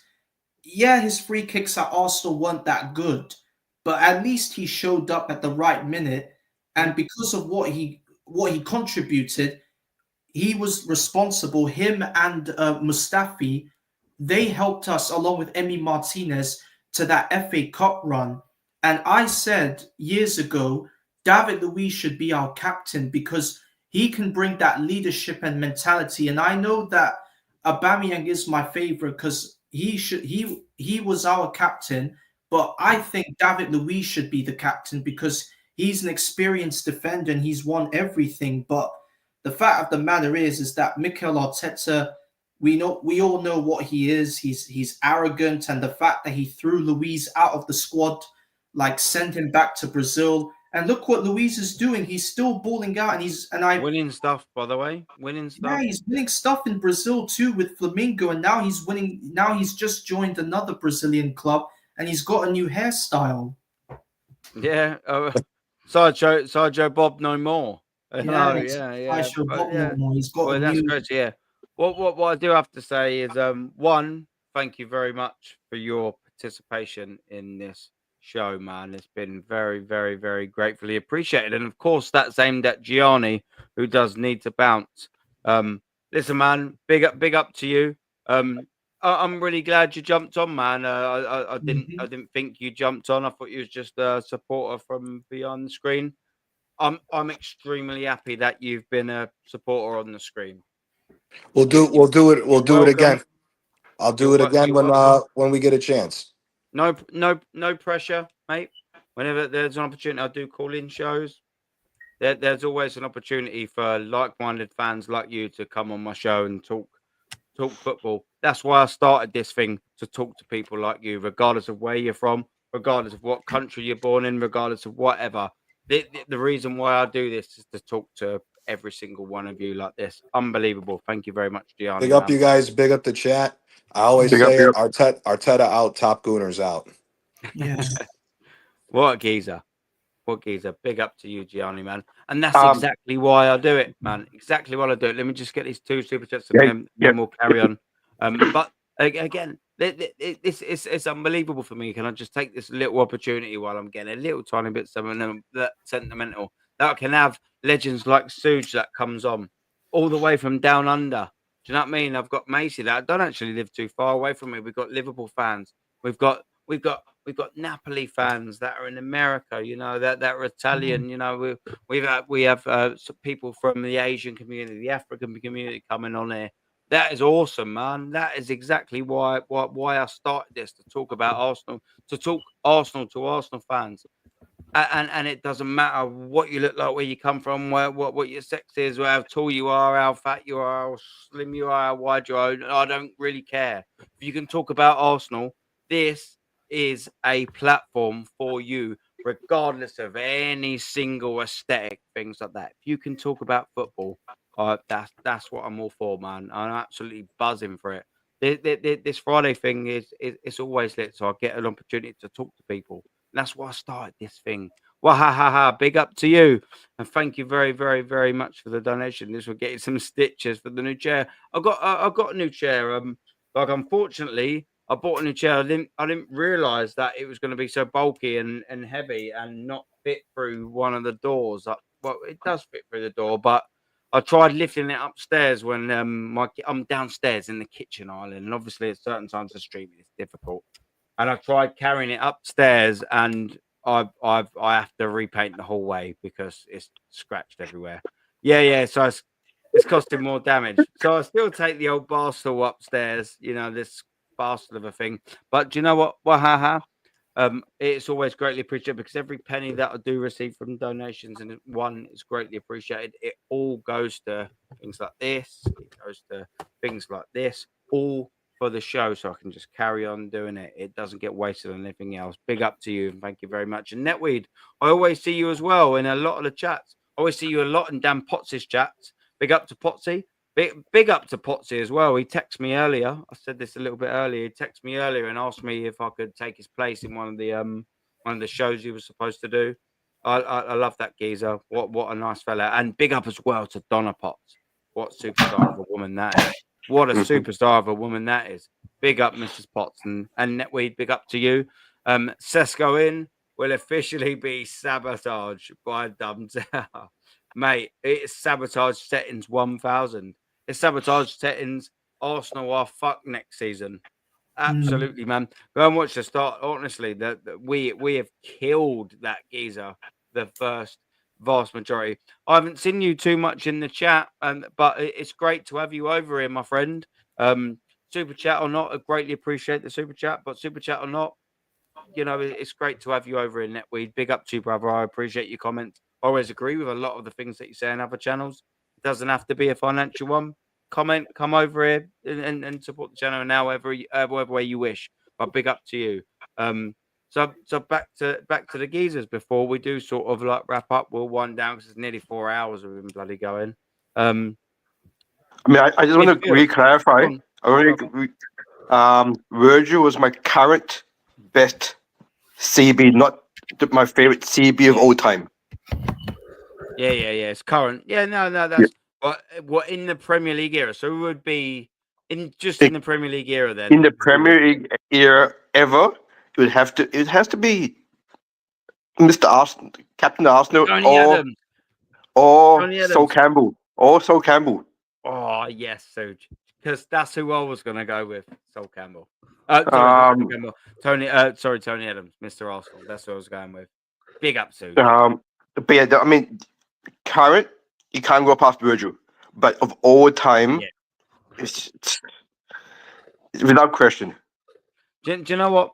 Tony Adams is the only captain, and I think maybe still, I might be wrong with this, but the only player to have won the Premier League or the division title in 3 different decades. Maybe he's the only Arsenal player. That might be wrong. I will put it out there. That might be wrong. He obviously won it in 89. He won it in 98, and then he won it in 2002. I think he's definitely the only Arsenal player. I think it's definitely the only. I think it's only. I might be wrong. Yeah, no, that might be right. I did when I said it out loud. I'm like, oh, maybe like that wasn't what I remember. But either way, he captained all of that. By the way, he captained Arsenal to 3 different league titles in 3 different league decades. That ain't going to be beaten anytime soon. Do you know why? So we can't even fucking win 1 title, let alone 3. It's madness. But everyone, midfield. We're going to go midfield as a general, and then we're going to go striker. Then we're going to wrap up. So midfield, it doesn't matter about whether it's central defensive mid, whether it's attacking mid. Who is your, Macy, we'll start with you. Who is your best midfield Premier League era? Well, Aaron, good point. I like that midfield. So if I had to choose my favorite midfielder, I would go for Claude Makelele. And the reason I'm saying Claude Makelele is because the reason I'm saying Claude Makelele is because he was an absolute baller at Chelsea and Real Madrid. Because I remember when he scored that winning goal against Charlton to win the Premier League with Chelsea, that was probably the best moment for me because I remember I think he missed that penalty, but then he scored on the rebound. And when he did, the fans and the players gone absolute berserk. Like everyone, when Makelele scored that winning goal to win Chelsea that Premier League title, that was the best year. Like this was my favorite midfield, and Makelele is such a quick and technical midfielder, and he's one of them, and he is hailed as one of Chelsea's greatest legendary midfielders of all time. Him and And I will say Michael Ballack as well. He was another great midfielder, but he was unbelievable. Yeah, but if I had to That say Chelsea midfield. Yeah. Wow. But Makelele for me is the best. Do you know what? That's actually a really good insight. And can I add to that as well? When Chelsea signed Makelele, and which in turn Makelele left Real Madrid fell to pieces. Yeah. They really fell to pieces without Claude Makelele. That's a fact. Richie, what about you, my friend? From the Premier League's inception, who's been your master midfield? Don't matter whether it's attacking or defensive. You can't ask me that, mate. You can't ask a You're Liverpool gonna fan. say Stevie G, aren't you? You can't do that. So you can't ask me that question. Of course Like, he is. Stevie G, mate. exactly. Of course I'm gonna You can't. fucking stay Stephen La. You can't do that. He could do everything, mate. He could do everything. Do you know what I mean? He could play anywhere. You only have to look at how other players speak about him. Do you know? And you look at Mourinho, Ferguson, they all wanted to sign him. So, yeah, for me, it's got to be Stevie. You know what, mate? When he scored that goal against Olympiacos, I was like, fuck me. What a great strike that was. History fantastic. And then you went on to win the competition, like. But he didn't just do it for Liverpool. He turned up for England as well.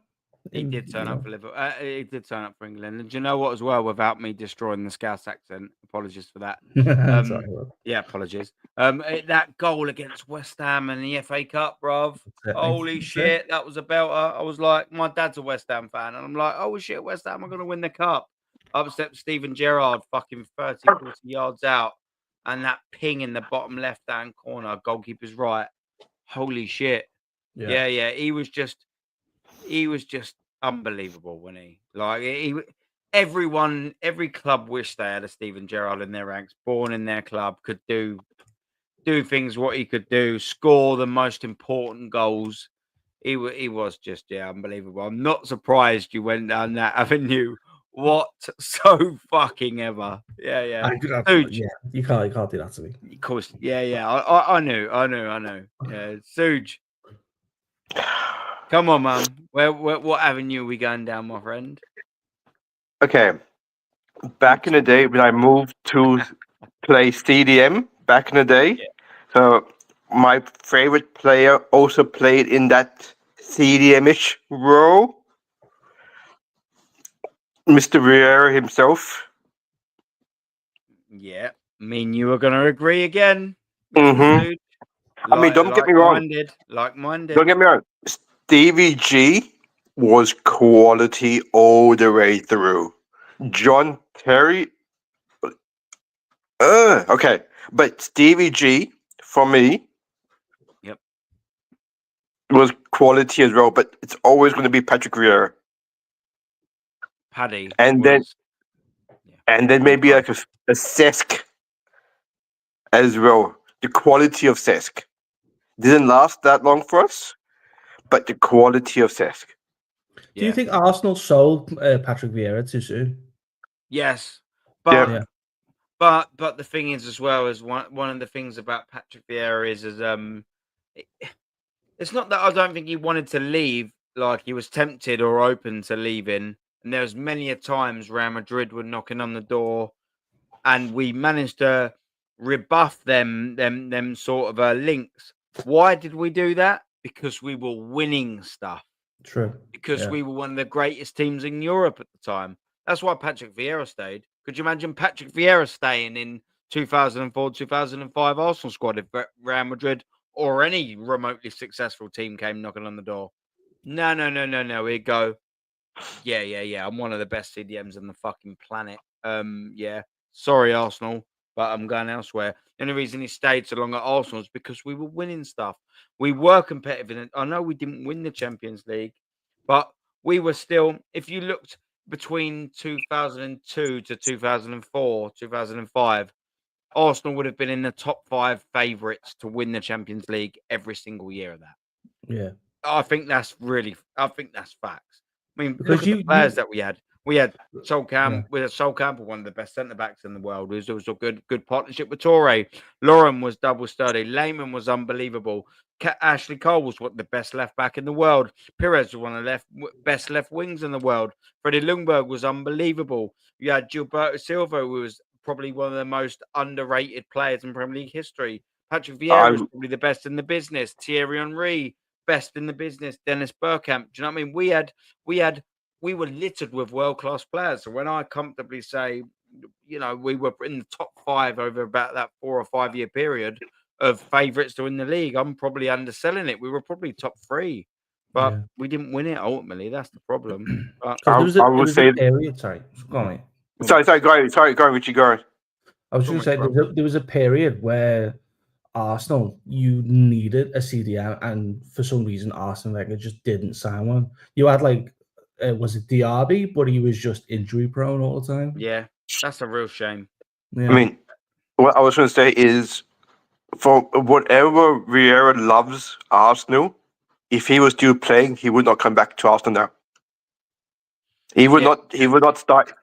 He would not come back to our shit Arsenal that we are at the moment. Yeah. That's exactly what I was saying. Yeah, why would he? Because he knows that he could go to an elite level football club and win stuff, which isn't what Arsenal are doing at the minute. And just finally, before we wrap up, striker.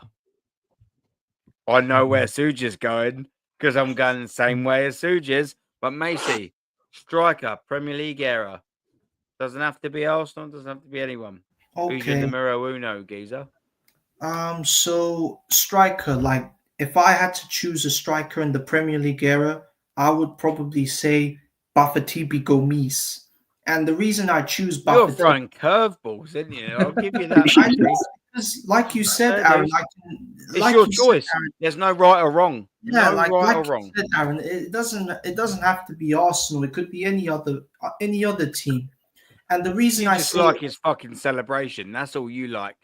That is all you like, Macy. I know you. I've known you for a long time now. I know, like because fucking celebration, the Panther celebration, because people called him the Black Panther because of the fact that he's got the background of a panther. Yeah, I mean, when he first came to Swansea, he was absolutely scoring goals for fun, and I think that was when Gary Monk, who was a Swansea legend, retired and became their manager. And for the first time in Swansea's history, they were in the top half of the table. They were in 4th place, not 4th place, 2nd place behind Chelsea, who at that time won the Premier League title. And Swansea really challenged. They really wanted to challenge for that Premier League crown, but unfortunately, experience always wins. But I remember they beat us before at the Emirates 2-1, and Gomis scored that goal, and that for me was a surprise. Swansea's first ever win at the Emirates Stadium. They've never ever beaten us before at our ground, and they also, I think they beat Manchester United as well at that time. And they really had a strong striking force of Gomis and Wilfred Bonney as well. Both of them together, they were really causing havoc. But after Bonney left and went to Man City, Gomis was all by himself, and he was scoring goals for fun at Swansea. He was their main man. But unfortunately, things didn't work out well for him. So he went to I think he went to Marseille for a loan move for 1 season there, and he was doing well there. And then after that, he came back to Swansea, but unfortunately, there was too many players in that team, so he packed his bags and he went to Turkey, and he went to Galatasaray. And you know what happened there? He won his very first trophy, the Turkish Super League title with Galatasaray. That was his biggest moment ever. And he was also their top goal scorer with 38 goals. Bafatibi Gomis really was a Galatasaray legend because of the fact that he won two Turkish Super League titles with them. And he also finished both of his time at Galatasaray as their top goal scorer as well. Yeah. Yeah, now, in fact, Richie, I don't know why I keep saying Richie, come on, man. I need to start fucking learning how to read and spell and pronounce. Come on, what we doing here, Aaron? Striker. Come on. Premier League, you can say all. Who's your best Premier League striker? Don't start giving me fucking Fernando Torres, mate. Don't start giving me that. He was good, though. He was good. Robbie Fowler was, when we're talking Liverpool, because I know you're Liverpool, of course. Robbie Fowler, awesome. Just a shame the longevity weren't there. Yeah, for me, my favourite, I'm torn between two. So it's Luis Suarez and Firmino. Of course you do. You're so Liverpool, isn't you? I know. You're I can't help it, mate. fucking I can't help Liverpool. it. Yeah. All right, then Patrick Bamford. There you go. How can you put Firmino in over Thierry Henry when you're putting it all over there? I can understand you putting, you know what I mean, your Luis Suarez in there. He was awesome, by the way. Luis Suarez was awesome. But fucking Firmino over Thierry Henry. Come on. I don't put him over Thierry Henry. I don't pick him over that. But the reason why is because he linked that team together. That's why. And then I was at the game when we played Arsenal at Anfield, and he danced around your defenders and just slotted it. And I was like, that's one of the best skills I've ever seen live. It was unbelievable. Yeah. But the way, like I said, the way he complimented Mo Salah and Sadio Mane, he was just unbelievable. Mate, I've watched annoyingly in the last few years, man, having that bastard of a season tickets give me access to away games, and unfortunately, I've only been to Liverpool once. I've been to the Emirates plenty of times, and I've seen Liverpool take the piss out of us way too many times. And I don't want to remember the Firminos. I don't want to remember the Firminos, the Manes, the Salahs. Man, you've destroyed us. You've just destroyed us in that era, man. You've left me leaving the Emirates, left me leaving stadiums just utterly, absolutely demoralised. Like, honestly, man, the Liverpool strikers, but. Yeah, Bobby's up there. Bobby Firmino's up there, but not quite elite level. But Suge, come on, strike. Okay, I'll let you go first. But I think TT, by the way, come on, TT, come on. It has to be TT. Of course, it has to be TT. Chat. We've got 227 in the building, yeah. And basically, what we're talking about is we're going through positions. Because we've been running over 4 hours, yeah. So we're going to be running through all of our favourite positions, our best positions, the best Premier League positions. And now we've got to the striker. We're going to do some wingers next. Who's yours in the chat? Come on. Premier League all time. Premier League all time strikers. That's what we're doing now. It's got to be TT. Suge. TT. No? TT. Would you not say Shearer because of how many goals he scored? Yeah, but why didn't you choose him then? No, because you wanted fucking Suarez, you Liverpool bastard. yeah, that's why. Yeah, that's why. Why didn't you choose him? I'm owning up to it. Yeah, I've got my Liverpool hat on, definitely. But look, man. Alan Shearer. I mean, he had pretty much everything, didn't he? You know, bar a bit of pace, but he didn't need it. That's probably the best thing for a striker, because. You know, when the legs go, almost like Harry Kane-esque-ish. You know, Harry Kane's a phenomenal finisher. One of the Premier League's greatest, even though he's not here anymore. Maybe he will be soon. But Harry Kane's also a phenomenal footballer. He doesn't rely on his pace, and he never has done, to put the ball in the back of the net. So them strikers like that, like a Shearer, are lethal. They're fantastic, isn't they? Really, when you deep it. Alan Shearer has to be up there, but for me, when you're looking at that, man, come on. It's Thierry Henry. It's the va-va-voom. It's the je ne sais quoi. No, I understand it. Yeah, fair enough. It's got to be in it. I'll tell you what. I'll do you a steal now for Liverpool, yeah? Right wingers. Mo Salah. You're setting them up. Yeah. Come on. So right wingers, there's a plethora of right wingers. You've got David Beckham in the mix. You've got a good few. Freddie Ljungberg, maybe not quite touching that. Macy, who's your best right winger? Right winger. Right winger. This is a hard Not winger, right winger. Then we're going to go to the left. This is a hard question, Aaron. I mean, if I had to choose a right winger, I would probably maybe say Angel Di Maria. Showing yeah. I'll go for Angel Di Maria. Well, you are throwing curveballs. He wasn't today, in the man. Premier I'll League give enough, you though, that. was he? He wasn't in there long enough, though. Yeah, but to hear be me fair, out. I understand Just Luis hear me Garcia out. was a bad boy for Liverpool, by the way. Yeah, like hear me out. The reason I say Di Maria is because even though he wasn't that great for Manchester United, yeah, he was scoring goals for them, but like he was flopping there. But when he came to PSG, like he was absolutely balling. Like he found his level again. Like when he was at Real Madrid, he was an absolute baller in La Liga, and he won trophies. He was one of the best right wingers ever. And then the whole saga of him going to Manchester United ruined his career. But what did he do? He kept his head up. He went to France and for mere seconds he found his level again. He was absolutely balling out at PSG with Edinson Cavani, Zlatan Ibrahimovic, Thiago Motta as well, like a ton of legends at PSG, and Di Maria was one of them.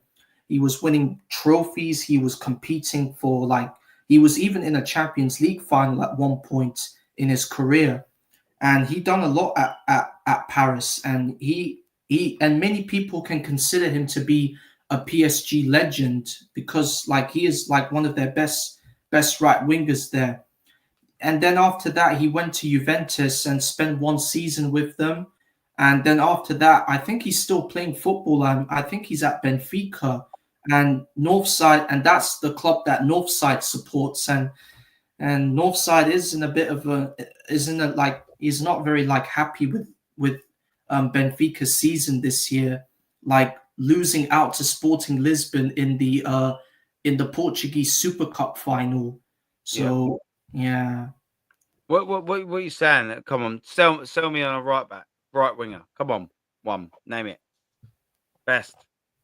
And then we're gonna go down to Richie, who's gonna choose Mo Salah. Do you know, can I offer up a suggestion? Go on. Iron Robin.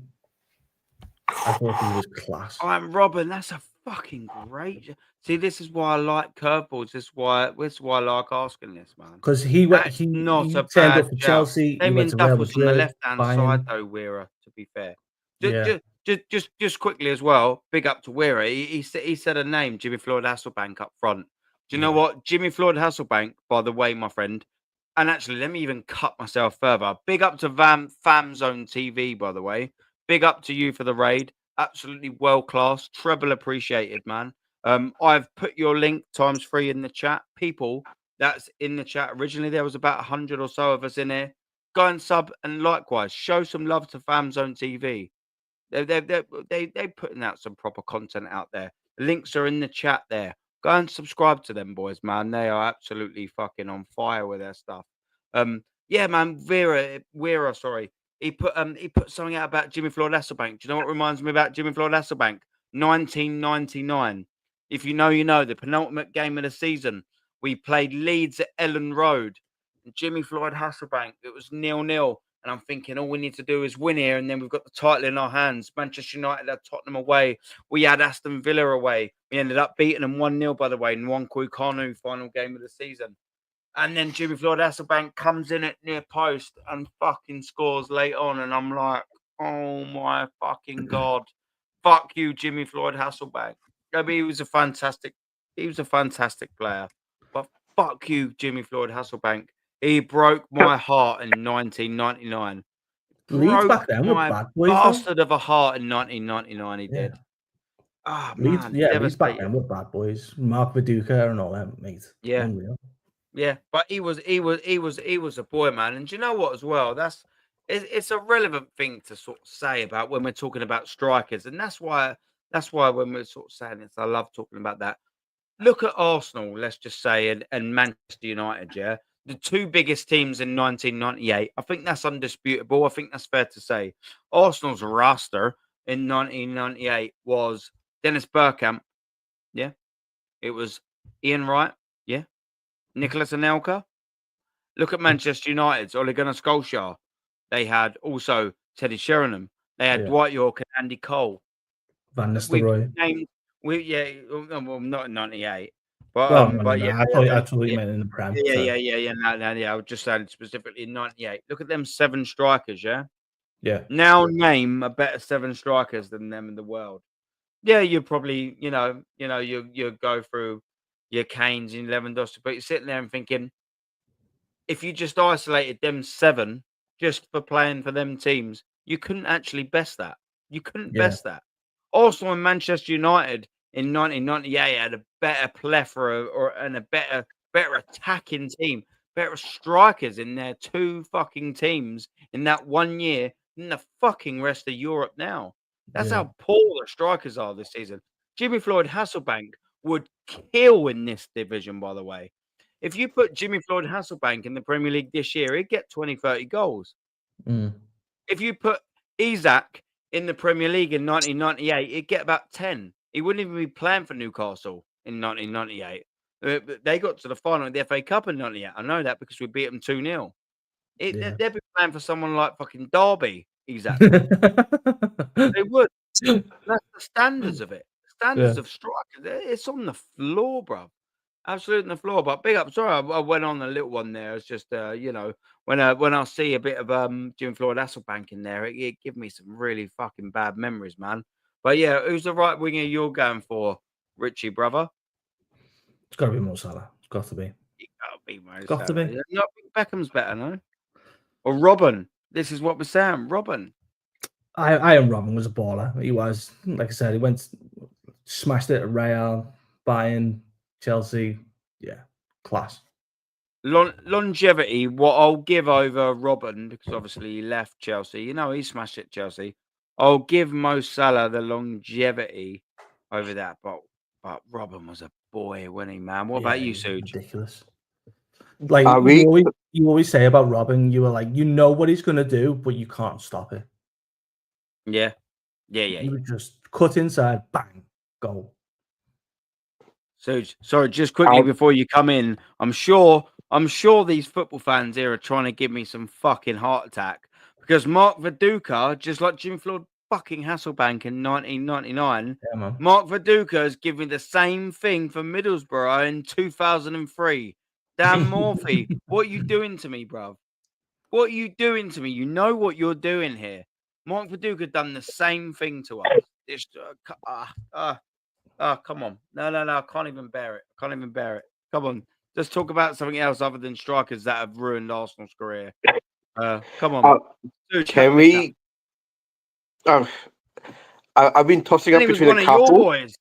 Yeah, he was one of my boys. One of your boys, sir. He was one of my boys. Australians.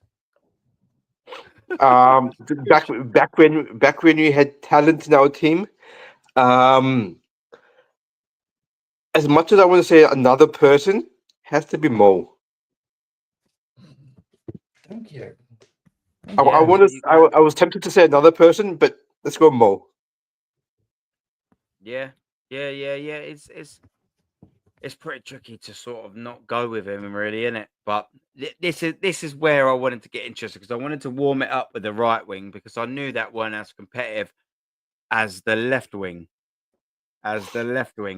Now I've got my views on this. I'm just quite intrigued to see what Macy, what you saying? Left wing, come on, hit me.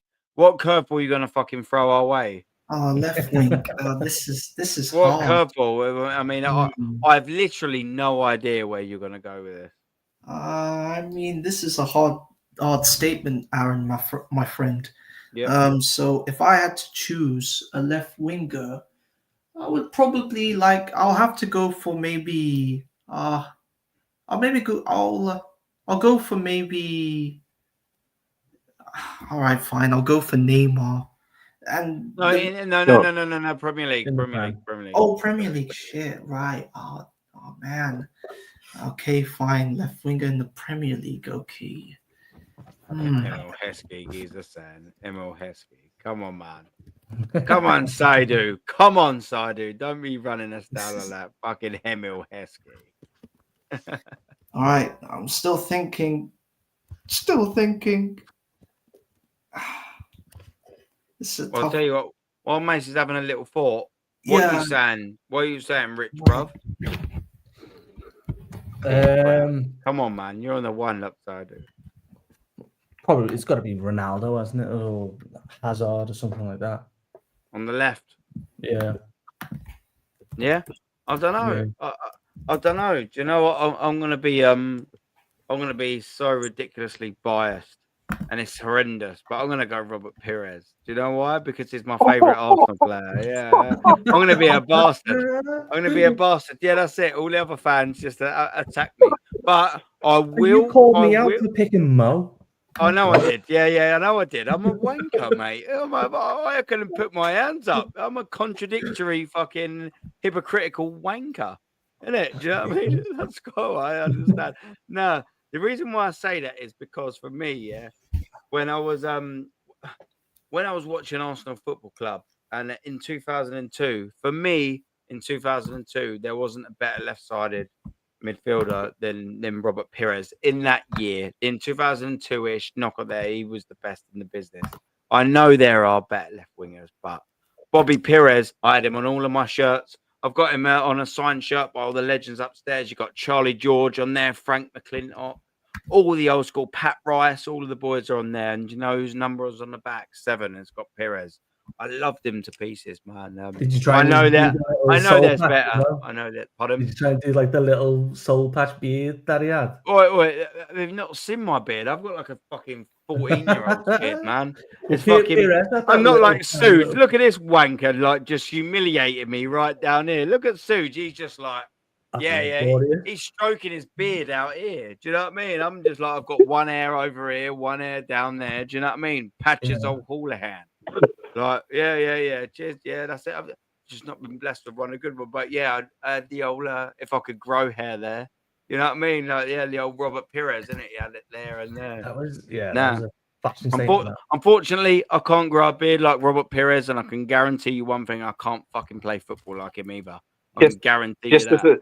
Just as a side note, because I know most of the people here are from that way of the world. Back in the day, I used to have the Craig David beard, the thin line all the way down.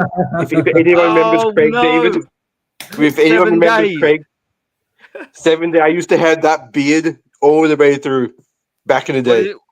On Monday, Suge took us for a drink on Tuesday. I don't want to be making love with Suge on Wednesday or Thursday or Friday or Saturday. I just want to chill on Sunday, yeah? Yeah, I just want to chill. No zesty shit over here.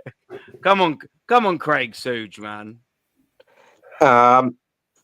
Okay, but for me, I would have, as much as I do love the Pires shout. That's who we really is. Gigs. Yeah, no, you're probably right. That's the real winner in it. Yeah. If we all want to go, fuck Manchester United, but yeah, they had gigs. I mean, as much as I say fuck United, it has to be gigs. Yeah. We got Salah over Pires. Yeah, see, look, I'm liking Wira. We started off on rocky fucking terms here. Do you know what I mean? We started off rocky terms. Oh, I tell you what, Dan Morphy, you know, I mean, he might not be up there, but I tell you what, I like how you're thinking, Mark Overmars, man. I like how you're thinking there, Mark Overmars. What an absolute baller, son. Yeah, no. I love Pires. Come on. Good shout, Pires. That's it. Yeah, do you know what? The chat are convincing me now. I'm picking and choosing the chats that I want to see based on my own ego. And do you know what? Yeah, fuck it. Pires gets it. You do what you want, yeah. Listen, that goal at Anfield, where in that fucking, that was a 2-1 win, yeah? Where I think might have been in November or something like that, wearing that electric, not electric, that, you know, that really bright yellow fucking shirt that we had with the blue 02 on that. And he cuts in, steps in, and then whacks it in, goalkeeper's top left. Wow, that is probably one of the best goals Anfield's ever seen, home or away. Come on, you Gunners. Yeah. Rich is like, well, maybe not so, but come on, man. We ain't had too many good times at Anfield, so I'm Okay. going to take that one. Okay. I'm going to Let live me- off of this goal, bro. Let me start Come with the next one. And Aaron, you're answering first. Okay. But Yeah. I want to know your answer first. Go on. Number 10. Oh, is my favourite number 10? Oh, Yeah. well. I mean, everyone here. Usually, I stream this one upstairs. So I have a signed photo framed of this particular number 10. I also have this particular number 10 on my 2005 away shirt. I have this number 10 on my maybe 2003, 4, yeah. I've also got him on my one of the recent ones. I think I've got Dennis Bergkamp on my t-shirt. I was going to say, is he scared of flying? Perhaps about maybe 10 plus times. I personally think Dennis Bergkamp. We're going to go number 10s now. This is where we're at. Chat number 10s. Dennis Bergkamp, beat that, please, please beat that. And what we saying, chat? Let's go around because I know what Suji's going to say because he agrees with me. Dennis Bergkamp was. I've never seen anything like it in my entire life. I started supporting Arsenal in 1995, and fortunately, it was the same year we fucking signed Dennis Bergkamp. So I started supporting 95, but my first real season, to be fair, was 96, 97. So I probably should at least hold that and get my own facts correct. I started probably following him, 96, 97. And wow, what a man, what a player. I mean, unbelievable. If that geezer don't make you fall in love with football, I don't know what will. I honestly don't. Macy, number 10s, Premier League, number 10s. Number 10. So I was gonna say I was gonna say who my left winger was, but fine, I'll do number 10. I can't grow one either way. Go on. Number 10. Oh, fine. If I had to choose a number 10, I would probably maybe say I was good. Yeah. Such a good player. Lampard? Such a good player. Frank Lampard? Was he sort of 10? I know he's literally number 8. But that don't make a difference what number. Shit. Was he number 10? I don't think it was more box to box esque. Yeah. Really? All right, my bad. Michael Ballack. Again, more of Was a he number defensive 10? midfielder.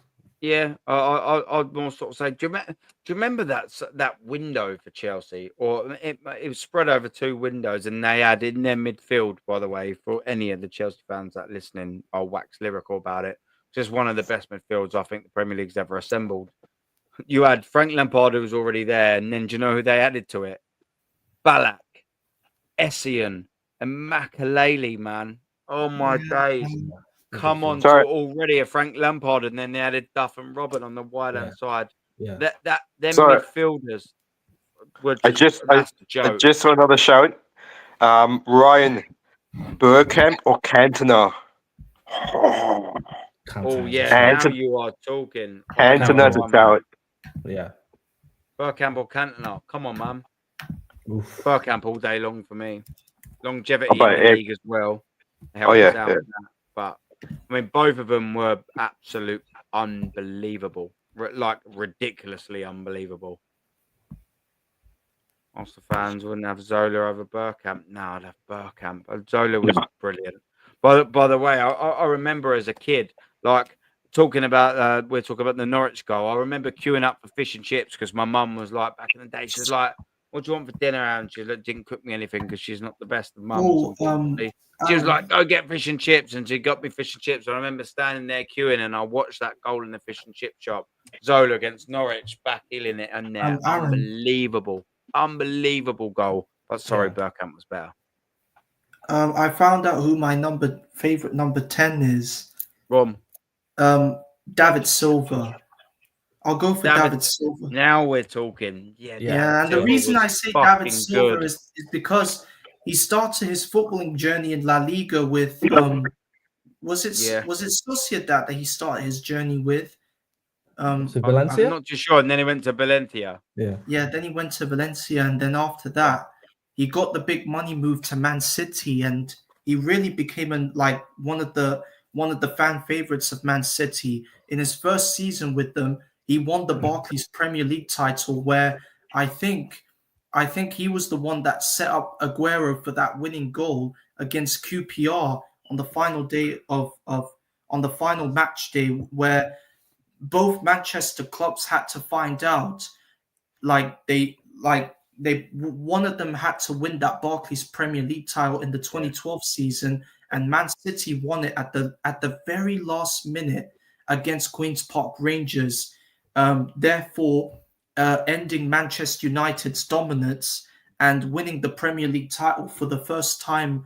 I can't remember the last time they won the Premier League title. The 2012 was their first for 5 or 7 years, but David Silva made this all happen. And because of that, he really started to, a lot of City fans started to love him because he gave his heart and soul for the light blue shirts. He made a lot of grand appearances. He racked up goals, assists, and he was creative in that number 10 role. And the 2017-18 season was where he made his hair bald. I don't know why he made his hair bald, which was a bit he got a hair transplant, didn't he? Yeah, but still he was still Man City's main man, and he was a legend of Man City. He was a boy, mate. I think there's a reason why he's got a statue outside that stadium, bro. Yeah, he was a boy, mate. He was an absolute boy. Have you noticed as well how many people that we're naming that were back in the day? Do you know who was class? But only when he was at Chelsea, Juan Mata. Well, do you know what I was thinking? Because they think they come from the same club. I'm sure he come from Valencia as well, didn't he? Is that right? He did, didn't he? Juan Mata. He went to Chelsea, and then of course he went to Manchester United. Juan Mata was awesome, mate. And he was fucking excellent, that geezer, and both available for silly money and all. Yeah. 21 million, maybe David Silva, and 20 something initially for Juan Mata. Affordable in them days, massively affordable. It weren't outrageous. I know, now outrageous. 60, 70 million, you don't bat your eyelids, but them players were a steal at that time. Yeah. Juan Mata was awesome. That's a great shout as well, man. There's a lot of players like that deserve shouts. Do you know who does deserve a shout, but not for the number 10 honorary list, but just because I love the player to pieces. Santi Cazorla. What a player Santi Cazorla was. Oh my days. Santi Cazorla. Again, one of those players where if he stayed fit, he would have been. Yeah. He could have been world class. Easy. Yeah. Saidu, I'm with you. Do you know what? I think if you sort of narrowed it down to a few names, I think the vast majority of people would choose Dennis Bergkamp. I mean, the man was just he was different gravy, wasn't he? Yeah. He was just absolutely different gravy. Dennis Bergkamp, I got the privilege rather to sort of watch the man. I also was at the Emirates Stadium. I got the privilege to shake his hand when he got his statue. And that was the morning I think we played. It was Sunderland I'm sure it was Sunderland in the cup or something like that. And we unveiled his stadium. Fairly sure it was Sunderland. Maybe someone might correct me on that, but I'm fairly certain it was. And I got to shake his hand, and he unveiled it, and it was awesome. And I'm just like, yeah, man, this is proper. This is football. This guy epitomizes football, Dennis Bergkamp. And I think when you realise that rival fans appreciate a player and how good they are, that's how you know that someone's good and well respected.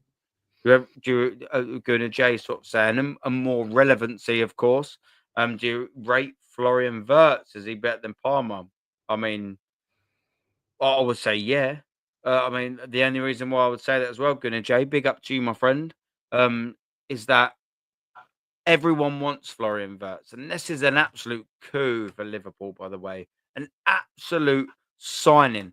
Liverpool are dangerous, by the way, and I know you're going to smile, Rich, bruv, Yeah, because I'm going to wax lyrical on your club. I don't want to do it, but do you know what? I'm a consistent football fan. I'm an Arsenal fan in pain, but I call it as I see it. In Liverpool, you've all right sold Trent. That's a bit of a kick in the bollocks. Fair enough, but you've signed Frimpong, who I believe, everyone's. I've seen a couple of Liverpool fans saying, "Oh yeah, it's not the same." Who else is out there that has similar attacking characteristics, but can actually slightly defend a little bit better? And that ain't going to cost you 60, 70 million. Yeah. You've replaced him. Bang, bang. Yeah. There you go. I So mean, your right what- back things, that's sorted. You've got Kirkes left back because Robertson, and was it the Greek geezer? I can't think what his name is, or he's got a Greek Tsimikas. sort of Tsimikas. Yeah, he ain't quite doing it. You need to refresh the left back scenario. Boom, you've done that. Florian Wirtz. Everyone wants Florian Wirtz in the number 10. Yeah. Everyone does. Name a football club that would say no to Florian Wirtz. Exactly. Yeah. Yeah. None. You're right. There you go. And you look like you're going to sign him. That's a big boy signing. Do you know what? If you get all of that, and then you add, say, a Gyökeres into the mix, someone who can put the ball in the net. Yeah. Delete me as an Arsenal fan for the next 2 years because you're probably going to fucking win the league. Both of them. Let's hope. It's worrying when I see Liverpool as champions moving like champions, like Manchester United did. We've all seen everyone in the chat. There's 175 of us. World-class chat. There's 4 people on this panel that know what we're talking about. We've all seen football in the 90s, right? I remember seeing Manchester United reinvigorate teams under Alex Ferguson in the 80s to the 90s to the noughties to the fucking 10s just the day before he left. Alex Ferguson, the reason why he carried on winning was because when he was on top, he carried on pushing. He didn't go, oh, we've got a nice little pretty team. Maybe if we keep this team, maybe we'll win the league for the next 3 years. No. He didn't do that.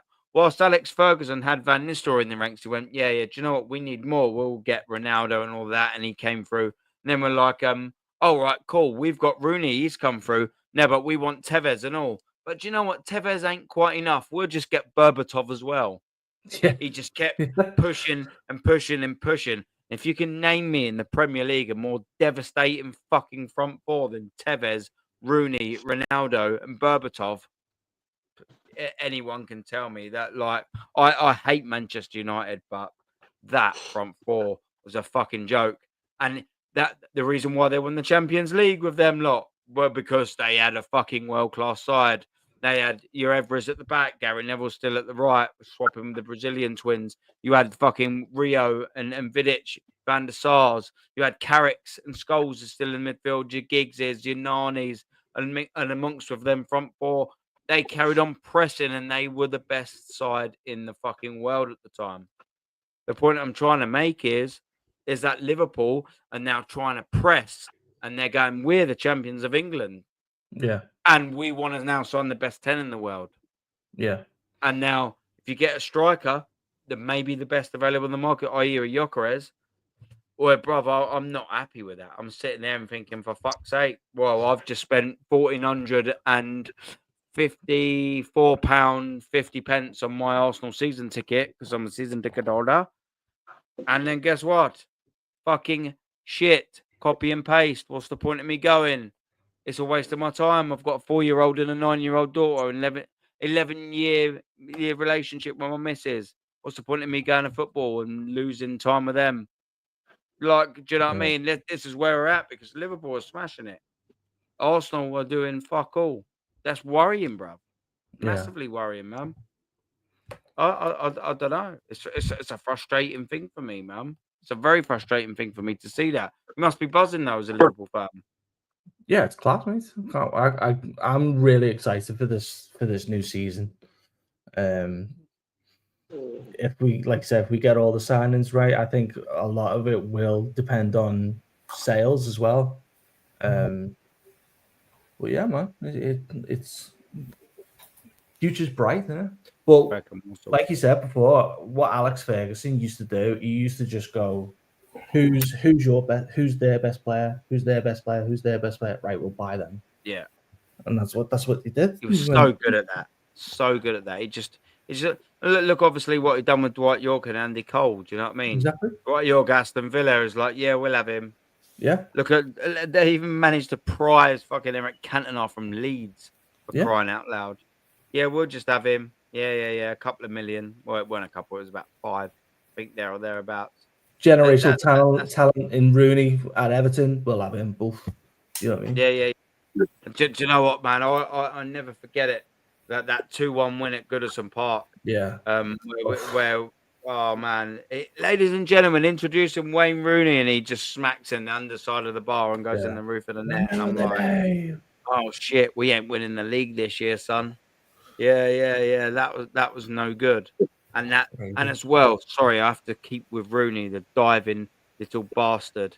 49 games unbeaten. We go to Old Trafford, and he fucking dives over Sol Campbell's leg. Fuck you, Wayne Rooney. You know what you done. You know what you done, you dirty bastard. That is no good. That is no good. Listen, we're gonna wrap up there because I've been going for nearly 5 hours. Yeah. Big up to FamZone TV for the raid. I've put their links in the chat consistently, and I'm gonna do it again. For the people that have obviously came over FamZone TV, you're subscribed to them anyway. But for the people that were here originally, come on, subscribe to FamZone TV. The links are clickable in the chat. Go and give them a fucking like and a subscribe. You know, like me, sometimes some of us, we have difference of opinion. But you know what is healthy in the world, ladies and gentlemen? A difference of opinion. That's what we all need. Because guess what? If we all said the same thing, if we all thought the same thing, YouTube would be fucking boring. Yeah. 100%. So, you know, it's always good to have different opinions, and they do great content over there at FamZone TV. Big up to you for the raid. It's greatly appreciated, and I hope people from me go over there and give the same sort of love back. Do you know what I mean? Go over and give them a try. It might not be your cup of tea, but you don't know until you go over there and give them a watch. So do that, you mother so-and-sos. Everyone, what we got coming up, Macy? I know you're swatting your flies there. Do you know what I mean? You look like you're in fucking Wimbledon final, for fuck's sake. I know. Roger Federer. What you got coming up? Yeah, I'm not really that much, Aaron. I mean, I'm just like I haven't really got myself an account for me to subscribe. So anyone who would like to come on my channel, so I haven't got one for myself. But I would love to come on any show that I see fit. Northside, maybe Deji would like to invite me. And listen, I know Deji is a Spurs fan, but respect to him. I always come on his show, and I always give my honest opinions to him. And he should. And I'm happy for his team. Winning the Europa League is like the best moment for Tottenham. And I just found out that Northside has got his streamers on, and apparently Egal is saying that Arsenal have had a better season than Tottenham. Oh, I mean, Egal is still spewing up lies and all this crap. Like, I'm sick and tired of him. I just want life back. He's a troll, though, isn't he? Yeah. I just want life. Gal's a dickhead, bro. Yeah. Like, he just is. It just is. He's a character playing a character that no one likes. I put a comment on your stream, Aaron. I said, you should not invite Egal into your channel because, like, he will absolutely say, "Oh, why are you guys being so negative? Arteta still only has one more phase left to go, and if he gets this phase right, you need to apologize." Like, I'm just sick and tired. Do you know what a gal reminds me of? It reminds me of a clip that I need to play. It reminds me of something like this, ladies and gentlemen. Oh wow. My media is failing me. Why are you doing this to me? Oh no, it's not. But we've got Super Mick Arteta. Tell me, how do I have his babies? We are exactly what we do. Roberto Di Matteo, mate. Lee, Arteta out. What is that? let's do this again. But we've got Super Mick Arteta. Super Mick Arteta, not 1 in 5 Tell years. me, how do I have his babies? Why the fuck do you want another man's baby? What we do. Roberto Di Matteo, mate. Lee, Arteta out. What are we doing here, man? we what? Tell me, how do I have Mikel Arteta's baby? This is what the other side of the fence is saying, man. Come on. Hey, Aaron, we should form a team and take down that man who sang that song for Arteta. I know. I'll be Travis Scott. You be John Cena, and Lawrence or Normski. One of them could be The Rock, and I will hold Arteta's legs. You'll hold Arteta's head, and Normski, if he's got a belt that says Arteta's soul, he will use it to whack Arteta with it. Like, yeah, you're on about a Stone Cold Stunner. I can't play the music because I'll get done by copyright. Not a stunner. Like, we should not a stunner. We should gang up on Arteta and beat the hell out of him until we get. Macy's going ABA. Yeah, we should get Arteta. Do you know what I mean? Macy, you'll be all right because you'll get away with a warning. I'll go back to prison, Macy. I can't go. I can't. I know. It's just. I'm just saying that because yeah, but from now on, if Arteta is still the manager next season, I'm gonna change my I'm changing clubs next season. From now on, it's Sunderland time, baby.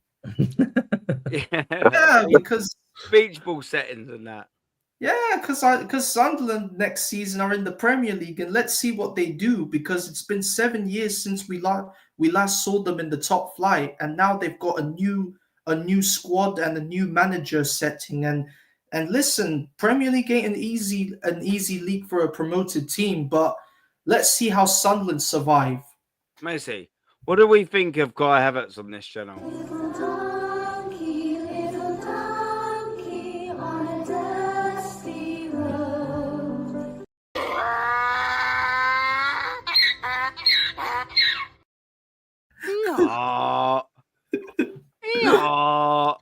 We don't like him over here. You know what I'm gonna do to Kai Havertz? I'm gonna give him I'm gonna give Kai Havertz the spinner Rooney. Yeah, well, you give him the fucking whatever Rooney, mate. As long as he don't start up for Arsenal, I don't care what Rooney he gets. Do you know what I mean? He could be Wayne Rooney. Well, I mean, maybe not the current Wayne Rooney. He's fat and he likes grannies too much. You know what I mean? Yeah, that's not for Arsenal, man. Do you know what I mean? But no, big up everyone in the chat. 166 of you still in the building. Listen to us waffle on. Absolutely world class of you, man. Richie, have you got a channel, bruv? No, man. It's the first time I've ever done anything like this. So big up. Nice one for letting me on. Yeah, man. No, I see the name, and you know it's difficult because your name doesn't correspond with the name, your whole name, usually in the chat. But when I see Richie, I kind of thought it might be you. And then when I see you come on, I obviously had no idea. And then I see the Lang, and I was like, oh, yeah, because I synced up you're a Liverpool fan with the accent. Bloody, bloody, bloody, blah. That's what it's all about, man. And I'm buzzing. And I promise you, I'm not saying this because it's to your face. I'm not saying this because there's people on the screen. I don't really care about things like that. I'm buzzing that you come on, man. That's what my call-ins on a Friday are all about. Absolutely all about, man. I don't care what football fan you are, as long as you're not a dickhead, which you clearly ain't. You're far from it. Look, do you know what I mean? Come on. Let's have a little chat. Let's talk about it. Let's talk Liverpool. Let's talk this and all that. Gianni as well, before you. It's the first time he's ever shown his face on camera. Gianni's a big supporter of my channel. What a world-class fucking legend he is, and what a privilege it is. Suj is his second time on here. And what an absolute privilege is, a great supporter of my channel. Just like Richie, you are, Macy, and everyone here is. I'm humbled and I'm buzzing that you're willing to put your face on camera and we can just have a little chin wag about football. It doesn't have to be about Arsenal. It doesn't have to be serious. It can be lighthearted. It can be whatever the fuck it goes. Do you know what I mean? I'm just happy to have a little chin wag with every single one of you world-class so-and-sos. And I appreciate the time that you've given me, man. It's 4 hours and 48 minutes. Absolute legends. I know you ain't all given that, but thank you very, very much to every single one of you on Can I the ask you panel, a quick man. question about Arsenal? Of course you can. Of course you can. How is it in the stadium in regards to Arteta? Yeah, I'll answer this. I argue with most Arsenal fans. Well, not most. That's unfair to say. I argue with Arsenal fans most weeks when I go. And I'll give you two prime examples. Raheem Sterling got subbed off in the North London derby. That we won, by the way, but he got subbed off. And I stand up where I sit in the Emirates Stadium. I'm in North Bank upper tier, yeah. And where you got like the season tickets, the boxes and the club level. You know, you got that little mini ring around there. I'm like obviously above, right above it, but I'm right at the front, so I'm literally almost right above the boxes and the I can't think what it's called, the other posh seats. I'm right above it. My seat ain't posh, by the way. But yeah, I'm right there, and I argue with people on a weekly basis. And anyways, I said Raheem Sterling's come off, and I shouted out, and I was shouted over the stadium, boo, just so someone could hear me from the Arsenal, because they can hear me from where I sit. Yeah. And I was screaming boo because Raheem Sterling went off, and I had some geezer behind me, and then another one started, then a geezer in front of me going, how dare you boo one of your own players?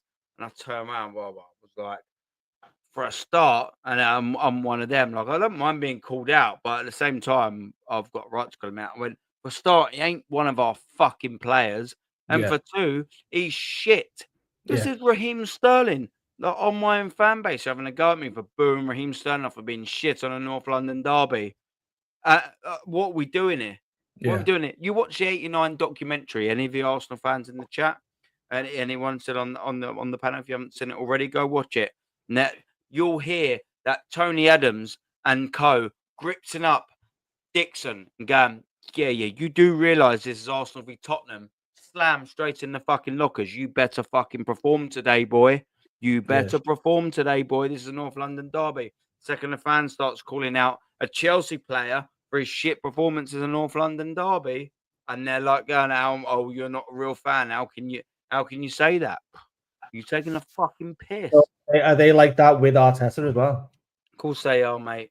Do you know what happened? And here's an insight that no one else will give you on YouTube. Well, they will, but not many of Arsenal fans have, Arsenal YouTubers have season tickets. On the 92nd minute, do you know what Arsenal fans were doing? After we failed miserably in every single fucking competition, every single one, do you know what they started belting after the 91st minute? I watched it because the big screen's right in front of me, right over there. We've got Super Mick Arteta. He knows exactly what we need. Clapped football club. Go away. Finished. Basement. No standards. We've got Super Mick Arteta. He knows exactly what. Now, people will come at me and go, yeah, but we're just supporting the team. Now, what you're doing is you're showing Mikel Arteta and you're showing the Cronkies that second 3 times in a row is fucking acceptable. Being embarrassed in the fucking Carabao Cup semi-final against Newcastle, 2-0 at home and 2-0 away is fucking acceptable. Getting to the semi-final, but we got to the semi-final. It was progress on the season before. Doesn't matter. You got taken the piss out of in that fucking semi-final as well. Semi-final times 2. We played 4 games and we got fucking taken the piss out of in 1, 2, 3, 4 games. Every single game we lost. But let's not forget. Guess what we found out? 1 second, bruv. Guess what we found out? Semi-final is not our level. It ain't. Quarter-final is our level. And guess what? Quarter-final ain't nowhere near winning anything. It isn't. It's a fact. You can't win anything winning the quarter-final. But we won the quarter-final cup against Real Madrid. What a great night that was. Who gives a fuck about that? Because guess what? Real fans like me who went to the game, and you don't have to be a real fan to go to the game. So listen to me and let me land you. We come out that stadium, and I did, and I thought, fuck me, that was a great game, wasn't it? 3-0. That was on a Wednesday, yeah? That was on a Wednesday. Thursday, I woke up, and I was like, well, I've got a bit of a sore head because I've drank too much. But fuck me, last night was good. Friday, I couldn't give a shit about the Real Madrid game. Couldn't give a toss. Because guess what? We lived in the moment on Wednesday. We had Thursday to digest and go. Bang, that was excellent. Friday, who gives a shit? Who cares? And Who then you cares? drew against Brentford, wasn't it? It's Christmas. It's almost like I live it almost like Christmas. You got fucking Christmas Eve, the game before, and you're like, oh yeah, buzzing. You got Christmas Day, the game, and then you got Boxing Day. But then the 28th or 27th, who gives a fuck about December the 27th? No one gives a fuck about December the 27th. Yeah. And that's what like a football match should be. When you win a game, that's cool. If you've had a really good result, it's Christmas Day on the day, buzzing. If you've had a really good result, it's Boxing Day the day before. But on the 27th of December, who gives a fuck? Who cares? Who cares about it? And that's what Arsenal fans, they'll live up and go, oh yeah, but do you remember when we beat Real Madrid? Yeah, I also remember when we beat Barcelona 2-1 when David Villa scored. And then obviously our Shavin scored that last goal. I remember that. Did we progress in that round? No.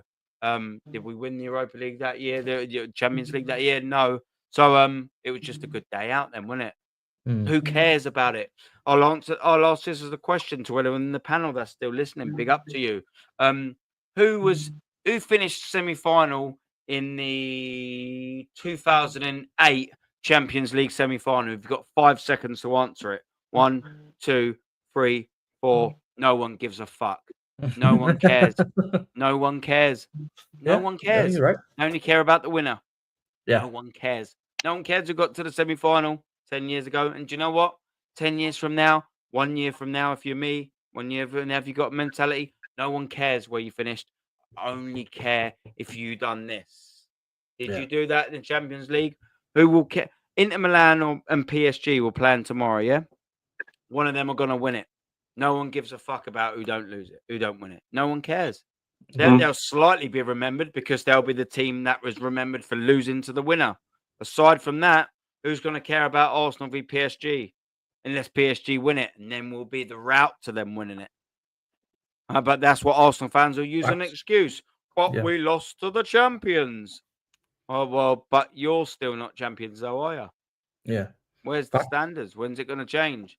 But these Arsenal fans are going, oh, yes, progression. So last season, we got into the quarterfinal, and now next season, we got into the semi-final. So automatically, these guys think, well, then quarterfinal, semi-final. So next year, we're guaranteed a final, apparently. Guaranteed a final, apparently. No. Because I'll disprove that logic.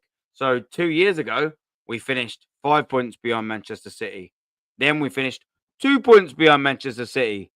This year, we finished 10 points behind Liverpool. It doesn't work like that, does it? Unfortunately, you've got to be good enough to win it. And you know what?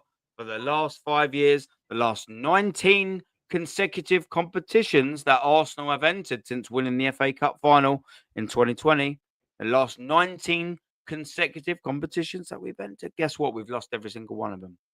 We're on a 19 winning, well, not a 19 streak of failure. Sorry. 19 competitions Arsenal have entered since we last won that FA Cup, and 19 competitions we have failed.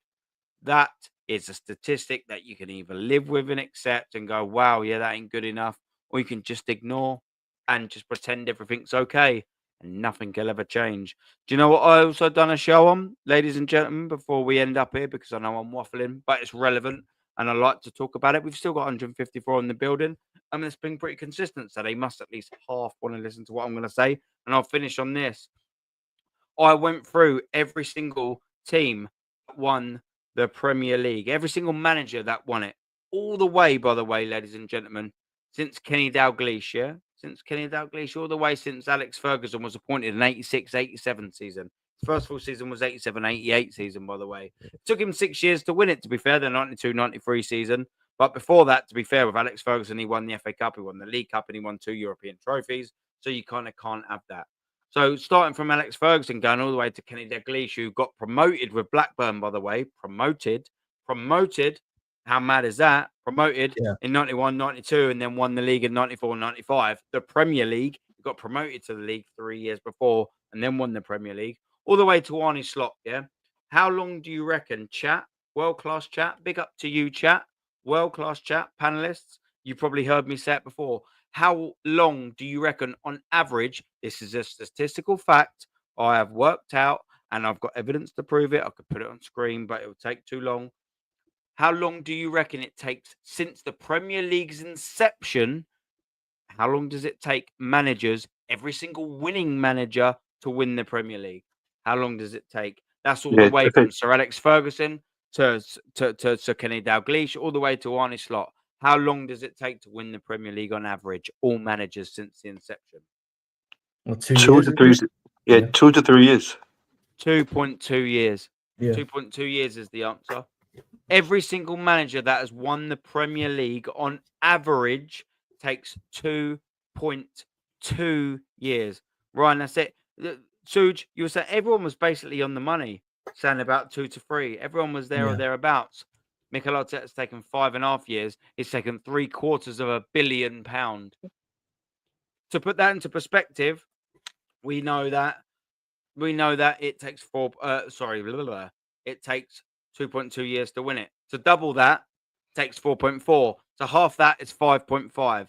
So actually, it takes Mikel Arteta more than double the time, and then half of that as well. Unless your name's Arne Slot and you win it in your first season. So go figure. Yeah, unless your name's Arne Slot. Do you want me to read off? Do you want me to reel off everyone else who's won it in their first season, by the way?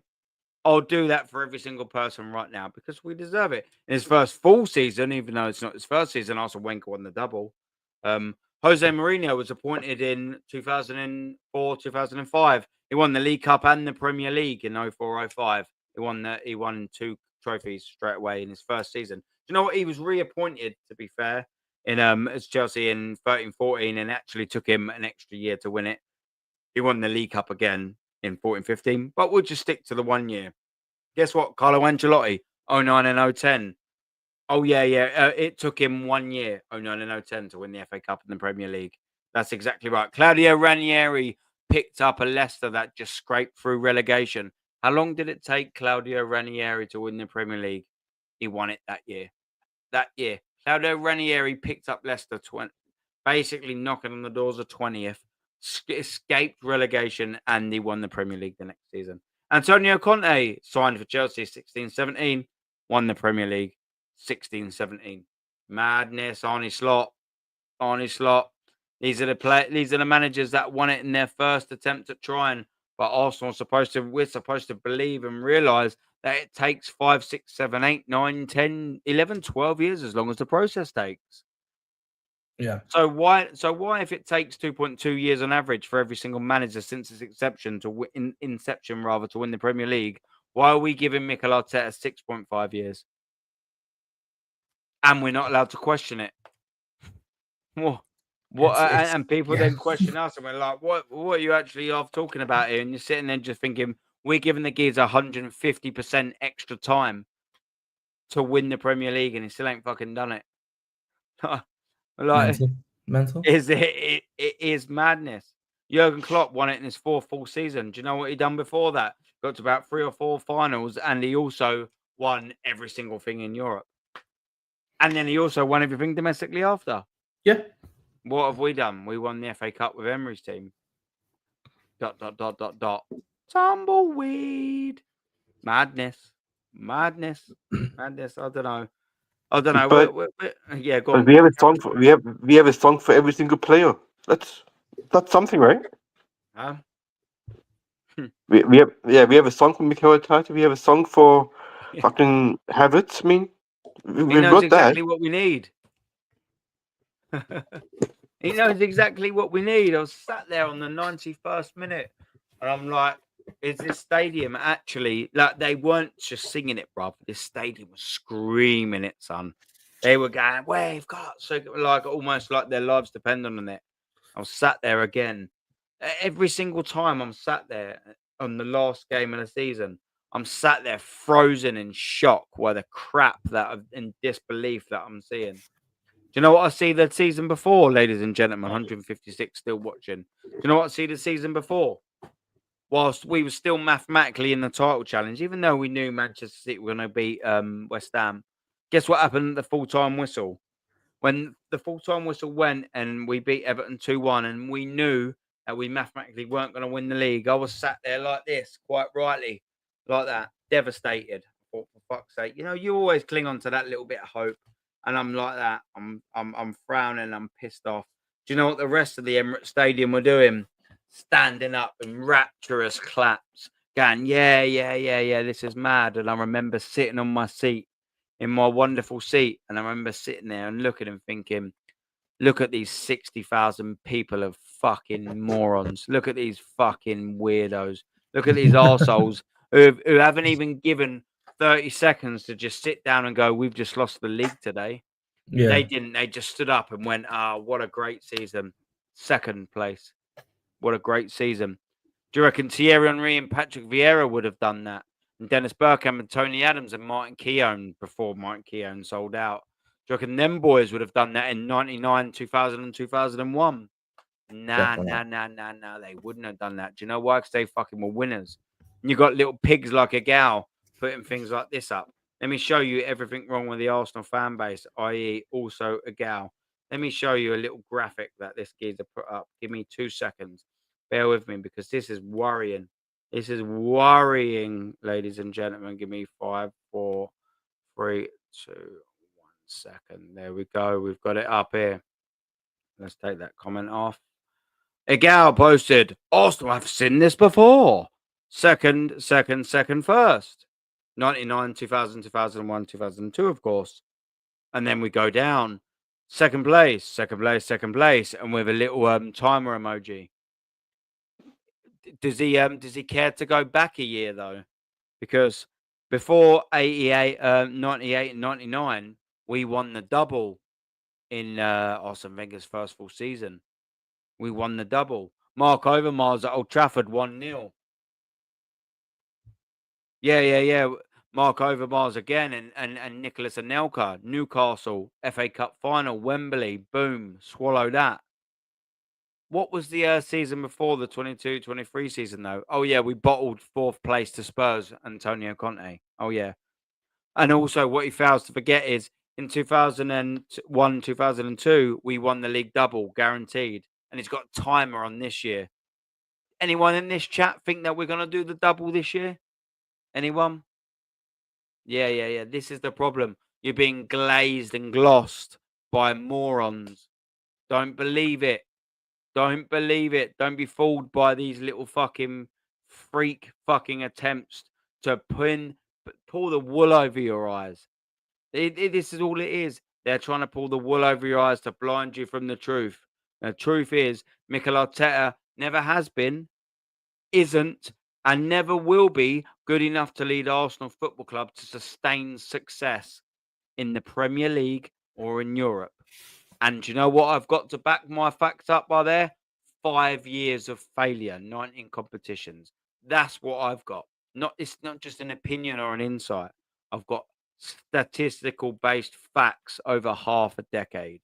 Not good enough, ladies and gentlemen. Worrying.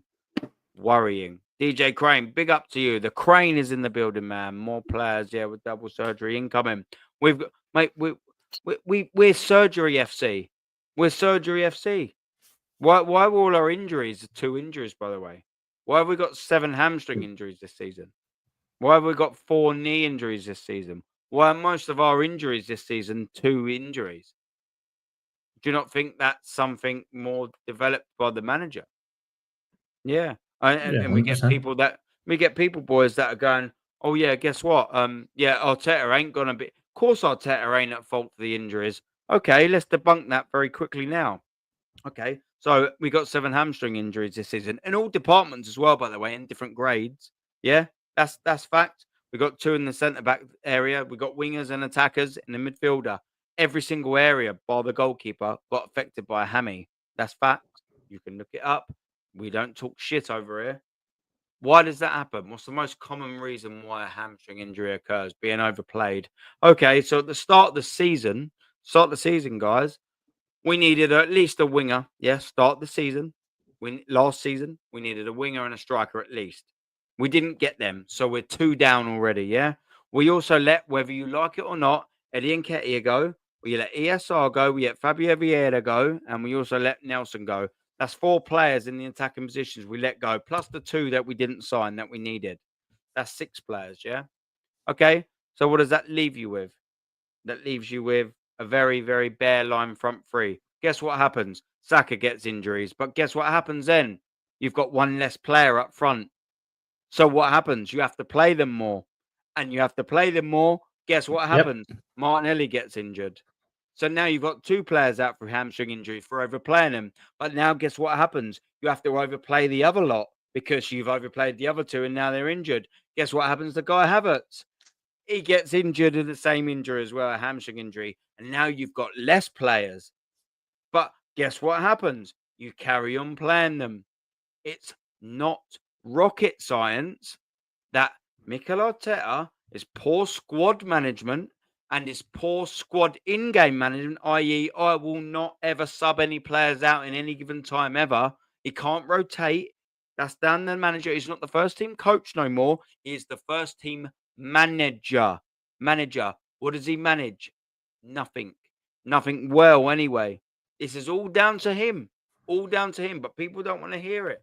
They're like, oh, it's just been unprecedented season of injuries. No, it hasn't. It's just been an unprecedented series of inept, spastic mistakes by a manager that doesn't deserve to be an elite football club, let alone my beloved Arsenal. Facts. There's no accountability. That's there. Yeah. Yes. Yeah. Do you know what I mean? I'll take a couple more of these things we got. Big up, Geezer. If the dog can't even take it. Even the fucking dog can't even take it. So even he's had enough. I've had enough. The dog's had enough. We've all had enough. I don't know, man. Like Ryan G, big up to you, man. Do you think Max down when we get game time next season? The only reason he didn't get game time this season is because the Premier League wouldn't permit it. Because you have to be 15 and I think turn 16 or turn 15 or something like that in that season. Max Damon, unfortunately, didn't meet that sort of criteria. But he will do next season. And do I trust Mikel Arteta to manage him? No. I just hope that he's that much of a special player that he forces Mikel Arteta's hands, because Mikel Arteta, he there's a reason why Chido Obi Martins went to Manchester United and heaven, because he doesn't give clear pathways to youngsters. No matter how much he says he does, he doesn't. Otherwise, they wouldn't leave, would they? And the only reason you could say, oh, yeah, but what about MLS? He fell into that. What about Nwaneri? Fell into that. Come on. What are we doing here? Big up, Nick. Gents, final words before we wrap up? Anyone got anything to say? And then we're going to wrap up. No, man, I'm good. Yeah. Big up chat. Big up everybody. Yeah. Is there anyone live that we like? Is there anyone live that we like? Let's have a little... Let's have a little goosey. Who can we redirect to? Let's have a little fucking double gooseberry before we. I have something to say. Go on, Macy. Come on. I have something to say, Mr. Aaron. Come on. It's not football. It's I just found out. Is it WWF? Yep, I'm afraid so, Aaron, my man. But you're it's good, not man. Come on. Not a personal one, but John Cena and Logan Paul are teaming up for the very first time. I love you, Macy, man. I know. Like, who would have thought John Cena and Logan Paul teaming up together? Like nobody thought this would happen. Yeah, I mean, I don't know too much about sort of that anyway. However, one thing I will say is I used to fucking love Triple H and Stone Cold and fucking all of that shit back in the day, man. That is proper WF to me. Is Northside still live? Yeah, Northside's live. Yeah, he's still talking about Igal and the excuses that he's coming up with, and Northside is absolutely cooking him. And big up Northside. Keep going. Let's all go to Northside. Listen, big up everyone in the chat. First class for being here. Aaron Raid. We'll go over to Newcastle. We'll go to Newcastle. I'm sure at some stage next season. But what we'll do now is we'll go to Northside. Big up to Suge. Big up to Rich. Big up to everyone that's been here. Big up to Macy. What a legend of a chat you've been, man. First class. Let's leave. But we've got Super Mick Arteta. Tell me, how do I have his babies? That's exactly what we do. Roberto Di Matteo, mate. Lee, Arteta out.